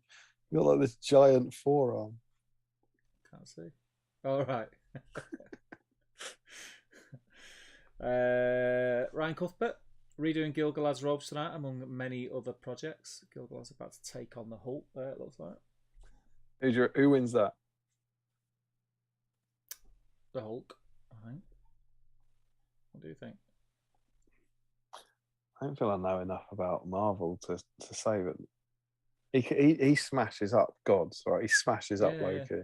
So I reckon the Hulk probably wins that. Yeah, I think the Hulk would. What's Ryan Cuthbert got? What's his snacks there? What's the Twix thing? Twix White. There you go. You get on that. That's a bit of you. It's an Easter egg. Oh, it is an Easter egg. You're right. It's an Easter egg, mate. 'Tis the season. Yeah, it's an Easter egg and a Bueno. You must love that. You must love that though. I like the fact that he's got a Twix Easter egg with 3 massive Twixes in it. A Bueno, but then just to be careful, he's gone sugar free with Pepsi Max. No one overdo it. He's got an update there. He's got a lovely looking Gilgalad. Can you see that in the comments? Yeah, cloak. It's looking good. It's looking good. On the front, yeah. Chris has got a conversion. Oh, that is lovely. Is that Thranduil. Thranduil's horse we're looking at? Yeah. That's Thranduil, mate. Thranduil's head. Thranduil's everything. It's Thranduil with a shield and a spear. It's very cool. Very cool. Nice to see that model getting a bit of love. Tom Christian is in.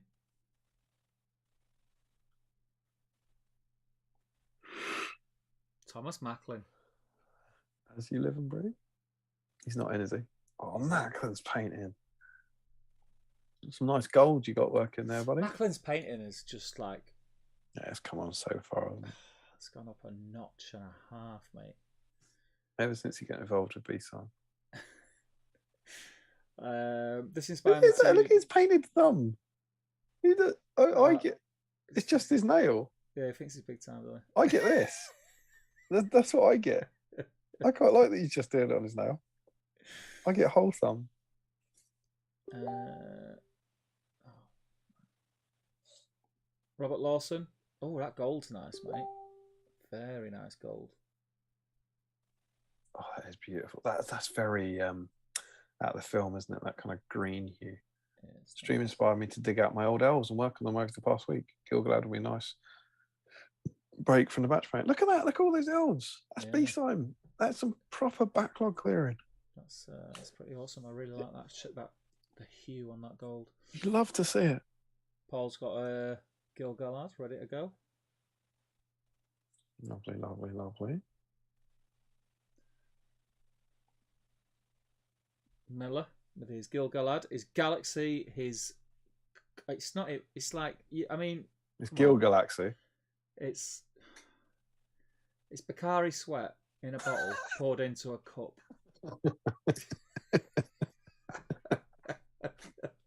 This makes me feel ill looking at it.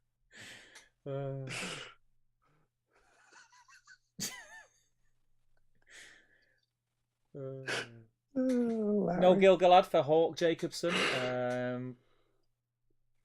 Murren and Dra. Why is he trying to ruin your fun, Steve? I know. Oh, what we got there? Oh, Murren and Dra. Arwen thrice. Kabuki style. Oh, I like the look of those spicy snacks. It's a beautiful Arwen. Arwen on a horse. I've done the Arwen with Frodo. I've done the Arwen on foot. He's got there, but I haven't done the Arwen just on a horse. It's gorgeous. Callum Morsman. Approved by Stephen Dane. Approved by Steve, who's desperate for Galad. Daniel James. He's got a conversion as well for one of the twins. Currently have no backlog at all. Oh, look, but he's not done. He's being honest. Not painted tonight. Here's my Galad foot mounted. Nice Sorry, conversion. dude. Seeing stuff like this makes me want to start a Rivendell army so I can chop up more minis, says Frederick. I thought that was you. Rich Clemmer, I don't have any lemonade, but 7-Up is good enough for Shandy. Right, here's my 4 Galad at various stages. They're like a massive baked cheesy nacho nachos. It's cheesy nachos. What a night. Cheesy nachos. Richard's in. Lovely, lovely. I hope you're sharing that, Richard. That's a lot. That's a lot of cheese. That's a lot of cheese before bed. It gives me nightmares. Morgan Morris, and we've got some whips. That's looking awesome, mate. It's looking really good. Yeah. He's looking good. That's cool. He's I mean, to be fair, like irrelevant of what happens to the record, we're giving Galad some love tonight. Yeah, he's getting some love. No one's painted this many Gilgalads at the same time in history. It's never happened, mate. It's never happened. I'm confident in that. No one's been doing this many Gilgalads. Todd Egbert. And a Snickers peanut brownie. I'd be all over that. Let's give it a go. Sam Earnshaw is calling today. His eyes are gone, but he's in. He's gone for alternate colours there. Well, I think that I don't know if he's following it, but the magazine is paint the armor green first. That's how they recommend you get it. Ashley Fisher is working on some Gondor for 7 stones. Whoop whoop. It's very cool. Make it fluffy. Keep it fluffy. Keep it safe. Oh yeah, Reese, look at that. Is there a Gilly in there though? No, it's just Gondor. Don't think we've got any. Oh, I'd love to see that. That's a beautiful looking Gondor army there. Reese is in. It's looking very nice, that Reese. Oh, that is gorgeous. I love a bit of purple. Yeah. Poiple. Look lovely, especially the mounted one. What's the mounted one? Is there another picture there I'm missing? Got one from the back. Don't know what Michael's. Oh, has he got more comments down the bottom? Versions, yeah. Yeah. I can't see the mounted Is that one, from Mirkwood? Is that Mirkwood Cav base? What are we looking at? Galad, Reese Taylor. Yeah, but it's just the metal one on foot, right? Oh, he's got more comments. I can't see the comments.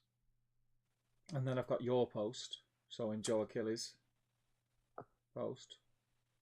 Oh, hang on. I reckon something's happened here.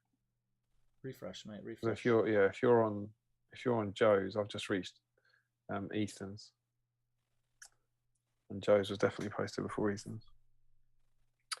Okay, let's try again. So you got Reese in, yeah? Yeah, I've got Reese on here, but I haven't found.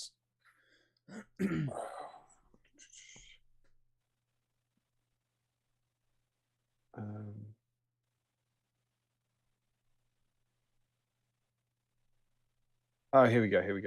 So yeah, I've got Ashley, Red Does, there's Reese, and there's his mounted one.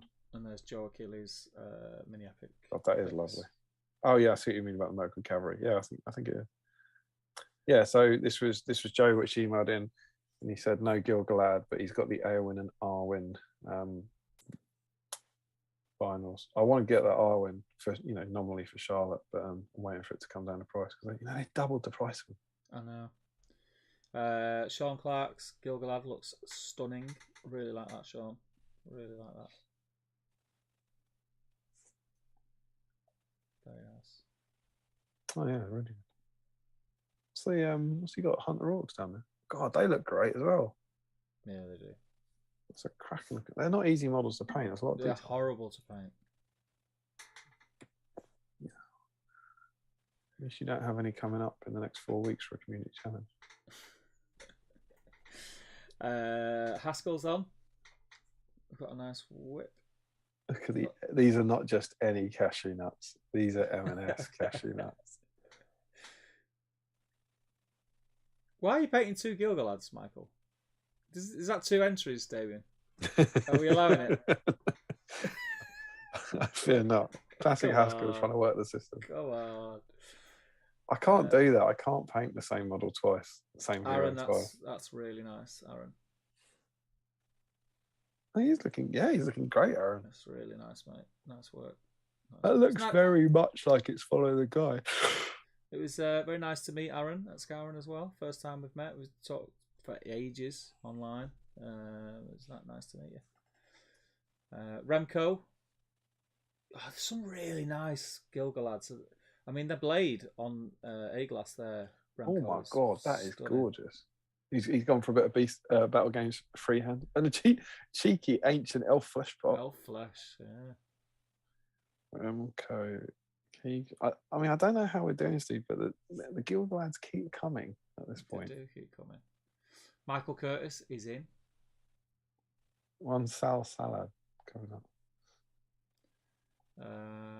We've got a whip pick from Larry, which looks like 0 progress on Gilgalad, but the galaxy's gone. He's halfway through his packet of cookies and there's no Bukhari sweat left. No more sweat. No, he did. Wasn't he? I think his Gilgalad was lying on the floor without a tab. Oh, it was. Yeah. It didn't have any. He assembled it and undercoated it, I think. Yeah. But you're right. Most of his work's clearly gone into the Galaxy effort. Yeah. Carl is in. Oh, Carl Daly. Dwalin is in. They're looking sweet, mate. I do look good. Yeah, they're looking good. Stephen Ryan. And some really nice paint jobs. We're finding a lot of joy in this model. This is what we try and do. It's lovely. Stephen Ryan's new though, right? We don't have him on already. Joe Holzman. Very neat, Joe. The eyes look spot on, mate. I'm quite excited to paint my Gilgalad. Just getting to Joe's. He looks great. So that is a cracking face. We've already got Joe, who's like second, wasn't he? Yeah, second. Yeah, we've got Joe. Ethan Kessing, aka Twinkle Cave. Yeah, so he emailed in with his conversion. Daniel Oldman says it's essentially the same model. I'll have to dig out the shattered spear Gilgalad somewhere.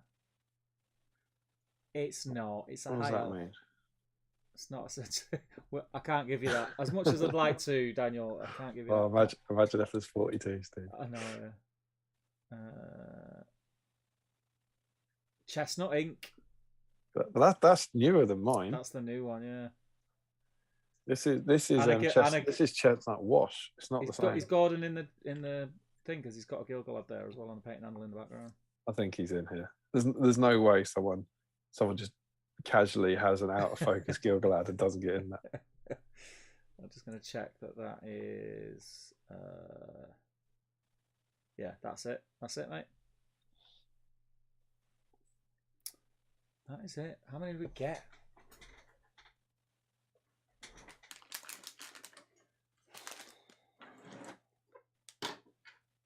I'm going to guess about 30.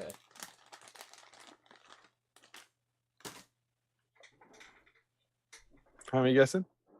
Yeah. What's that vowel sound you make? How many? About 30.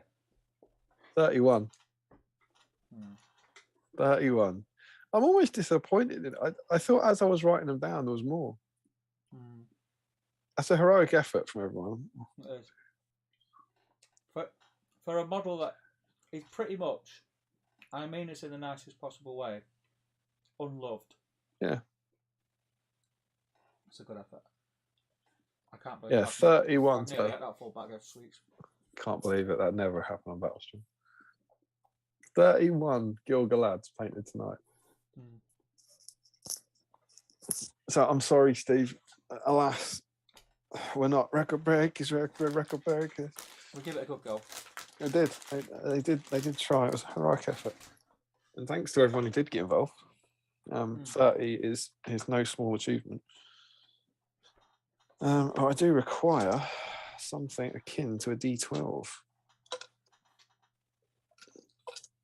It's annoyingly, 30 would be much more useful because then I'll have a D10, but as it turns out, there we go. That's our D12, isn't it? Lovely stuff.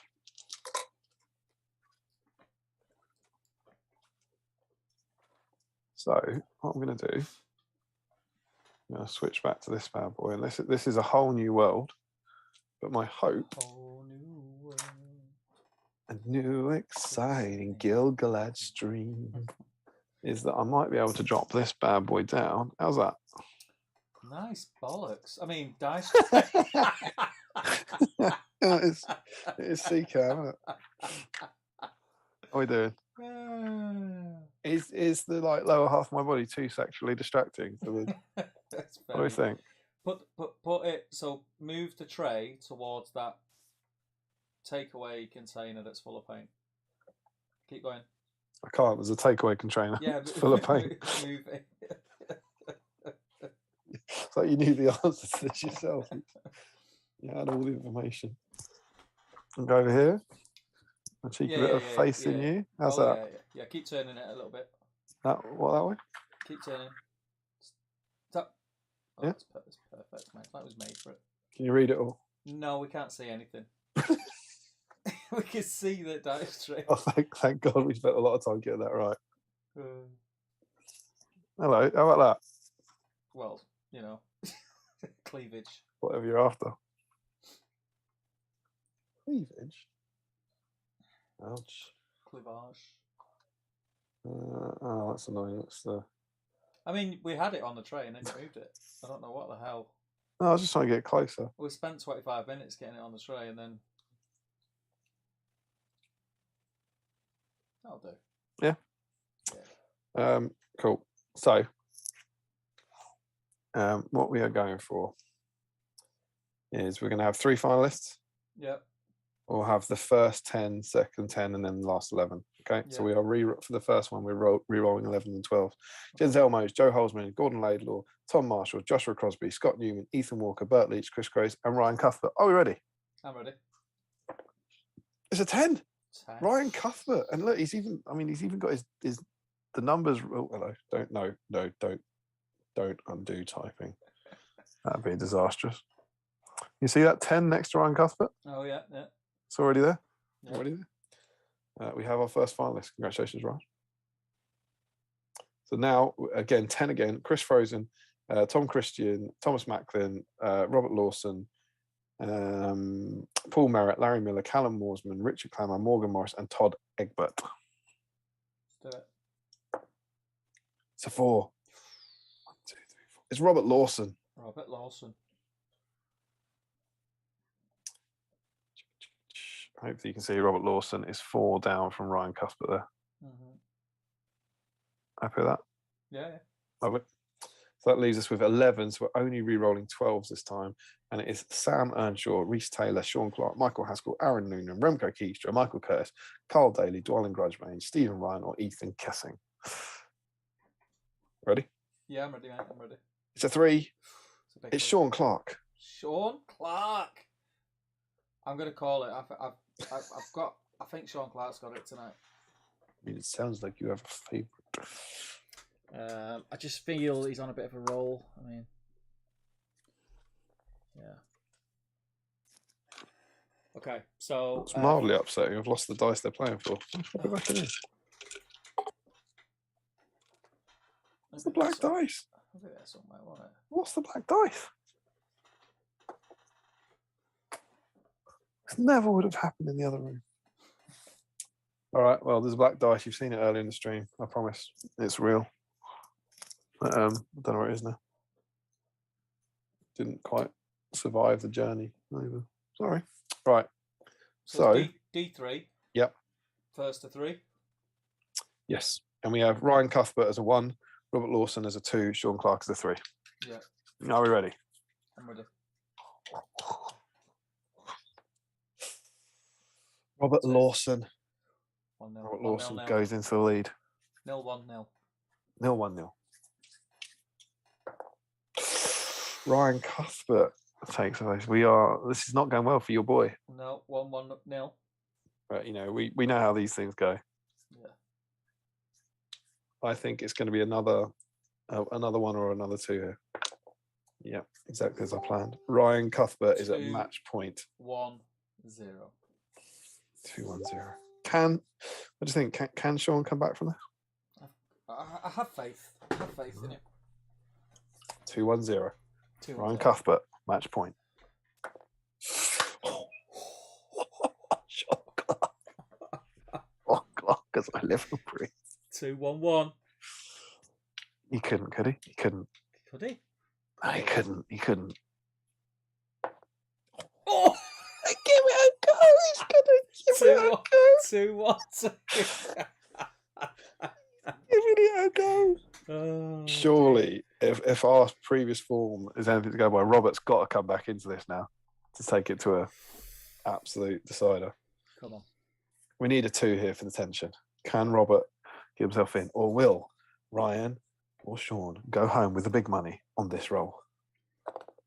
Oh, it's Ryan Cuthbert. Ryan Cuthbert has taken it. Well done. Well done, sir. What a final. You have won this dice that we've lost. So sorry. Yeah, we'll send you goodwill in the I'll send you the Freddo wrapper or something, which is nearly useful. There we go, Ryan Cuthbert. Let's go to the spreadsheet. I feel like, am I being mad? I feel like Ryan's 1-1. Madness. Ryan Cuthbert has won a black dice already. Oh, he's greedy. It's greedy. Greedy. And greedy, low. 58. The first of the fourth. 22. Ryan Cuthbert. 31 entries, yeah? Yeah. Issue was 45? 45? The theme was Galad.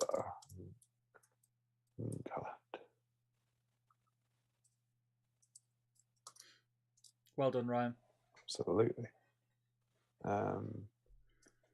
Wonder if he's out there. He's still in the chat.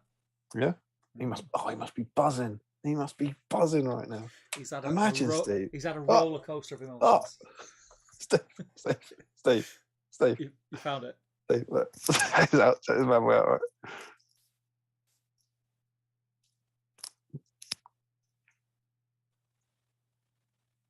Oh, for God's sake, hang on. Right, ready? Yeah. There you go, Ryan. This bad boy, which only rolls sixes, is yours. Oh, mother. There's your dice. It's really good. Promise. Awesome, man. Knew it was there somewhere. I knew it.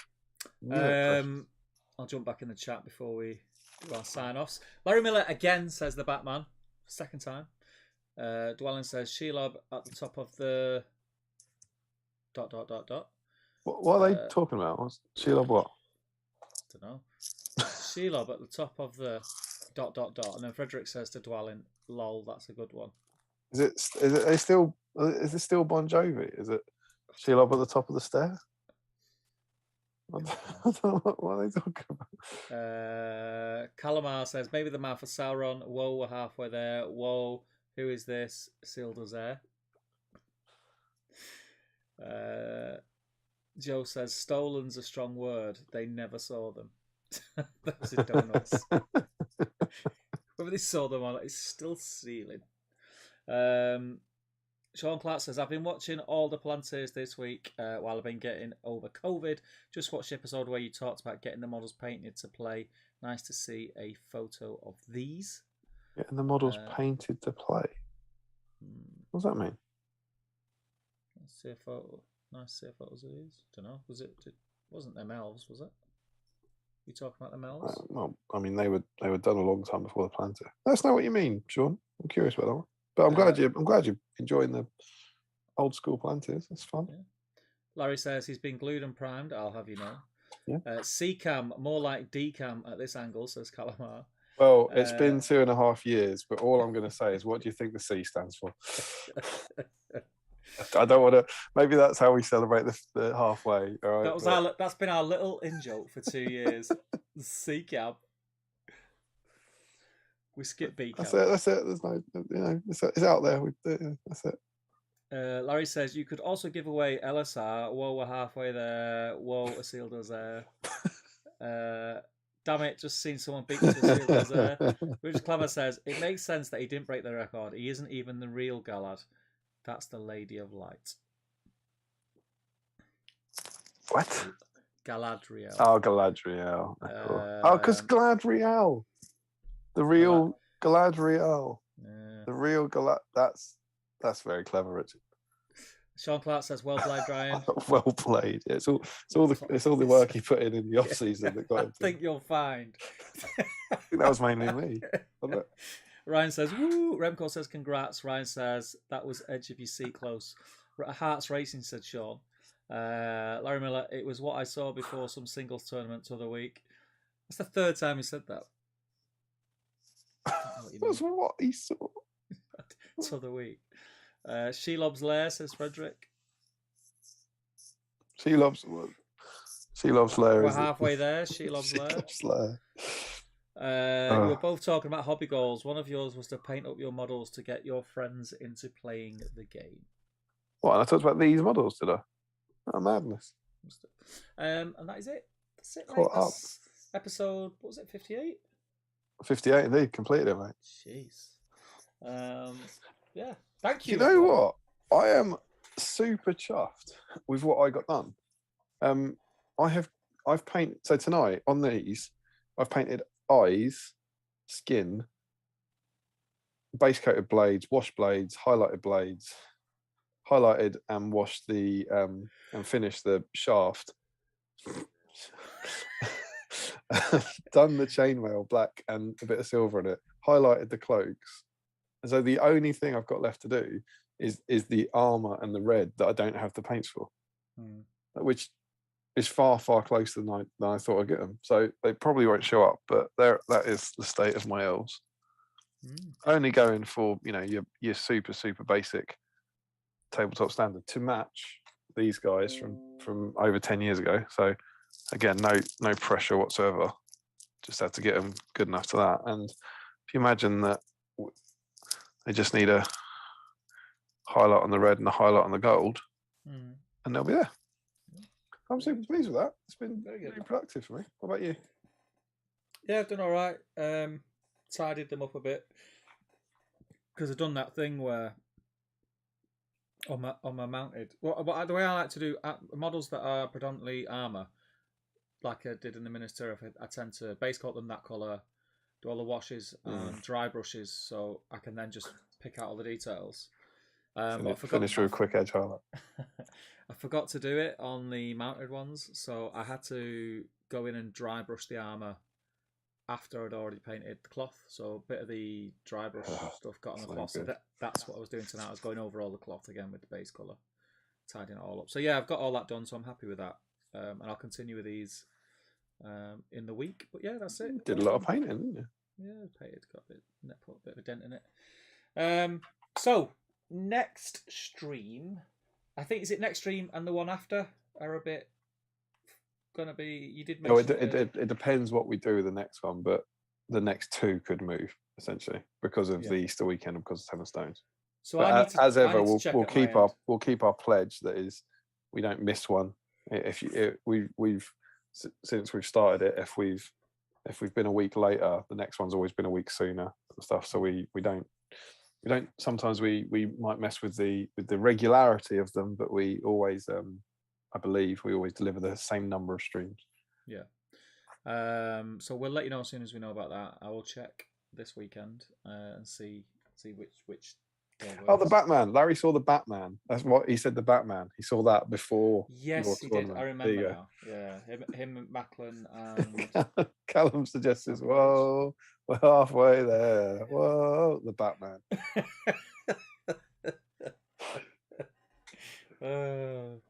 Oh, this is good as well. Larry suggests giving away Faramir. Whoa, we're halfway there. Whoa. I wonder what his name is, where he comes from, and if he was really evil at heart, what lies and threads led him away on the long march from home, or would he not rather have stayed there? My God. Note to self, let's not talk about Bon Jovi ever again on stream. Oh, well. It's gone well. Anecdote of the night. It's been great. Yeah, we will be back. Teensy little preview. Yeah. Issue 46. It's our party. Mm-hmm. It's our party. It's our halfway party. So there'll be more Bon Jovi, if anything. In your next game, in fact, the Free People's battle to end Sauron's tyranny. Learn the rules for Sauron's forces, including the Dark Lord himself. Sauron takes the field in the first part of our battle report. Paint your Elendil model. Create more modular sections for your Mordor terrain. And yeah, you get Elendil. So the theme of our halfway party will be Elendil. Elendil. How do you think he'll do? We're not. Not as good as Gil-galad for some reason. I'm not quite sure why I'm saying that, but I think. Prove us wrong, folks. But yeah, I agree. We got Isildur the week after. If you don't see that one lumbering over the horizon. But I'm going to start doing, because these guys will now be finished. I can't finish them tomorrow because I haven't got the bloody paint. But once the paint arrives, they're an evening away from being finished. They'll be done, which has really cheered me up no end for my little hobby rut. And then I'll be doing, I've got Gil-galad, Elendil, and Isildur. I'm going to have the three of them on the handles for like the next two streams. I'm going to try and knock out those three heroes. So I'm I'm starting to think that we might not break the record. Whatever. Might be. Because I keep coming what back have we got to come that could? Well, you get some of the heroes again. That's why I went big on the Last Alliance, because I thought that had a chance. But it was, bear in mind we had more people watching during the height of COVID, so they were more likely to do it. But there are other Aragorn weeks, there are other Legolas weeks, and so if more people are being involved, they're popular characters that everyone has a lot of copies of. So I do think there's a hope. It feels hope. Yeah, there's also Hasharin week. That's bound to be a big one. So yeah, maybe not. Maybe we won't. Maybe Sam is the greatest hero we love. 43 is a lot. 43 is a lot. It is a lot. 43 people. There's probably another Sam. Imagine if Sam beats the world, all painting the same thing. Can you imagine if we get another Sam week and Sam beats the bloody record? He rancid. But yeah, that's it. We'll let you know about the next stream. But yeah, like Damien said, we won't miss one. Thank you to everyone who has tuned in this evening. It's really cheered me up. I've been looking forward to it. What are you saying now? Larry's put War will make Bon Jovi of us all. And Twinkle Cage just wants to go back to find out what the hell's happened with the Bon Jovi. Joe says it's a real shot through the heart, Steve. What is it's a shot through the heart. Oh. You're to blame. Yeah. You give this stream a bad name. And Joe tells Twinkle Cave it's probably not worth going back, but it's your life. Got to keep the faith. Keep the faith. And on that note, I think we'll call it. You were saying you needed tonight. Yeah, I was really looking forward to it. It felt like it was ages since the last one, and like I said, I'm still kind of on a bit of a buzz from scouring. So yeah, it was good to get on it. At one stage, I thought I was going to have to say we're going to have to do it tomorrow, mate, because I've got nothing set up. And Can't work my computer. I just literally just threw everything together. I completely agree. I've been really looking forward to this. I've been a complete rut in the last 2 nights. It really got me out of it in my exciting new hobby space. And it's cool, and I'm happy. And yeah, so thank you to you, Steve, as ever. And thank you to everyone who joined in. It's been super awesome getting back on the wagon again. Yeah, and I think I'm just gonna check. Bear with me. We are currently not that numbers mean anything, but we like to round things off. We're currently at 973 subscribers. 97. That's about 6 today. 973 subscribers. We're nearly there. Let's get to 1,000. Let's get to 1,000. Halfway there, Steve. Get your wives, your girlfriends, boyfriends, uncles, imagine aunties. If we passed 1,000 on the halfway stream, because that way we wouldn't have to double up on party poppers. Yeah. Otherwise, I'll need party poppers for the next 2 streams. So we've got about 2 weeks. Say 973, 27 subscribers. We're not getting 13 subscribers a week, but a big push on a celebratory. You guys can do it.